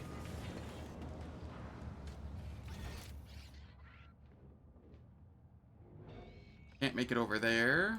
It's about time. I can make it up here, but I think that's like where I came from. Yeah. Alright. I don't think I'm missing anything.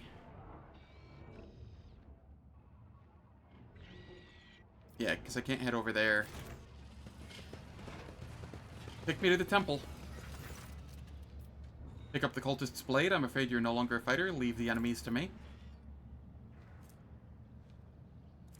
I'll be glad if, with my weapon, the Daemon cuts the threads of the traitors. Take me to the temple.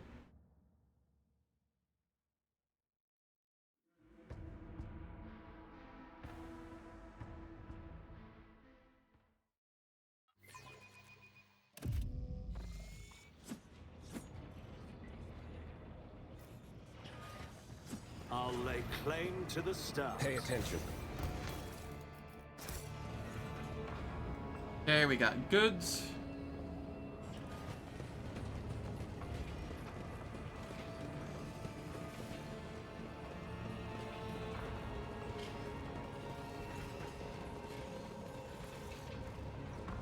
Oh, my entire retinue is here. Nice.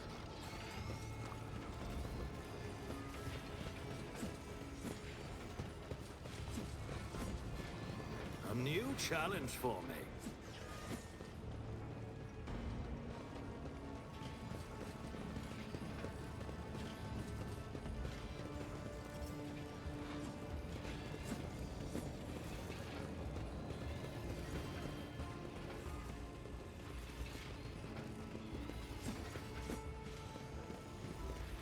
Just looking for loot.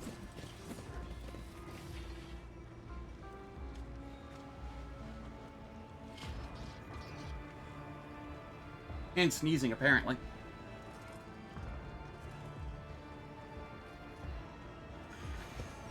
Old man made to go get all of the friends? Yeah.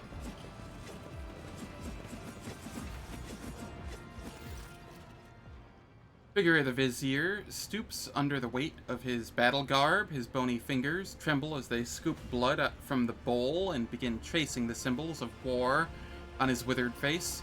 Without breaking the ritual, he addresses the emptiness.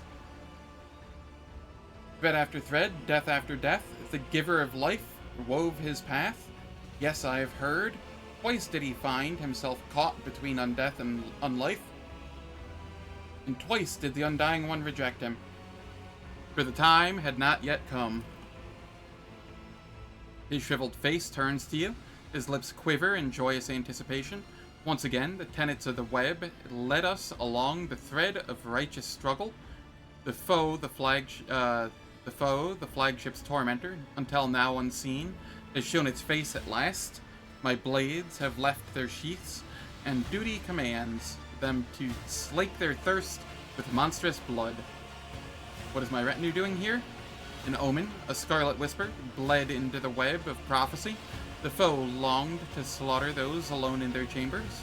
But they were too late. The spinners had already led your chosen few to our abode along a hidden thread. What? You crooked old spider? Why did your servants not tell me the enemy was coming? You tricked me into fleeing from battle. There is no glory to be found in needless death, Wolf of Midnight. The foe will choke on the blood you lust for soon enough. Ready your fangs and your claws. At first, I thought they were coming to finish me off. What a surprise. Even a witch gets rescued sometimes.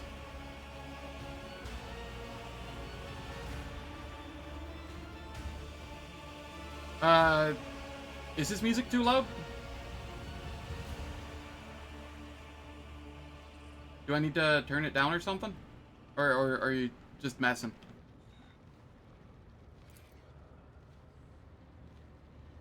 It's hard for me to tell because the game's always too loud for me, if I want it to be audible to you guys at all.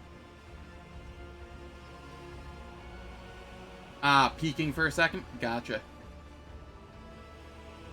Like audio distortion peaking, or just getting really loud? Gotcha. The sudden invasion could have cost your people their lives. They were fortunate that I was up late reading and recognized the garments of the blood-spun web in the lumen's light. Please knock on the door next time.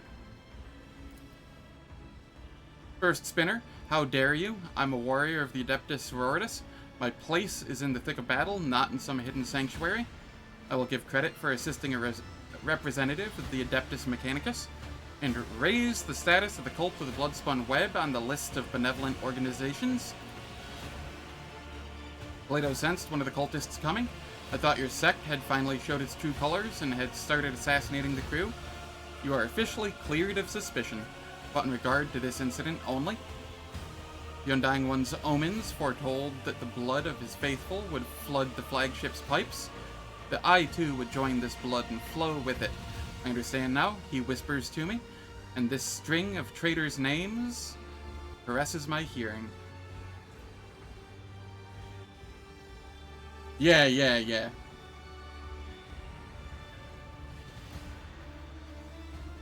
The spinner who brought me here is severely wounded.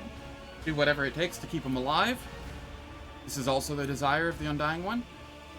He has not whispered the name of young Georg, so we may heal him. Whom are you planning to fight? What is happening on the ship? Violence and turmoil. A mutiny of twisted souls. The traitors speak in a false voice over the Vox. They speak of enforcers and officers who sought to slay their Lord Captain.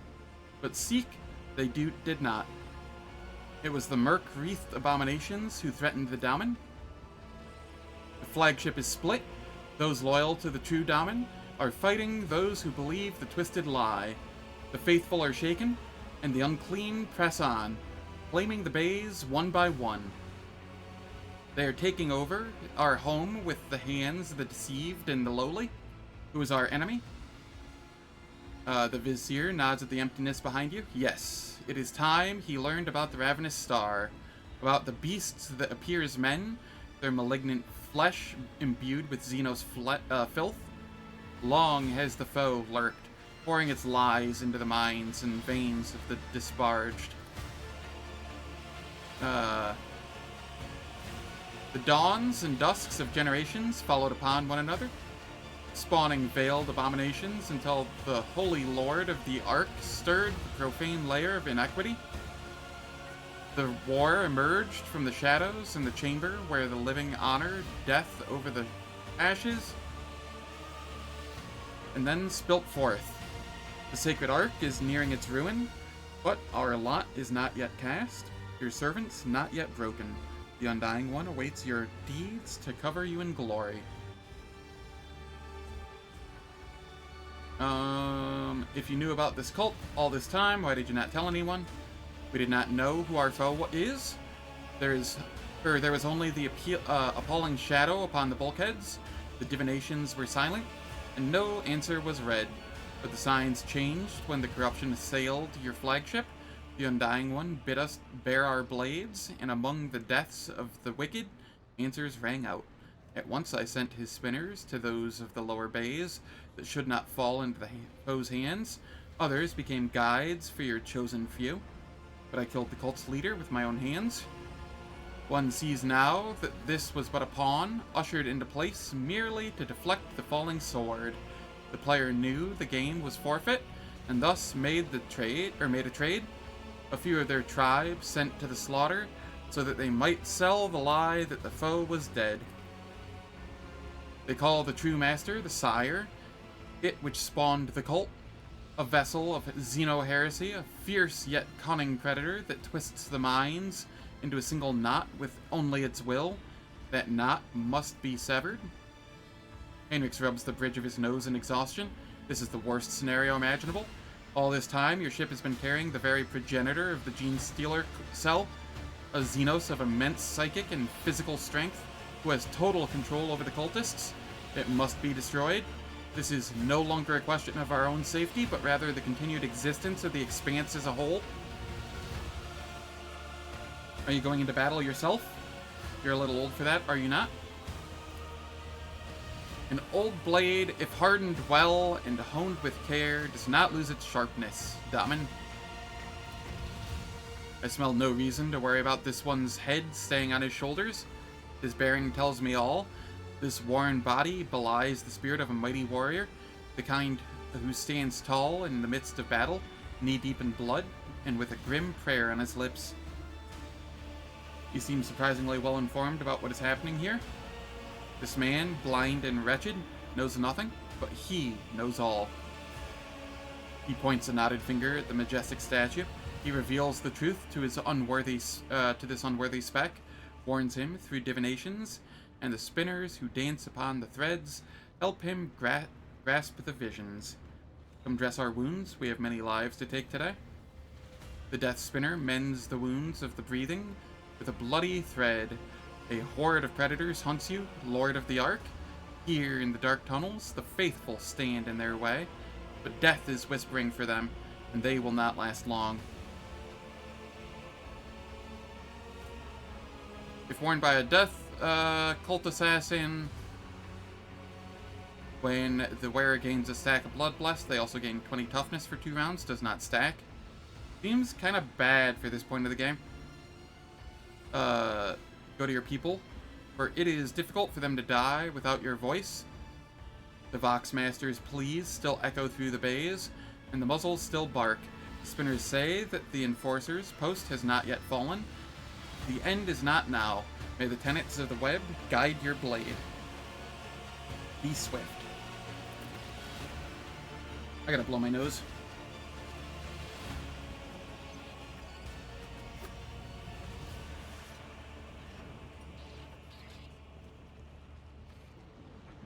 Alright. We have a level up. This is level 46. Welcome back from your physical labor. I am grabbing open engagement and awareness.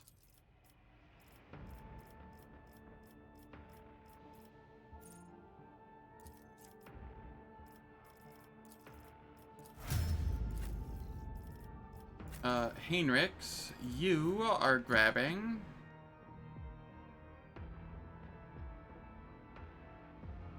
ramming speed and Medicae.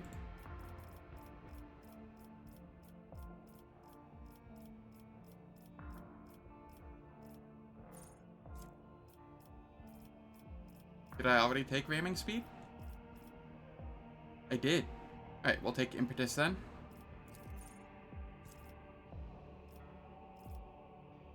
And was it Medicae? Is that what I said? Yeah. Abelard. You, crowd kill and carouse.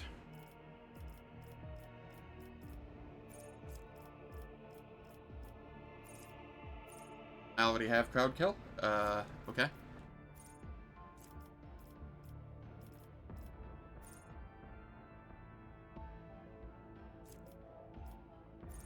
Let's go...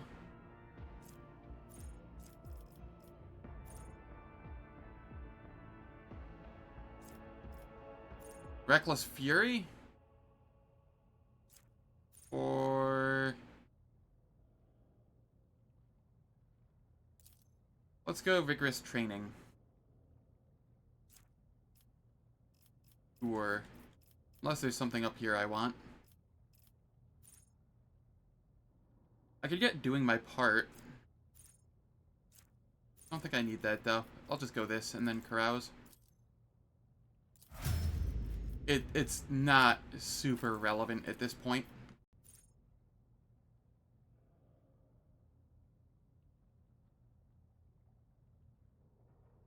Juliet, you are getting Continuous Analysis and Lore Xenos.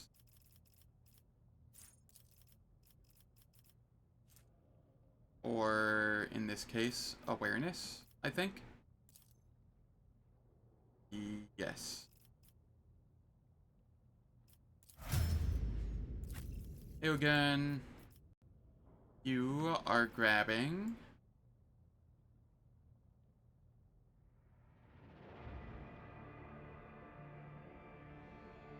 Late game Abelard issues? I don't care, just take a talent, your build was done 10 levels ago. Yeah, it's not even that. It's... Abelard, you don't need talents. Nobody really needs talents. I just solo the fight.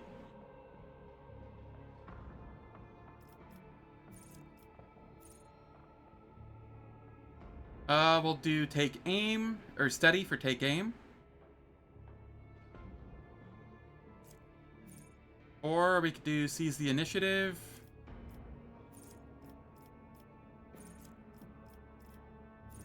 Let's do Seize the Initiative. And then here... Gonna want to go back because the pay was nuts. Heck yeah.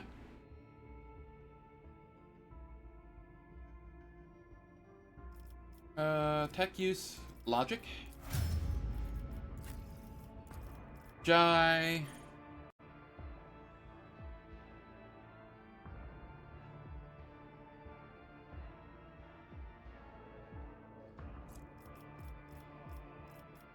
Personal Oversight.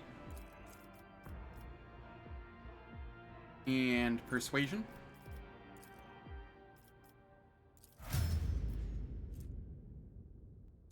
Good morning, Nix. How's it going? Hope all is well.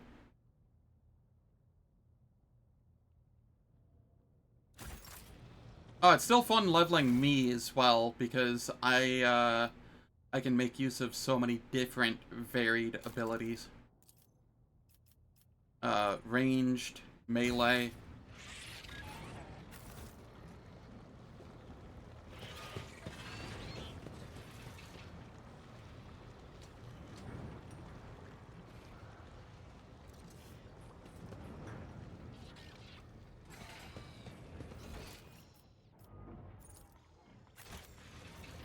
Victory awaits.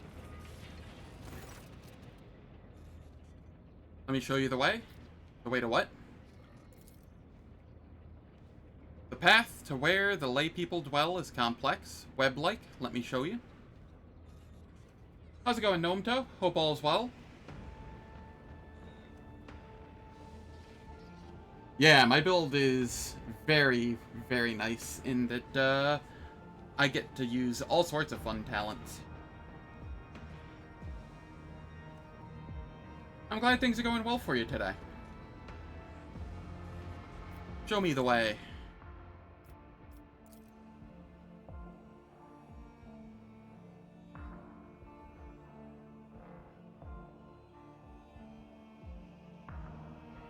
Glad to hear things are going well for you too, Gnometoe.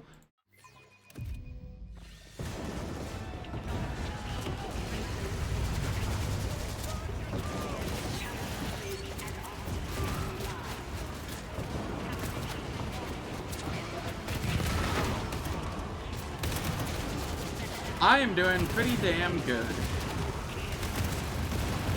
I was a little tired earlier, but all is well now. That cutscene was very loud. My poor ears.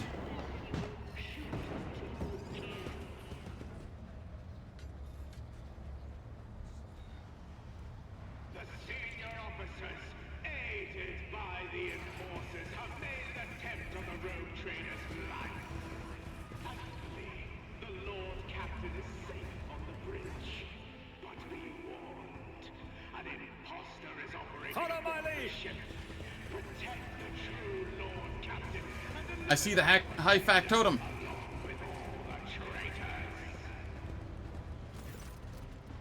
Generous Danric puts down the rifle and dabs his forehead with a silky handkerchief before shoving it under the tight band of the ammunition belt across his chest. His gilded frock coat is overlaid with a bullet-ridden and melted flak vest that barely fits around his voluminous waist. Behind him, a motley band of enforcers, armed clerks, and laborers greets you with enthusiastic shouts. The group of captives, silent and dejected, sits a short distance away. The boy: I'm delighted to see you in good health, your lordship. I'm afraid my report on the inspection of the ship's storehouses will be slightly delayed due to extraordinary circumstances. 80 lashes. Delaying your report. I see how it is. Nah, I'm just messing. The enforcers reported that you had been sighted in this compartment, and I humbly believed it was my duty to head for the freight line with this very modest army. Would you kindly move a little to the right, your lordship?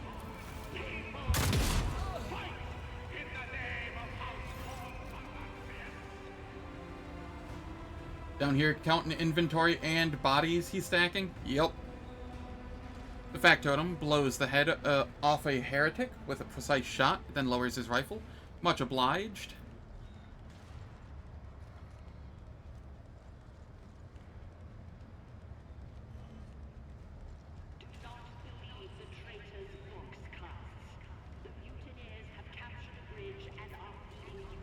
I take it the inspection did not go well.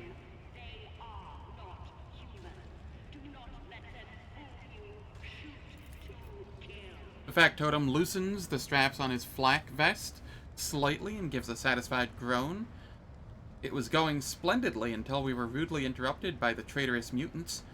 I'm afraid I have temporarily had to requisition weapons and uniforms for myself and my militia, but do not worry. Every spent bullet will be accounted for and added to the unplanned extermination of Heretics column in the ledger.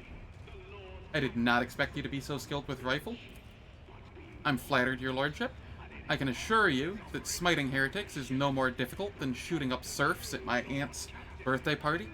In fact, fighting an armed opponent may even add a certain spice. I see that all the crew's clans are working together to retake my vessel. You are indeed correct, your lordship. Serfs, enforcers, officers, tech priests, and tunnel rats have all united in their fight against the rebellious scum. The only ones missing are the Inferni. It seems they were the backbone of this mutiny, and they strangled all those who were not privy to their dastardly plan. Yet, as you can see, our enemies also include those who swore an oath to you not so long ago, crew members who fell for the rebel propaganda. It is your choice whether to sentence them yourself or to leave the execution to me after you've departed on your business.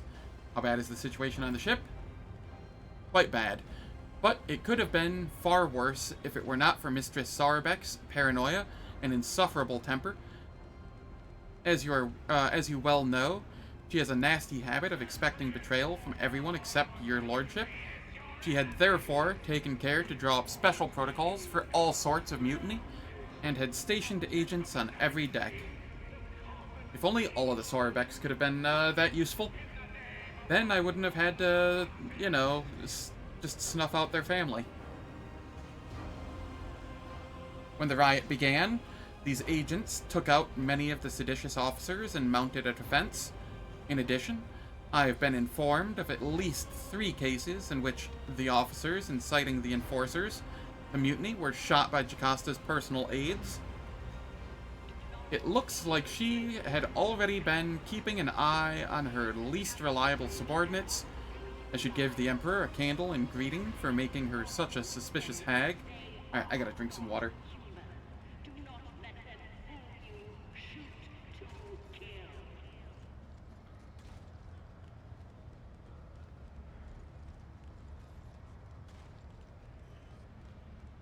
Alright. I should warn you that many of the rebels were carrying Enforcers' equipment during the battle. Apparently, they took it from the soldiers assisting in the rescue efforts. Those traitors from the Infernus Guild stabbed them in the back. Be careful. What do you intend to do next? Why, I intend to die for you, your lordship. Every member of the militia, from burly enforcer to puny clerk, nods in somber agreement with the high factotum. But I must admit, we are quite exhausted from fighting our way here, and we are not really suited to being an assault squad. I think your lordship should head for the enforcer's post. You will be safer there. Meanwhile, we will take a breather and smoke a few more dozen heretics out of their holes. God Emperor willing, I will not have to die a glorious death with your name on my lips after all, and will instead begin auditing the damage the ship has suffered, as well as the losses among the crew. It is a routine procedure, one in which I have become quite proficient.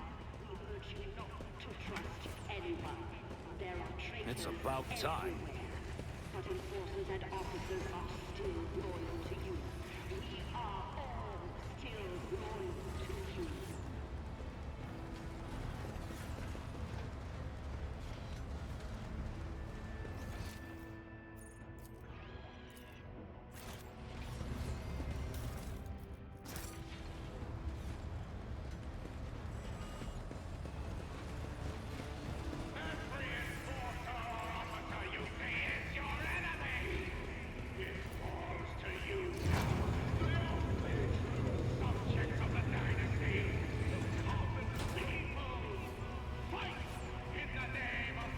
Don't forget to shoot those traitors.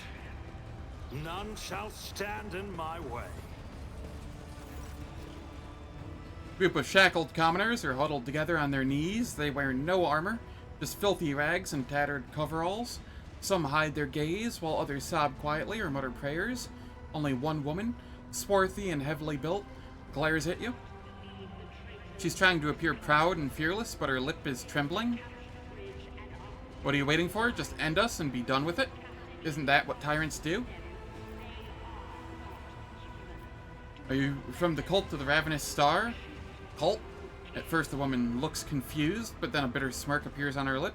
Is that what you call our liberators? To you, anyone who fights the oppressors is a heretic? I'm a tyrant, then? Tyrant, oppressor, butcher, choose whichever one you like. Who put you up to this rebellion? The liberators are true heroes. When the fiery death rained down on our slums, not one of your enforcers lifted a finger to save us, but the Inferni went out of their way to pull children out from under the rubble, mend wounds, and comfort widows. They opened our eyes. They said that we no longer need to endure beatings, fight over crumbs for food, or die after you've worked us to the bone, that people can live as equals, take care of one another, and have dignity.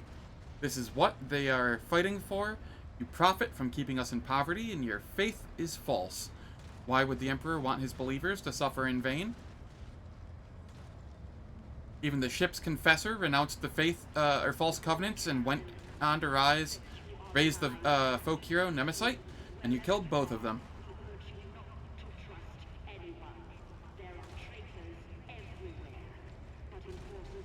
The Nemesite was a mutant freak, just like these liberators themselves. Purple skin, crest on the forehead. I trust you've seen these before. I thought they were just mutations. Are you saying we've been tricked by inhuman fiends? By the Holy Throne? What have we done? You will atone with your blood or perish this instant. The choice is yours. I shall let you go. It is up to you whether to flee or to seek vengeance. I'm gonna go with 2. Forgive us, Lord Captain. The woman draws a quivering breath. We won't forget your mercy. Give us weapons and a round of ammunition, and send us forward. The bastards will answer for everything. Even death is kinder than false hope.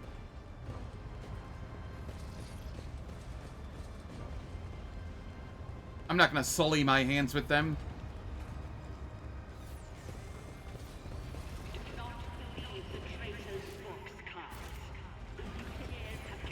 I'll lay claim to the stars.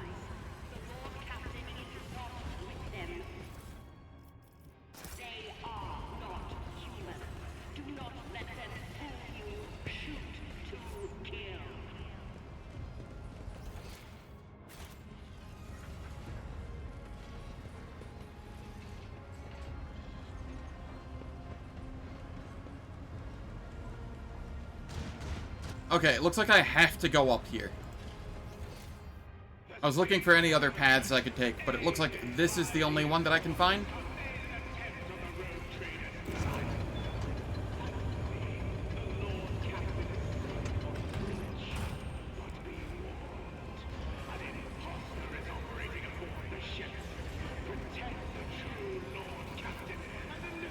The shop smells of burnt meat and scorched hair. The shopkeeper tried to rescue his wares, scraps of brain matter and caked on blood. Alright.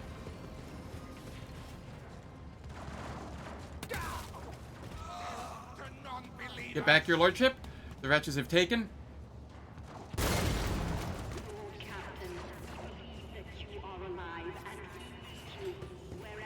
I did fine.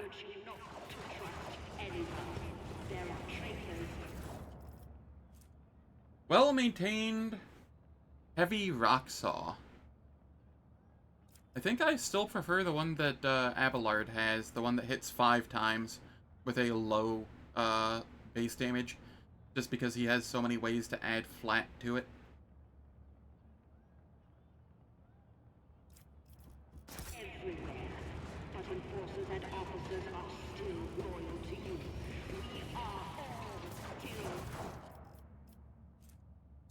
Bolter. Victory awaits!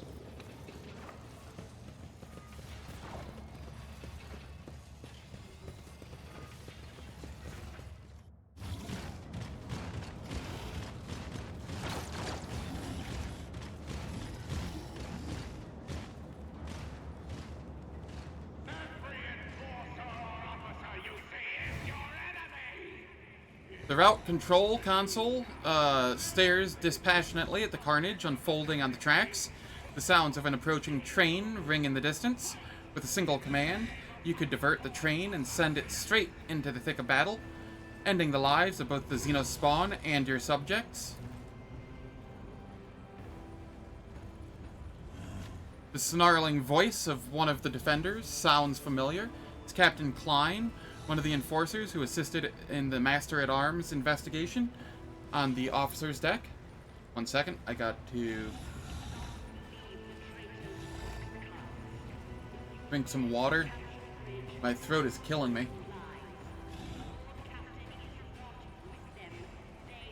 Leave the console and rush in to save my people. The console silently observes your heroism, its lumens blinking with indifference. Damn, that train went by fast.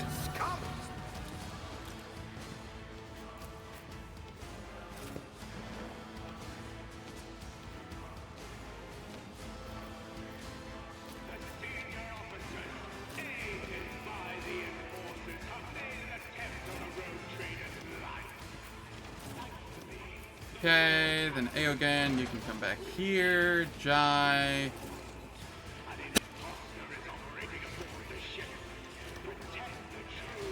Sorry, I tried muting in time. I did not, though. Juliet. Actually, this'll do. Yeah, there's the ladder there. I don't think it's gonna matter too much, though.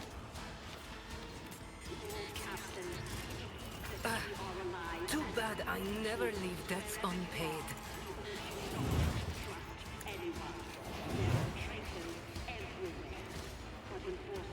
Okay. Don't get too cocky.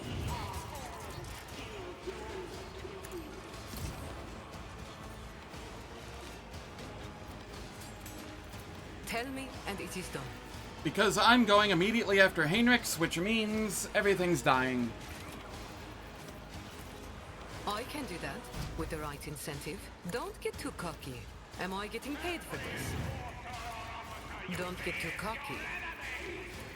You've got a problem, I've got a prize.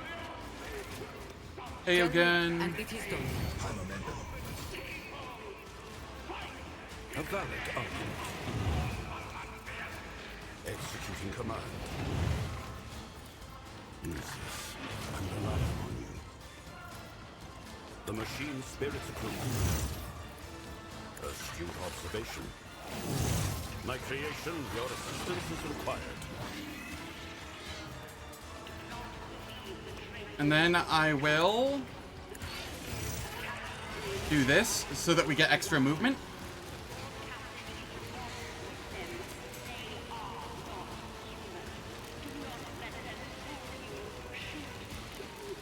This will be fine.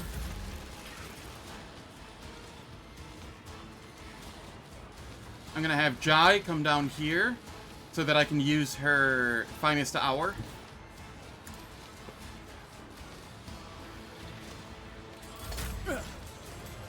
Heinrich. Down easy. For the throne. Your turn. Naturally.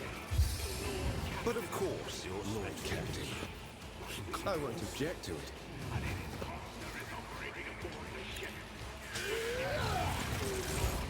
For the throne's glory.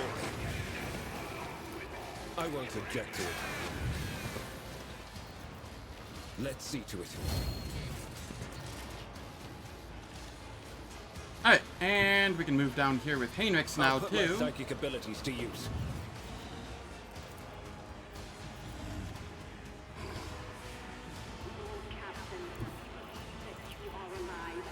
But of course, Lord Captain.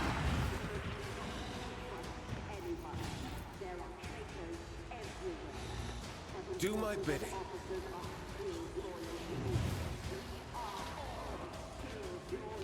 Okay.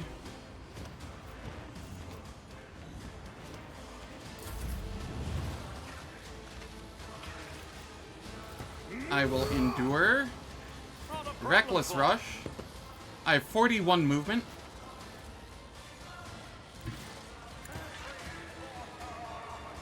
And now I have 50 movement.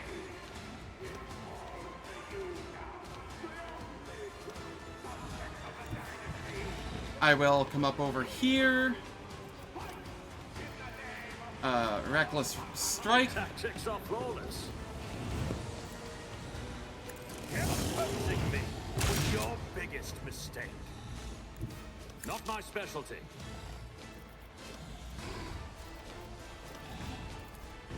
Suits my purposes. There's nowhere to hide. Nothing of value has been lost.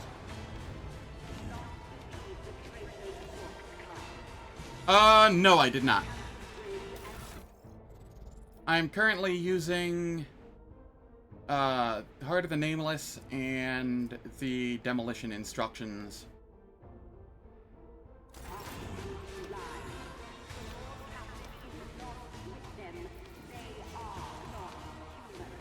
I will Wildfire. I shall not fear.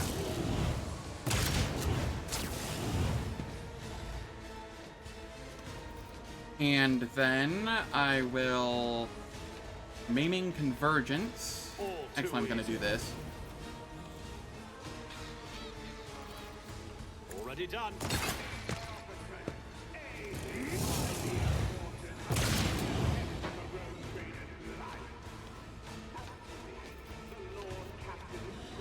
I will come back up here.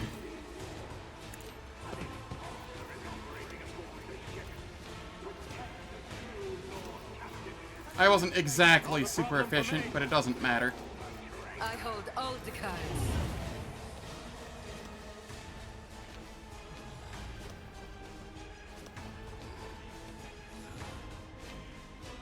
I like how the dead one's still standing.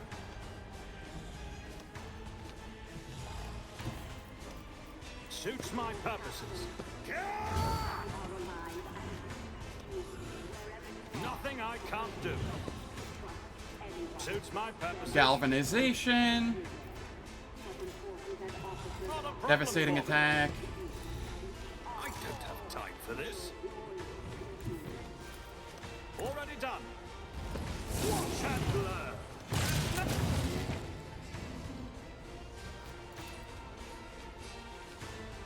And then I'm gonna have to be a little inefficient again and use this to get over there. But that's fine. My time is now.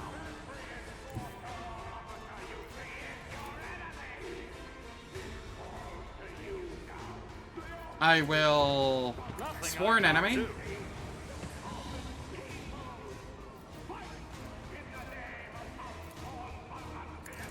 Watch and learn. Another clean strike.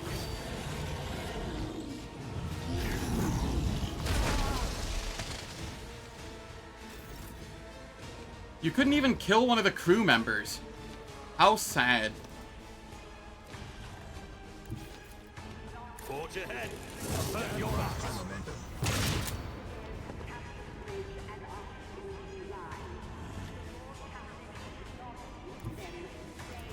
Let's see how they respond to this.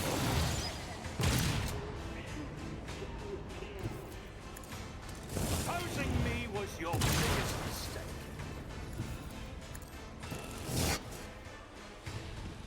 Easy fight. Attack for the Emperor and the Rogue Trader.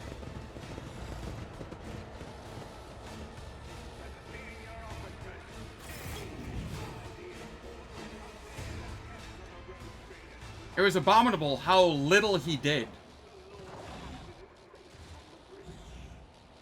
Wretched scum, I fought worse than you on Dargonis. With a look of disgust, the Enforcer in the protective mask grinds his boot into a lump of mutant flesh. From the sound of his voice, you recognize him as Captain Klain, the man who performed the autopsy on the mutant during the investigation. I thank your lordship for the timely assistance. I thought it was my fate to go down an aberration's gullet like poor Ginevri, but the Emperor had other plans for me. How did you end up in this compartment, soldier? Mistress Sarbeck sent my squad and me to the freight line to take charge of the situation. She heard that you had been spotted here and wanted us to lend Hugh support. Ginevri's dead. She sacrificed herself, covering our Sally from the upper decks. She wanted to tell me something before it happened, something important. I could see it in her eyes, but she didn't get the chance. Now I will never know.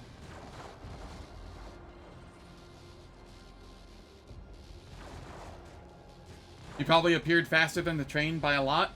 Yeah, I know. I was just zip-zapping all over the place.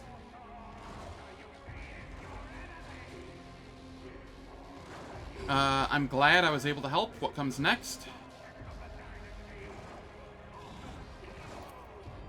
The Enforcer post has been lost and is swarming with mutants. Alas, the only ways to the upper decks lie either through the post or through the transport tunnels, but there are enemies there as well. How did the mutineers manage to take over the post? By treason. Captain Frenso ordered the enforcers to leave the outpost and led them into a tunnel under the pretext of suppressing a mutiny. As soon as they reached it, however, he began spreading propaganda in an effort to stir up irreverence among the soldiers. He urged them to join the mutiny and eliminate the senior officers. I arrived just in time to execute the traitor Frenso, and claim control. I ordered the squad to return to the post and take up a defensive position, but it was already overrun by mutants entering through the elevator shaft. They lured us out and then seized our fortifications. Probably rupturing eardrums with the sonic boom from the sprinting. I can hope so. What kind of propaganda was Frenso spreading? He claimed that the enforcers were being pressured into oppressing their fellow crewmen for the benefit of their greedy superiors. He called for a change of order, including reprisals and penance for anyone who had participated in the crimes of the ship's rotten hierarchy. Klain pulls his respirator aside and spits morosely. As far as I know, Frenso, those speeches of his were completely out of character. I agree, Lord Captain. We found a bite mark on his body, one that we've seen before. I suspect he was compromised against his will. We will take back the post. Emperor protect you, Lord Captain. We will cover the rear if the enemy comes out of the tunnels. Be careful. The mutants have mined the guard post, but there is something they didn't know. Klain squints nastily and hands you a small copper rod with a connector. This is Frenzo's data key that activates the Eclipse protocol. Train control node is vulnerable. If something were to anger or confuse the machine spirits, it could easily lead to a catastrophic accident. A train load of crashing shells, for instance, or worse. That's why there are tech priests creations embedded in the walls.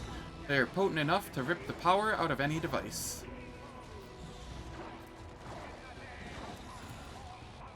Insert the data key into the cogitator by the entrance, and the post will be hit by a devastating pulse that is lethal to machine spirits.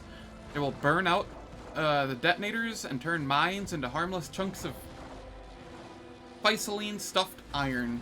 We must act.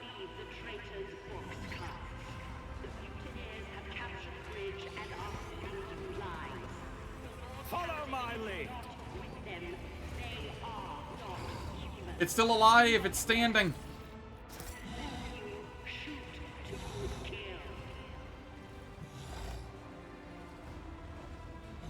Isn't it adorable? Listen to it grunting.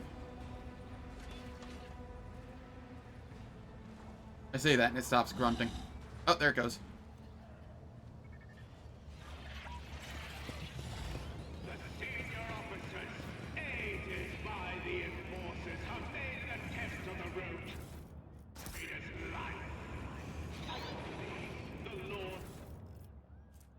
Rebel sniper rifle, we don't need that. I also vote for that. Does anybody know a good taxidermist?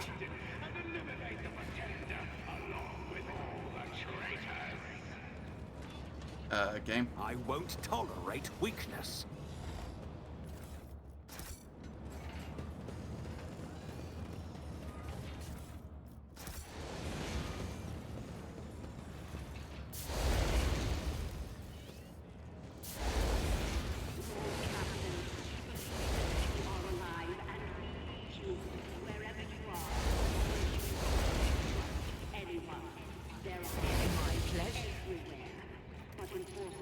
The unarmed workers tried unsuccessfully to shield themselves and their loved ones from bullets. There are no traces of mutation on their bodies, just bullet holes and enforcer boot prints.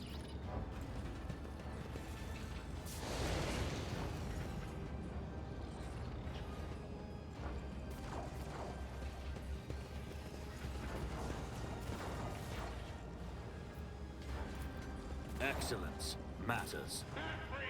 Although he successfully defused the bomb, the poor fellow has died of his deep wounds. Bloodied entrails are dribbling out of his clothing. It is a miracle he even lasted this long. Alright, once again, I'm going to play the ads like 2 minutes early, just because I feel there's a large combat coming up, and I don't like ads playing during combat if I can avoid it.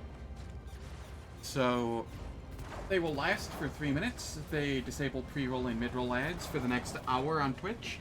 I don't do anything in the meantime, so nobody misses out on any content. And I will catch everyone when I return.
I still think we taxidermy the gene stealers.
Alright, ads are finished.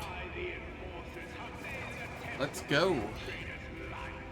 A new challenge for me?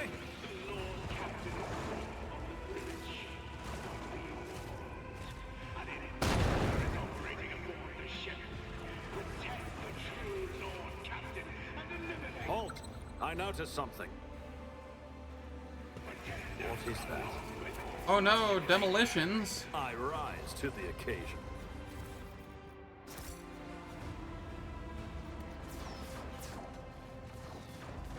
Hello there, Psychatic. Hope all's well. It's about time. Welcome to the stream.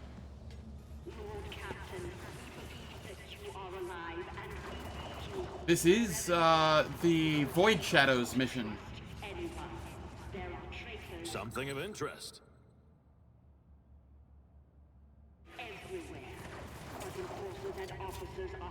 Done. If you are curious at all about my build, let me know and I will go over it. I am currently running a melee and ranged build, and oh god, that's an awful bug. We're just gonna ignore that. I'm in Chapter 4. Excellence matters. Bisecting beam of the Emperor, yes. What is that? Save and reload, it'll go away. I rise. As long as it doesn't spread, it's not going to be an issue too much longer, I don't think.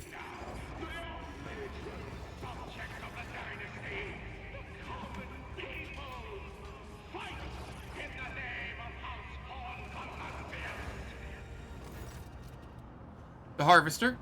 The woman before you radiates an alien beauty, the bony crest on her forehead, the violet tint of her skin, and the graceful clawed fingers give away her Xenos heritage.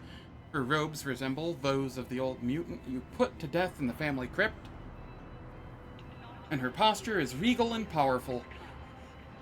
Sapphire light oozes from beneath the half-lowered eyelids, and a haughty smirk stretches her lips. Gotcha. Yeah, no, that's fair. This is my first time in Chapter 4, so all of this is new to me as well. Biting whispers burst through your head, digging into your mind and probing your thoughts, tasting them. The woman does not move her lips, but you hear her voice speak. You fight in vain, genetic remnant. We have already won. The sire's song echoes in the dreams of those who are pure. The rest are destined for oblivion. The sire's sorrowful phalanx has extended, and soon the others will follow. Whatever you plan to attempt, it matters no more.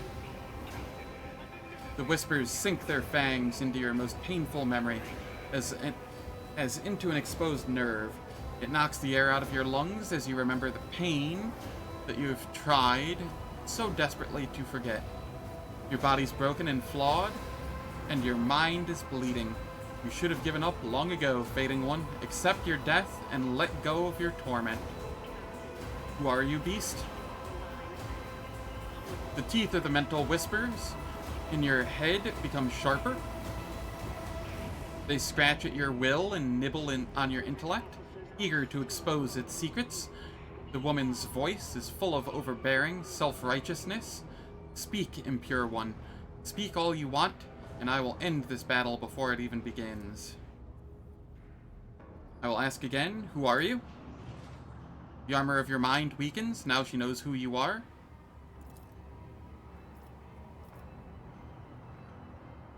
I am the Harvester, Magus, Guardian of the Pure, she who hears his songs. I am the Priestess of the Immortal Angel. Our sire, I am the one who knows and understands. I killed the previous Magus. Did you two know each other? Mental claws squeeze your brain, flooding it with inconceivable images. You hear the old man's cackling again. The woman's voice is indifferent. He was wise, but old, a child of a different season. While it was his time, the congregation honored him, and then his time passed, and he went with it. He sacrificed himself, gave himself up to the heretics to be torn apart. We praised his devotion, but we are of a different generation. We were born for the reaping, our ascension assured. Where's your sire? What is he?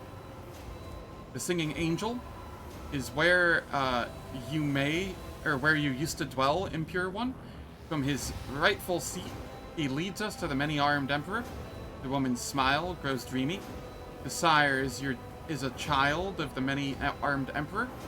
Blood of his blood, a covenant gifted to us. His song binds us in sacred unity. He is goodness, survival, and promise. Do you really believe you can take over my ship? How long have you been planning this mutiny? Year after year, for centuries, we have sowed the seeds of the sire's genetic perfection on this ark. Those seeds have now sprouted, and the change of the generations has produced sufficient purebreds. The sowing season is over. The reaping season has come. A murderous laugh cuts blade-like between your frontal lobes. The sire senses your weakness. Your trials and hardships have exhausted you. You are but prey for our mighty creator. You are already dead. Children of the reaping, kill the heretics. Glory to the sire. Alright. Sire's gaze. Oh. That is whatever.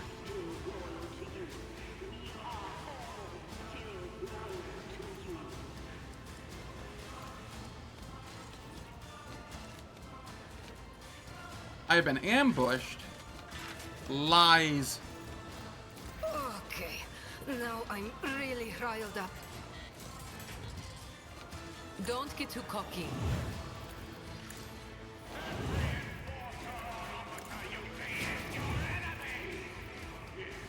Am I getting paid for this?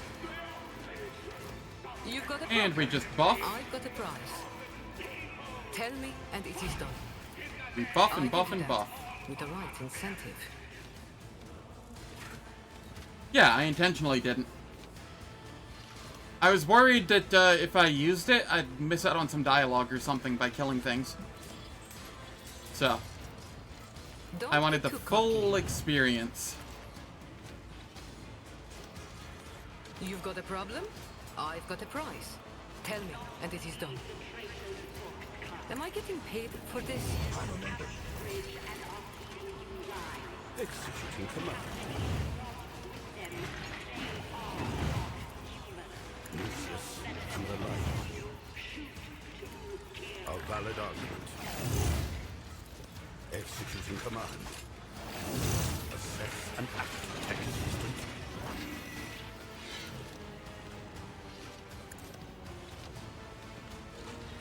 the machine spirits approve.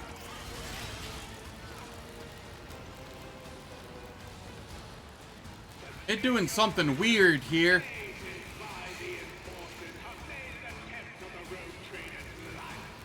Whatever. Oh, okay, it fixed itself.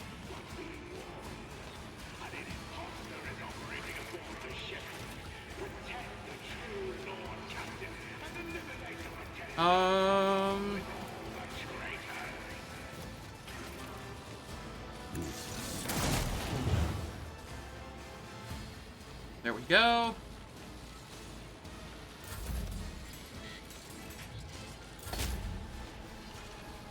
Heinrichs.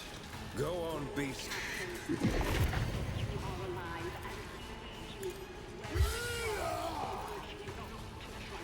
Let's see to it.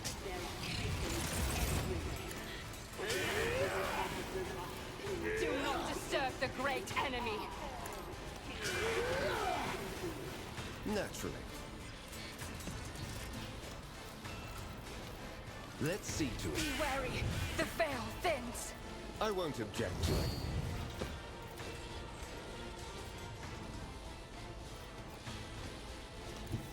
If I come here, am I able to... Yes. Witchcraft! And then I can come back here. Target.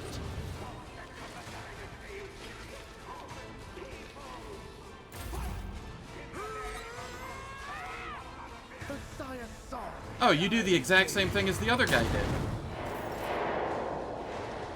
Oh, that's funny. He ran through a trap. Okay. If I come here, I will have plenty of targets. Just designate a target. No weakness is hidden from my sight.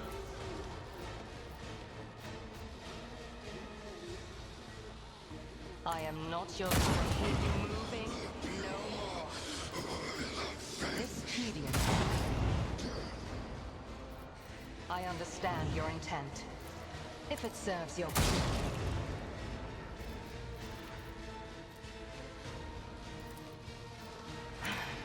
I deal death with my hands.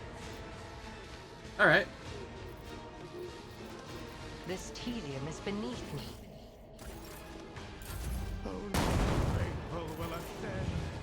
I like how they're blowing up the traps for me.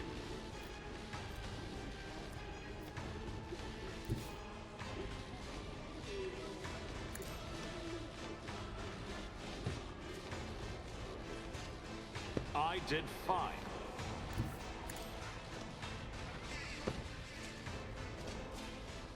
Done.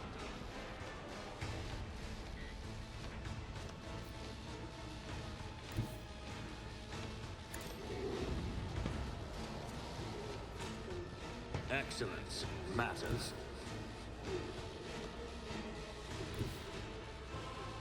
Never wavered in the face of adversity. I rise to the occasion. Okay, then I can come back down here. Suits my Use purpose. this. And then use this on Eogunn. Have him give me another turn. Removing restrictions from the galvanic cell. And then... Not a problem for me. Endure. Already done. Reckless Rush.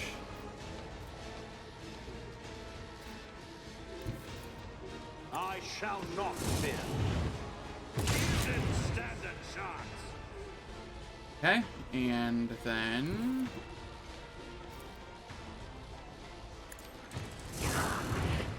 Do not disturb the great enemy.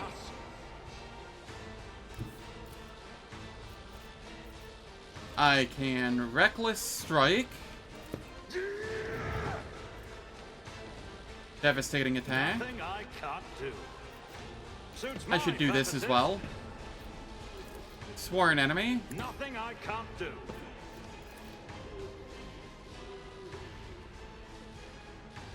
Move forward 1.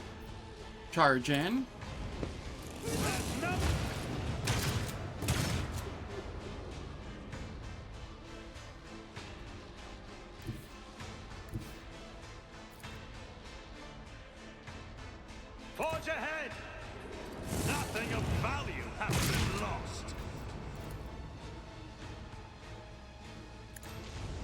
charge on over here. My tactics are flawless. Hello, Harvester. Nowhere to hide. Not a problem for me. I reload, which got them to attack me. And they took 491 retaliation damage. Nothing I can't do. Ah, another! You didn't stand a chance!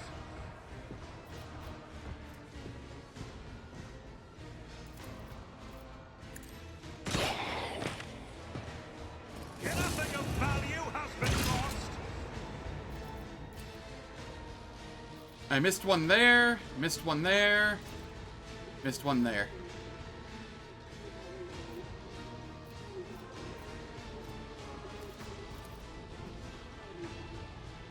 Let us move here.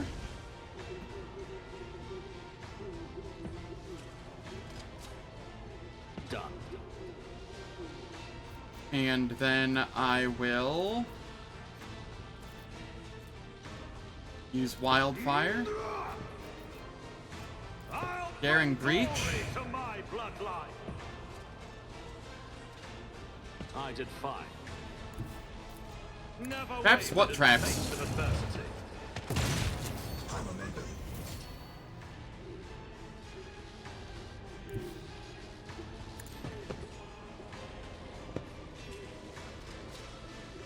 Excellence matters.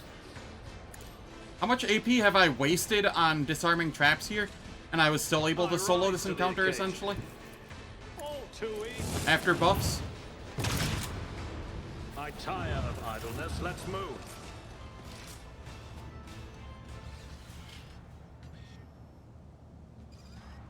The ones tripping enemies? Yeah.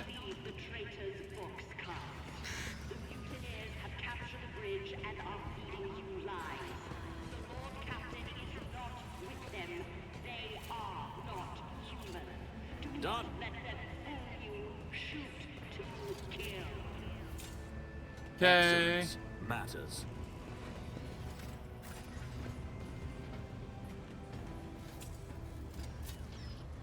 I did fine.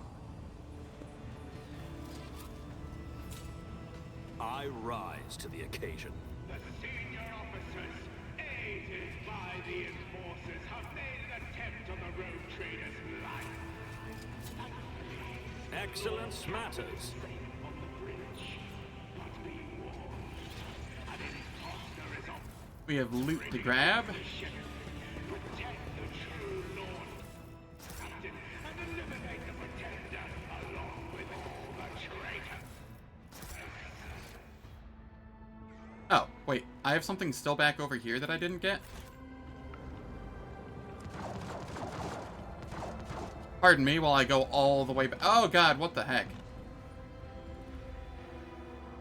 Lord Captain, that you are alive and we need you wherever you are. Victory awaits!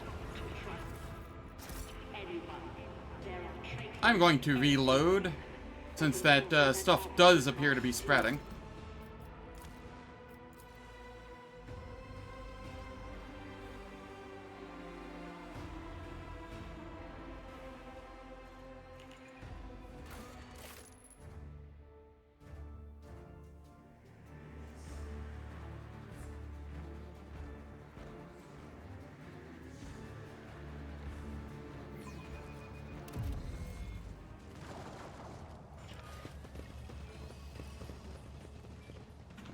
None shall stand in my way.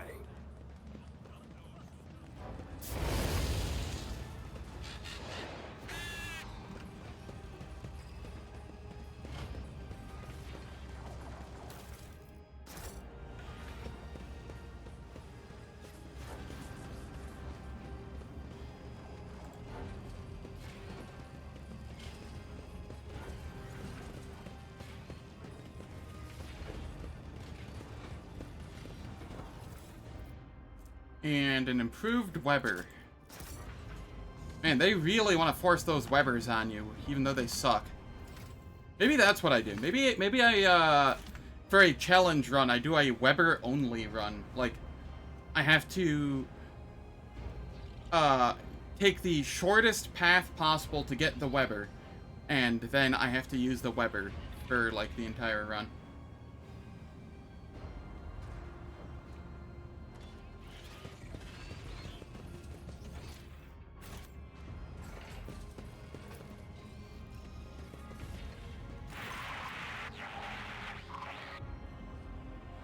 Box Station is loudly spewing static. To all who remain loyal to the dynasty, this is the Lord Captain speaking. I am still alive and continuing the fight against the mutineers. Vigdis's voice cuts through the barrage of white noise. Lord Captain, God Emperor be praised. Describe the situation on board to me. Mistress Sorbeck and the Enforcers are defending the officers' deck. I'm also here, coordinating the Loyalist forces. The key compartments are holding, but we have not been able to turn the tide of battle just yet. The bridge has been overrun by the enemy. The Master Helmsman's fate is unknown. Why has the bridge not been taken back yet? Judging by the density of the defenses, it is where the rebel leaders hold up. Mistress Sorbeck has launched 3 assaults, so far without success. We are taking control of the elevator shaft to launch another attack, but the platform has been destroyed, and the emergency elevator can only accommodate a small force.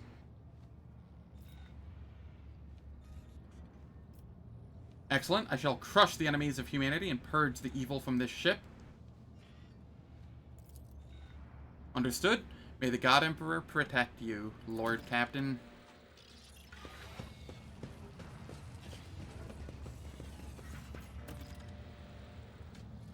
Just ensure that I'm not missing anything here. Yep. Cool.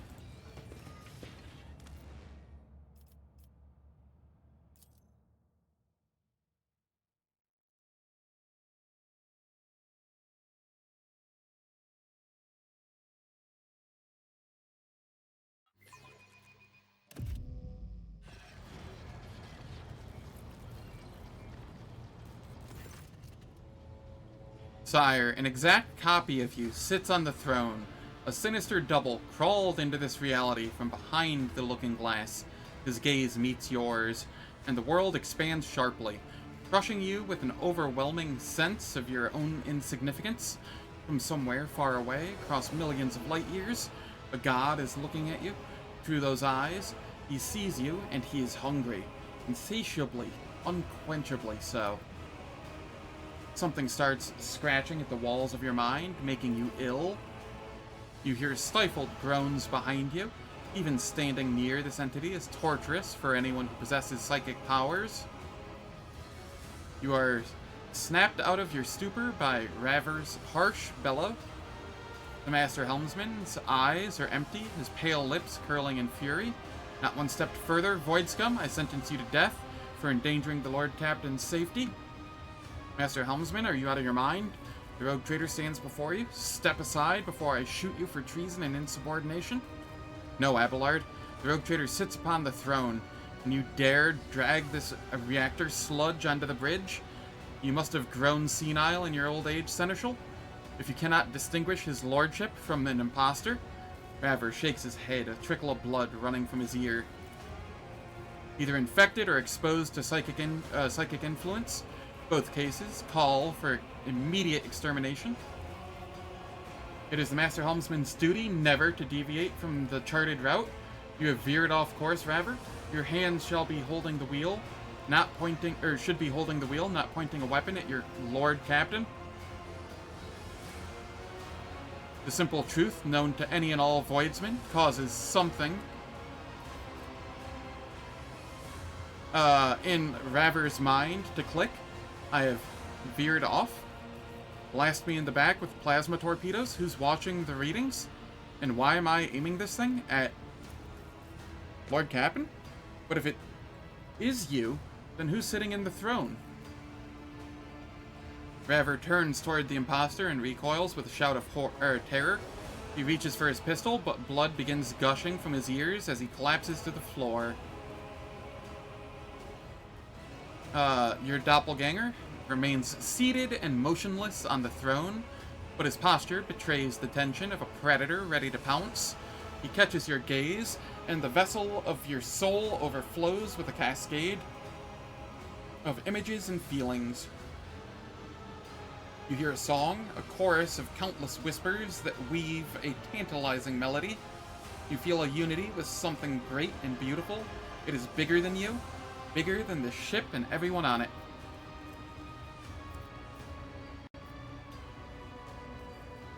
What are you?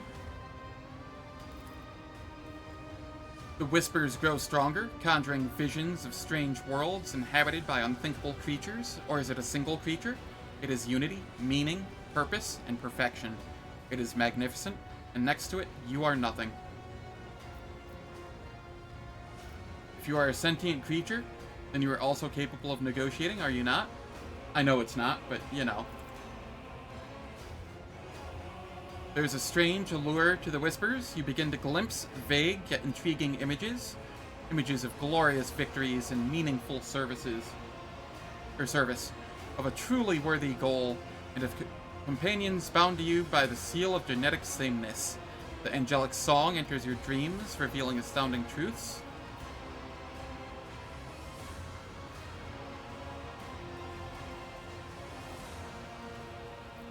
I have a feeling this just gets me killed, but it's really tempting to click that anyway.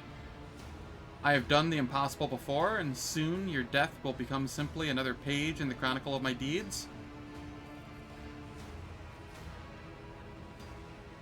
Abelard, there's a vile creature sitting in my throne. Get rid of it. I think I would do that one if I was dogmatic. Or the dogmatic votary one.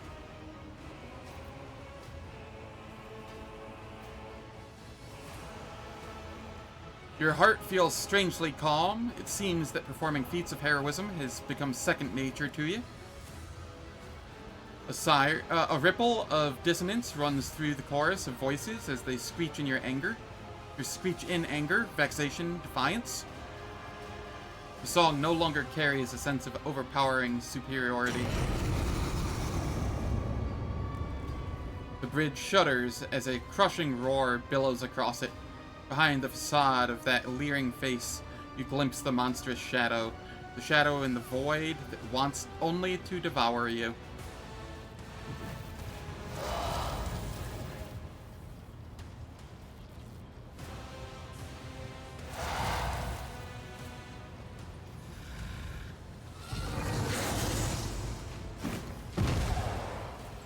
Aw, they're so cute! You from the face of the galaxy!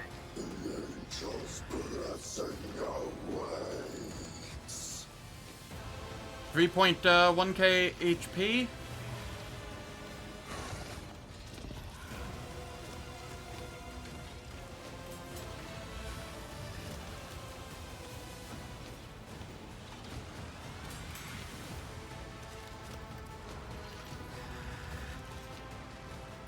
Powerful leap. Mind control.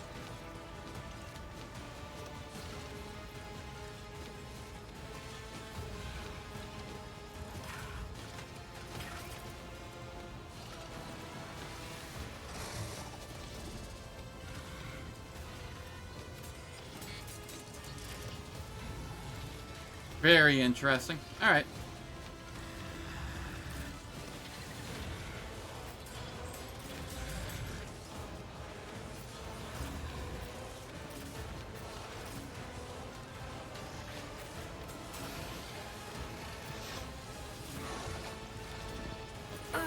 Too bad I never leave debts unpaid.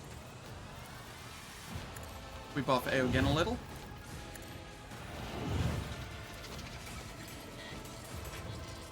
I can do that with the right incentive.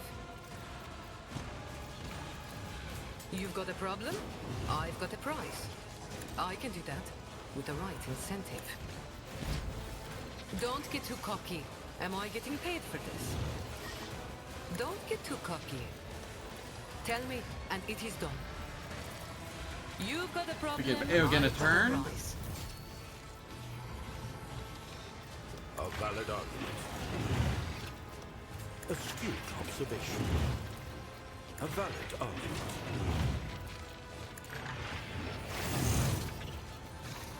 The machine spirit approved. My creation, your assistance is required.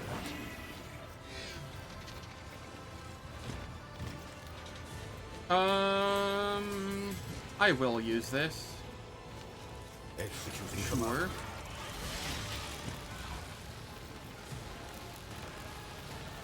And then, we'll fire. a valid argument. Anatomy is an open book to me.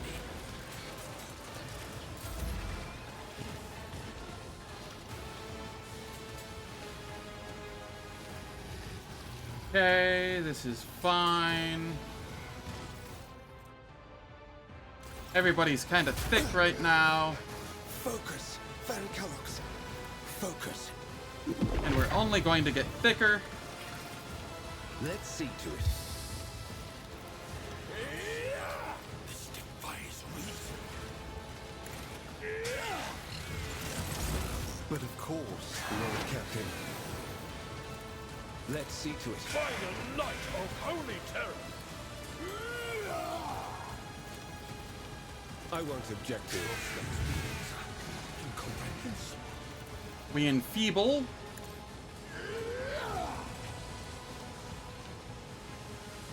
Just a little bit of strength reduction.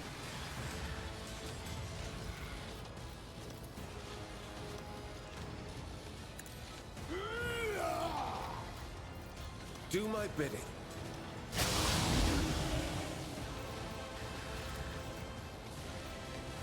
For the throne. In my exile. Oh yay, more of them.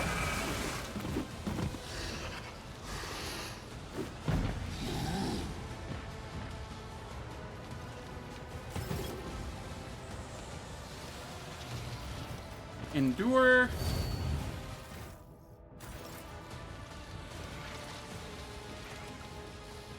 Yeah, this'll be fine. Probably.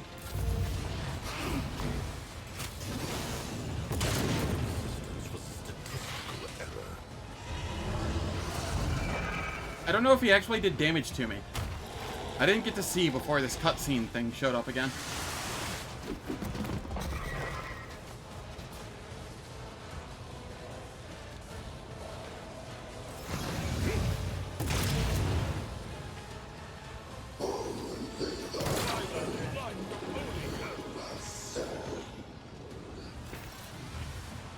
No, he did not do damage to me. He, in fact, only did damage to himself by attacking me. Already done.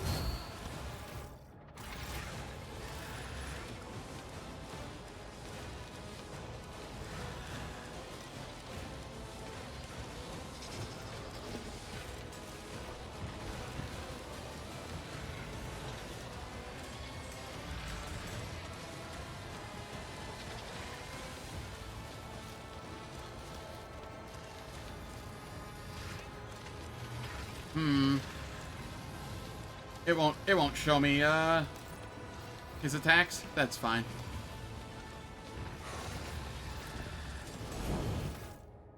At 38. Let's, sworn enemy. My purposes. Reckless strike. Nothing Reckless I rush. can't do. Another speed strike. Oh, you have some sort of barrier on you right now. Immune to all damage for 1 round. Okay.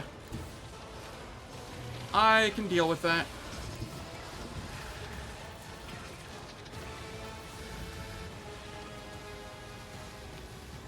Suits my purposes. Blasphemy terminated.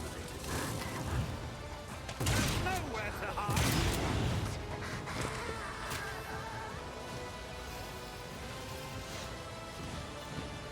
Okay. Charge in. Opposing me was your biggest mistake. Come back here. I get to charge again. Actually, do I even need to? I will wildfire. Move up here. Let's see Attack. how they respond to this. Oh, we would rather on this fire. Charge in. Already done. Ah, another.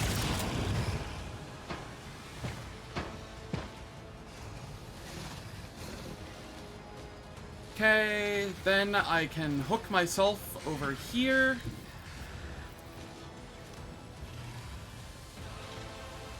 Nothing I can't do. Watch and learn. Another clean strike. Eogunn, give me another turn. I am a conduit of the machine god's will. Not a problem for me.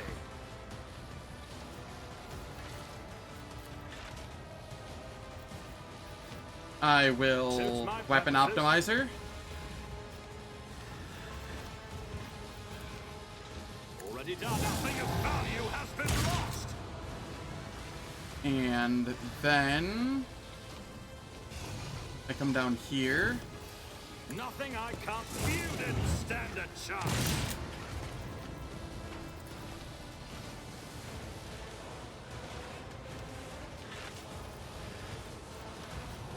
I will reckless strike.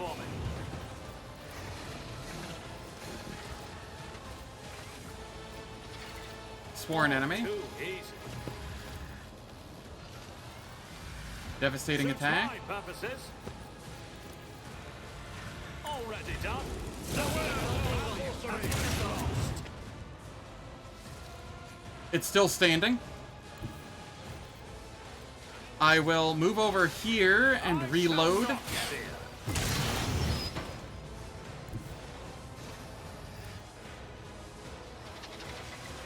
Not a problem for me. There's nowhere to hide. You didn't stand a chance.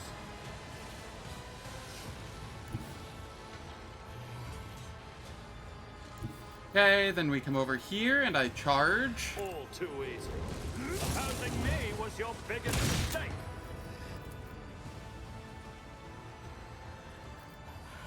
I still have so many action points here.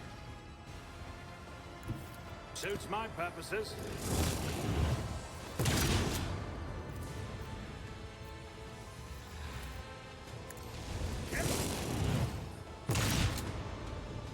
We're just scaling. There's nowhere to hide. Stand a chance. Alright, I need to see... Where is it? Extermination, I'm at 35 of 100 stacks.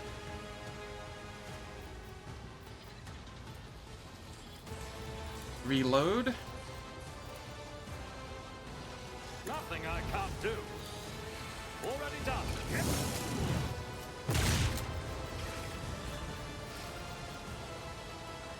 Absolutely not. Nothing of value has been lost. Opposing me was your biggest mistake. I don't do enough damage, guys. All too easy. Nothing of value has been lost. Nothing I can't. Not enough damage. All that's left is the guy that's invincible for a turn. I didn't even get to use my heroic ability. Already done. Nothing I can't do. It is very tempting to just beat on this guy for the fun of it. Oh, is he not invincible anymore? Hold up. No, he's still void shrouded. Suits my purpose. Nowhere to hide. Nothing I can't do. Watch and learn. Suits mine. Another clean strike. I'll pass. We're just gonna keep scaling. There's nowhere to hide. Nothing I want to see how high I can get the scaling. Not a problem. Watch and Because I can. Oh, there's nowhere to hide. Another clean strike. Nowhere to hide. Another clean strike. Already done. Watch and learn. There's nowhere to hide. Not my specialty.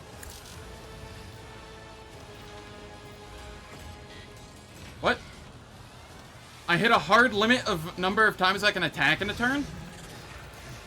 Suits my purposes. Watch and learn. Not a problem for me. There's nowhere to hide.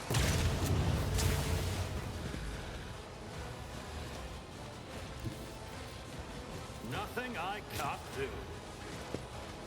Already done. Watch and learn. Didn't stand a chance. Suits my Fine. purposes. I'm only at 372 ballistic score. You know. I have how many stacks of extermination? 80 of 100?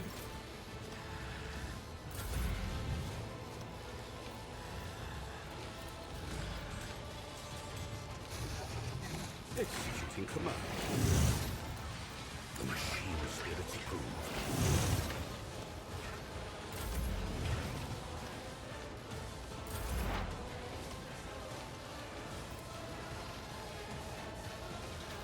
Juliet, do me a favor. Fall, creatures! Fortune favors the swift. You know, it has a 10 weapon skill now. No big deal. Sad little thing. If it serves your cause. Is it wrong that I'm enjoying bullying this poor boss?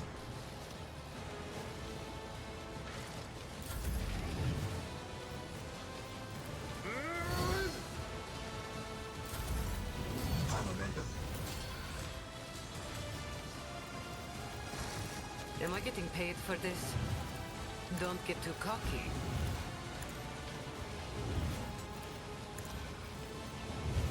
I can do that with the right incentive. Naturally. Absurd. Let's see to it. Foul witchcraft. But of course, Lord Captain. Go on, beast.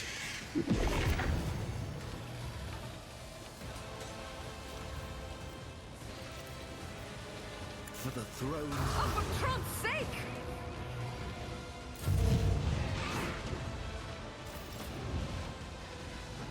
Oh, sick. It didn't actually come attack me. Which means I can see how much damage I can do. Tactics are flawless. Not a problem for me. Suits my purposes.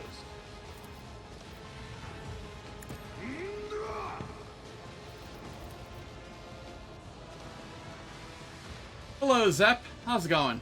Hope all is well. You get to watch me finish bullying this boss. You know, just 4k damage, non-crit. Nothing I can't do. Opposing me. Oh, I didn't get to see the final number there.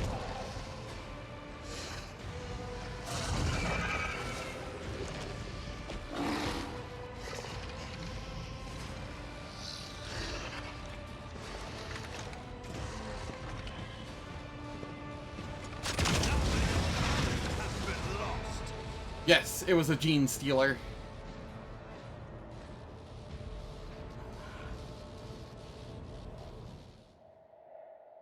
Void Shadows DLC.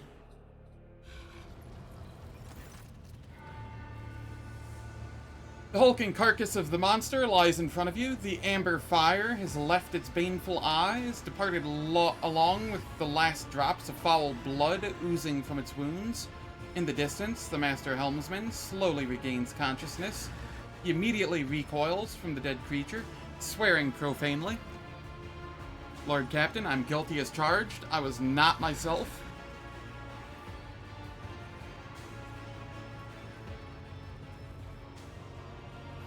It was the sire, like the OG that created the Gene Stealers.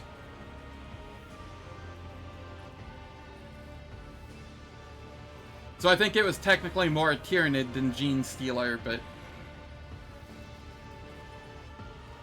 you know, they're all technically Tyranid, but you know what I mean. I was not myself. I fell for the filthy Xenos' tricks like a green cabin boy.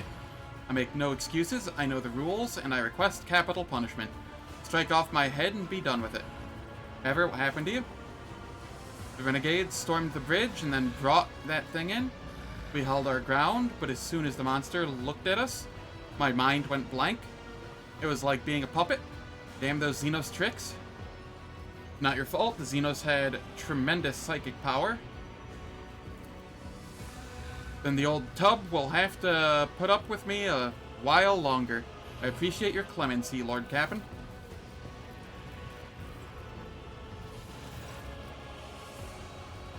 The Master-at-Arms stands at attention, ignoring the wounds and burns covering her face and body. Lord Captain, the vessel has been secured. The mutineers in all compartments have lost the will to fight all at once. Some have fainted, while others have gone into shock or panic. I believe they sensed that their despicable overlord was dead. These things can dominate anyone's mind. Are you sure there are no traitors among your people? Not anymore. Several Enforcer squads were compromised, but I shut down the ventilation systems in their compartments and asphyxiated them. Once we're done here, we will enter with flamers, burn the bodies, and do a personal sweep. Anyone suspicious goes out the airlock. I've heard about your contingency plan. Your foresight was commendable. It is the duty of the Master-at-Arms to anticipate any threat to the ship's safety, even one as unusual as an uprising by genetic aberrations, supported by the highest-ranking officers. I met Captain Klain on the freight line. He showed great ingenuity and valor. You can always count on veterans. I will present the old man with an award. Throne knows he has earned it, and then some. Where's the Infernus Master now? That the traitor tried to finish me off? The entire traitorous bloodline should have been sealed in the tank of Physaline, thrown into the void, and blown up long ago. That whoreson is mounted a defense in Bay 45 F1. But my people have his gang cornered. We will get him soon enough.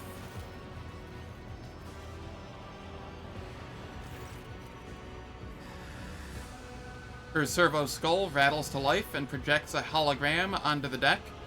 A blurred replica of Aenric Montag stares at you, blood oozing from a wound on his temple.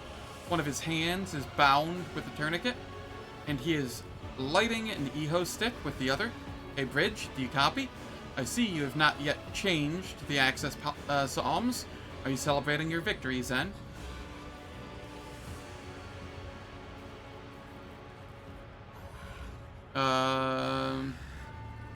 I'm just deciding where in the trophy room to hang the heads of the monsters I vanquished. Your arrogance never fails to amuse.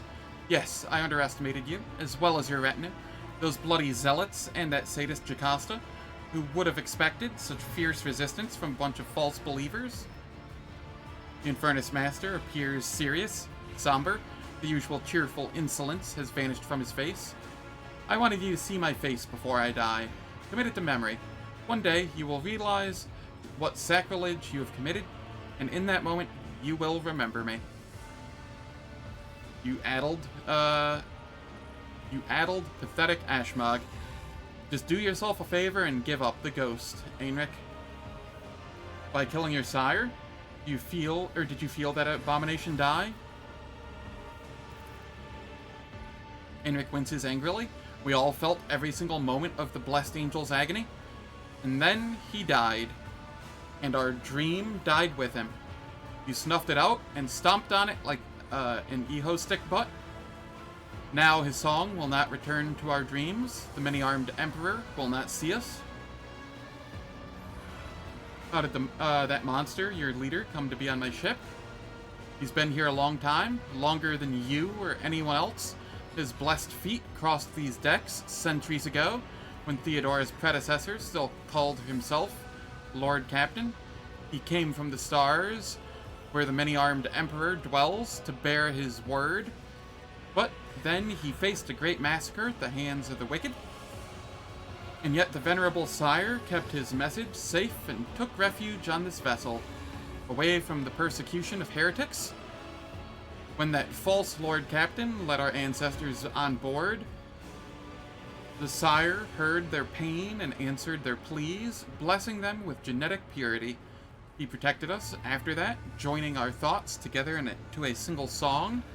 He was the true Lord Captain of this ship. Now that it's over, will you tell me what the Gene Stealer's cult's plan was? You don't know when to stop, do you, Zen? Fine, I'll tell you. We were close to our goal. A few more years, a few more pure converts to the true faith. But the spinners pulled that stunt with the bath, and you seized on their tip-off right away. When it came to the telepathic ritual, it became clear that you weren't going to leave us alone, and that we'd have to start the harvest season early. Old Magus appeared to you during the rite, and led you on a false trail. He lulled you into a false sense of security by throwing a small portion of our forces to the wolves, and sacrificing himself to buy time to prepare for the harvest. Not sure if you've played any of the Space Hulk games, but it should be heavily one-sided for the Space Marines until you get into open areas where numbers matter. Nope, I have not. I haven't even heard of the Space Hulk games. We orchestrated the elevator accident, but you survived, and then I almost intercepted you there on the freight line, but the blood-spun web interfered again. You could have been part of us, part of something great, something real, but you ruined everything. Everything. Were you born a human or an aberration? I am pure. My mother and father both trace their lineage back to the ones who received the gift of genetic perfection from the sire himself. Had there been a few more generations between us, I would have resembled the sire more closely. But each of us has their own calling. I look almost like a false believer. Heinrich lifts the welding goggles from his forehead, exposing the rudiments of a purple crest. Which means that I was destined to be a spy among you. There's no sense in fighting anymore. You've already lost. Lay down your weapons. And then what? Will you spare us? Maybe. Nice try. No, I know I'm a dead man walking, but there are unarmed people here with me. Our families, who have neither the desire nor the ability to fight. Our children, our elderly. People like my sister and niece. Do you want their blood on your hands as well? Will you take revenge on them too? Or is my life enough? You not even think about showing mercy to a single offshoot of this menace?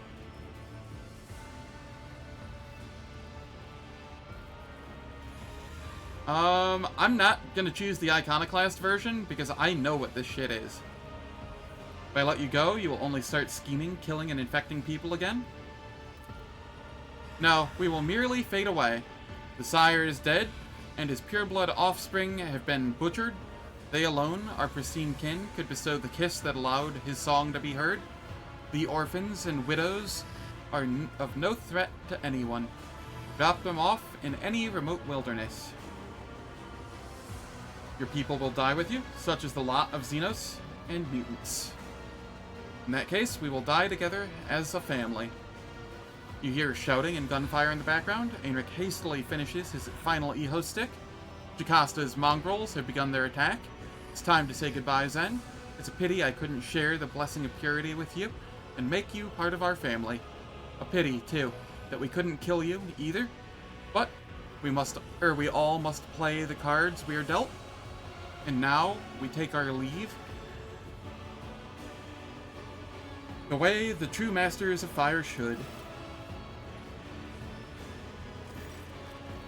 The finger of truth has 3 sorrowful phalanges. One is shattered, but the Infernus Master smiles widely, pulls a remote control from his pocket, and pushes a button.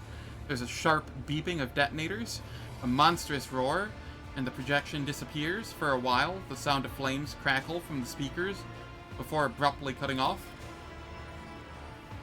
Sorabek mutters something into the comm bead, then hisses angrily. Thermal charges. The Void Rat blew up the compartment, along with himself and the entire assault team.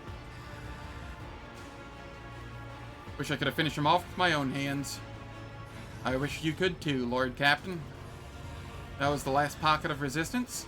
The mutiny has been suppressed. The enforcers are now carrying out a sweep of the compartments, And the officers are forming new repair crews to replace the Inferni. The ship's critical systems have been stabilized, and your throne has been liberated. Thousands of Dynasty subjects are waiting for your orders, so all that remains is for you to take the captain's throne and affirm your dominion. All hail House von Valencius.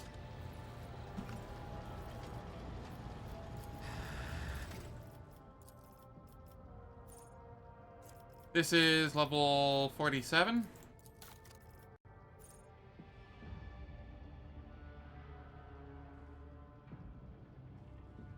Disarm and Lore Xenos.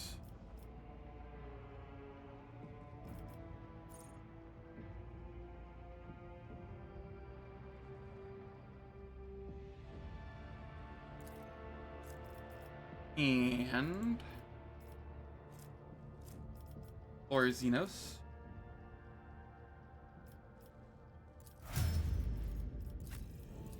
Over here.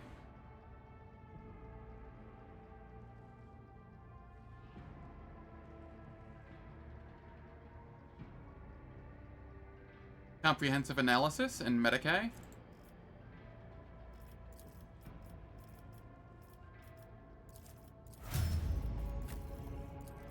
Heinrichs.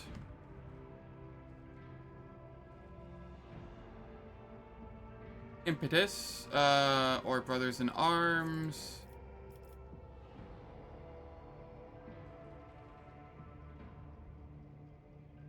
Or what else is there?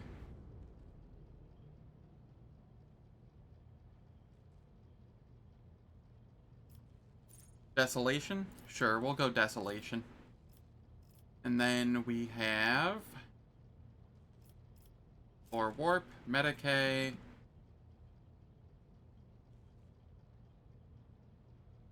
Coercion, Poor,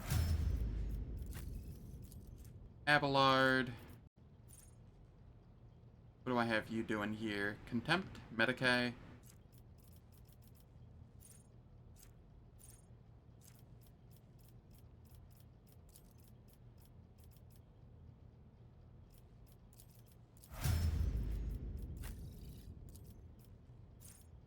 Over here.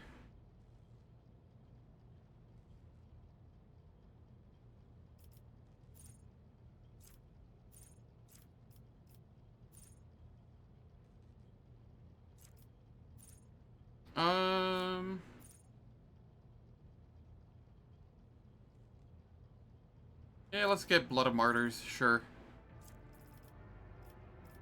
And then we have Logic and Tech use maxed out.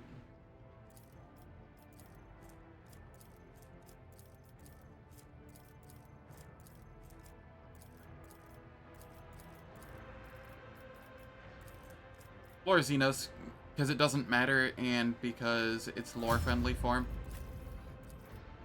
Over here.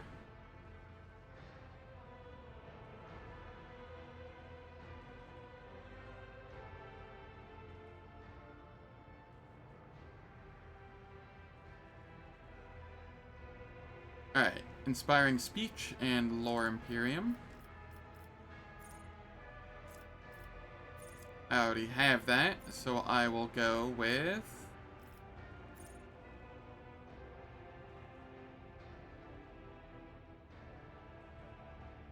Be Vigilant, I guess. Commanding Voice, sure, I'll go with that one instead.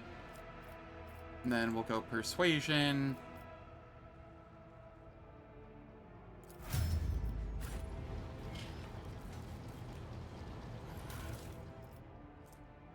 Bonecracker. Improved Power Pick.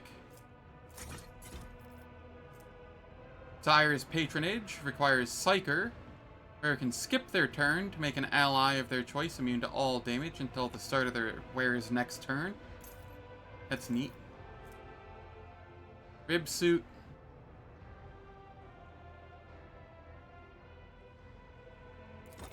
Seems okay.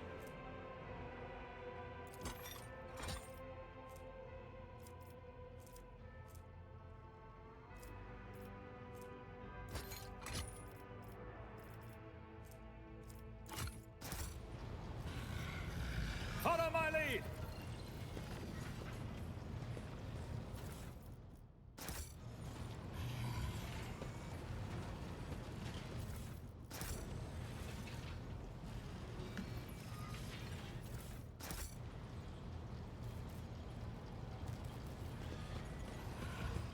Alright.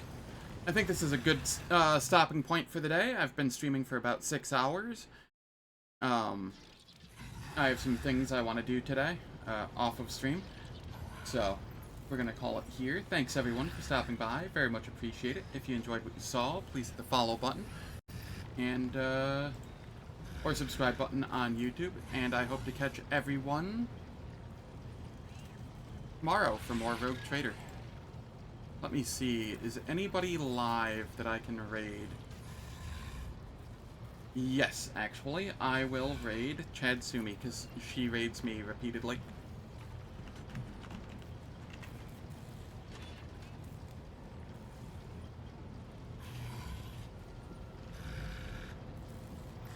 Take care and have a wonderful day.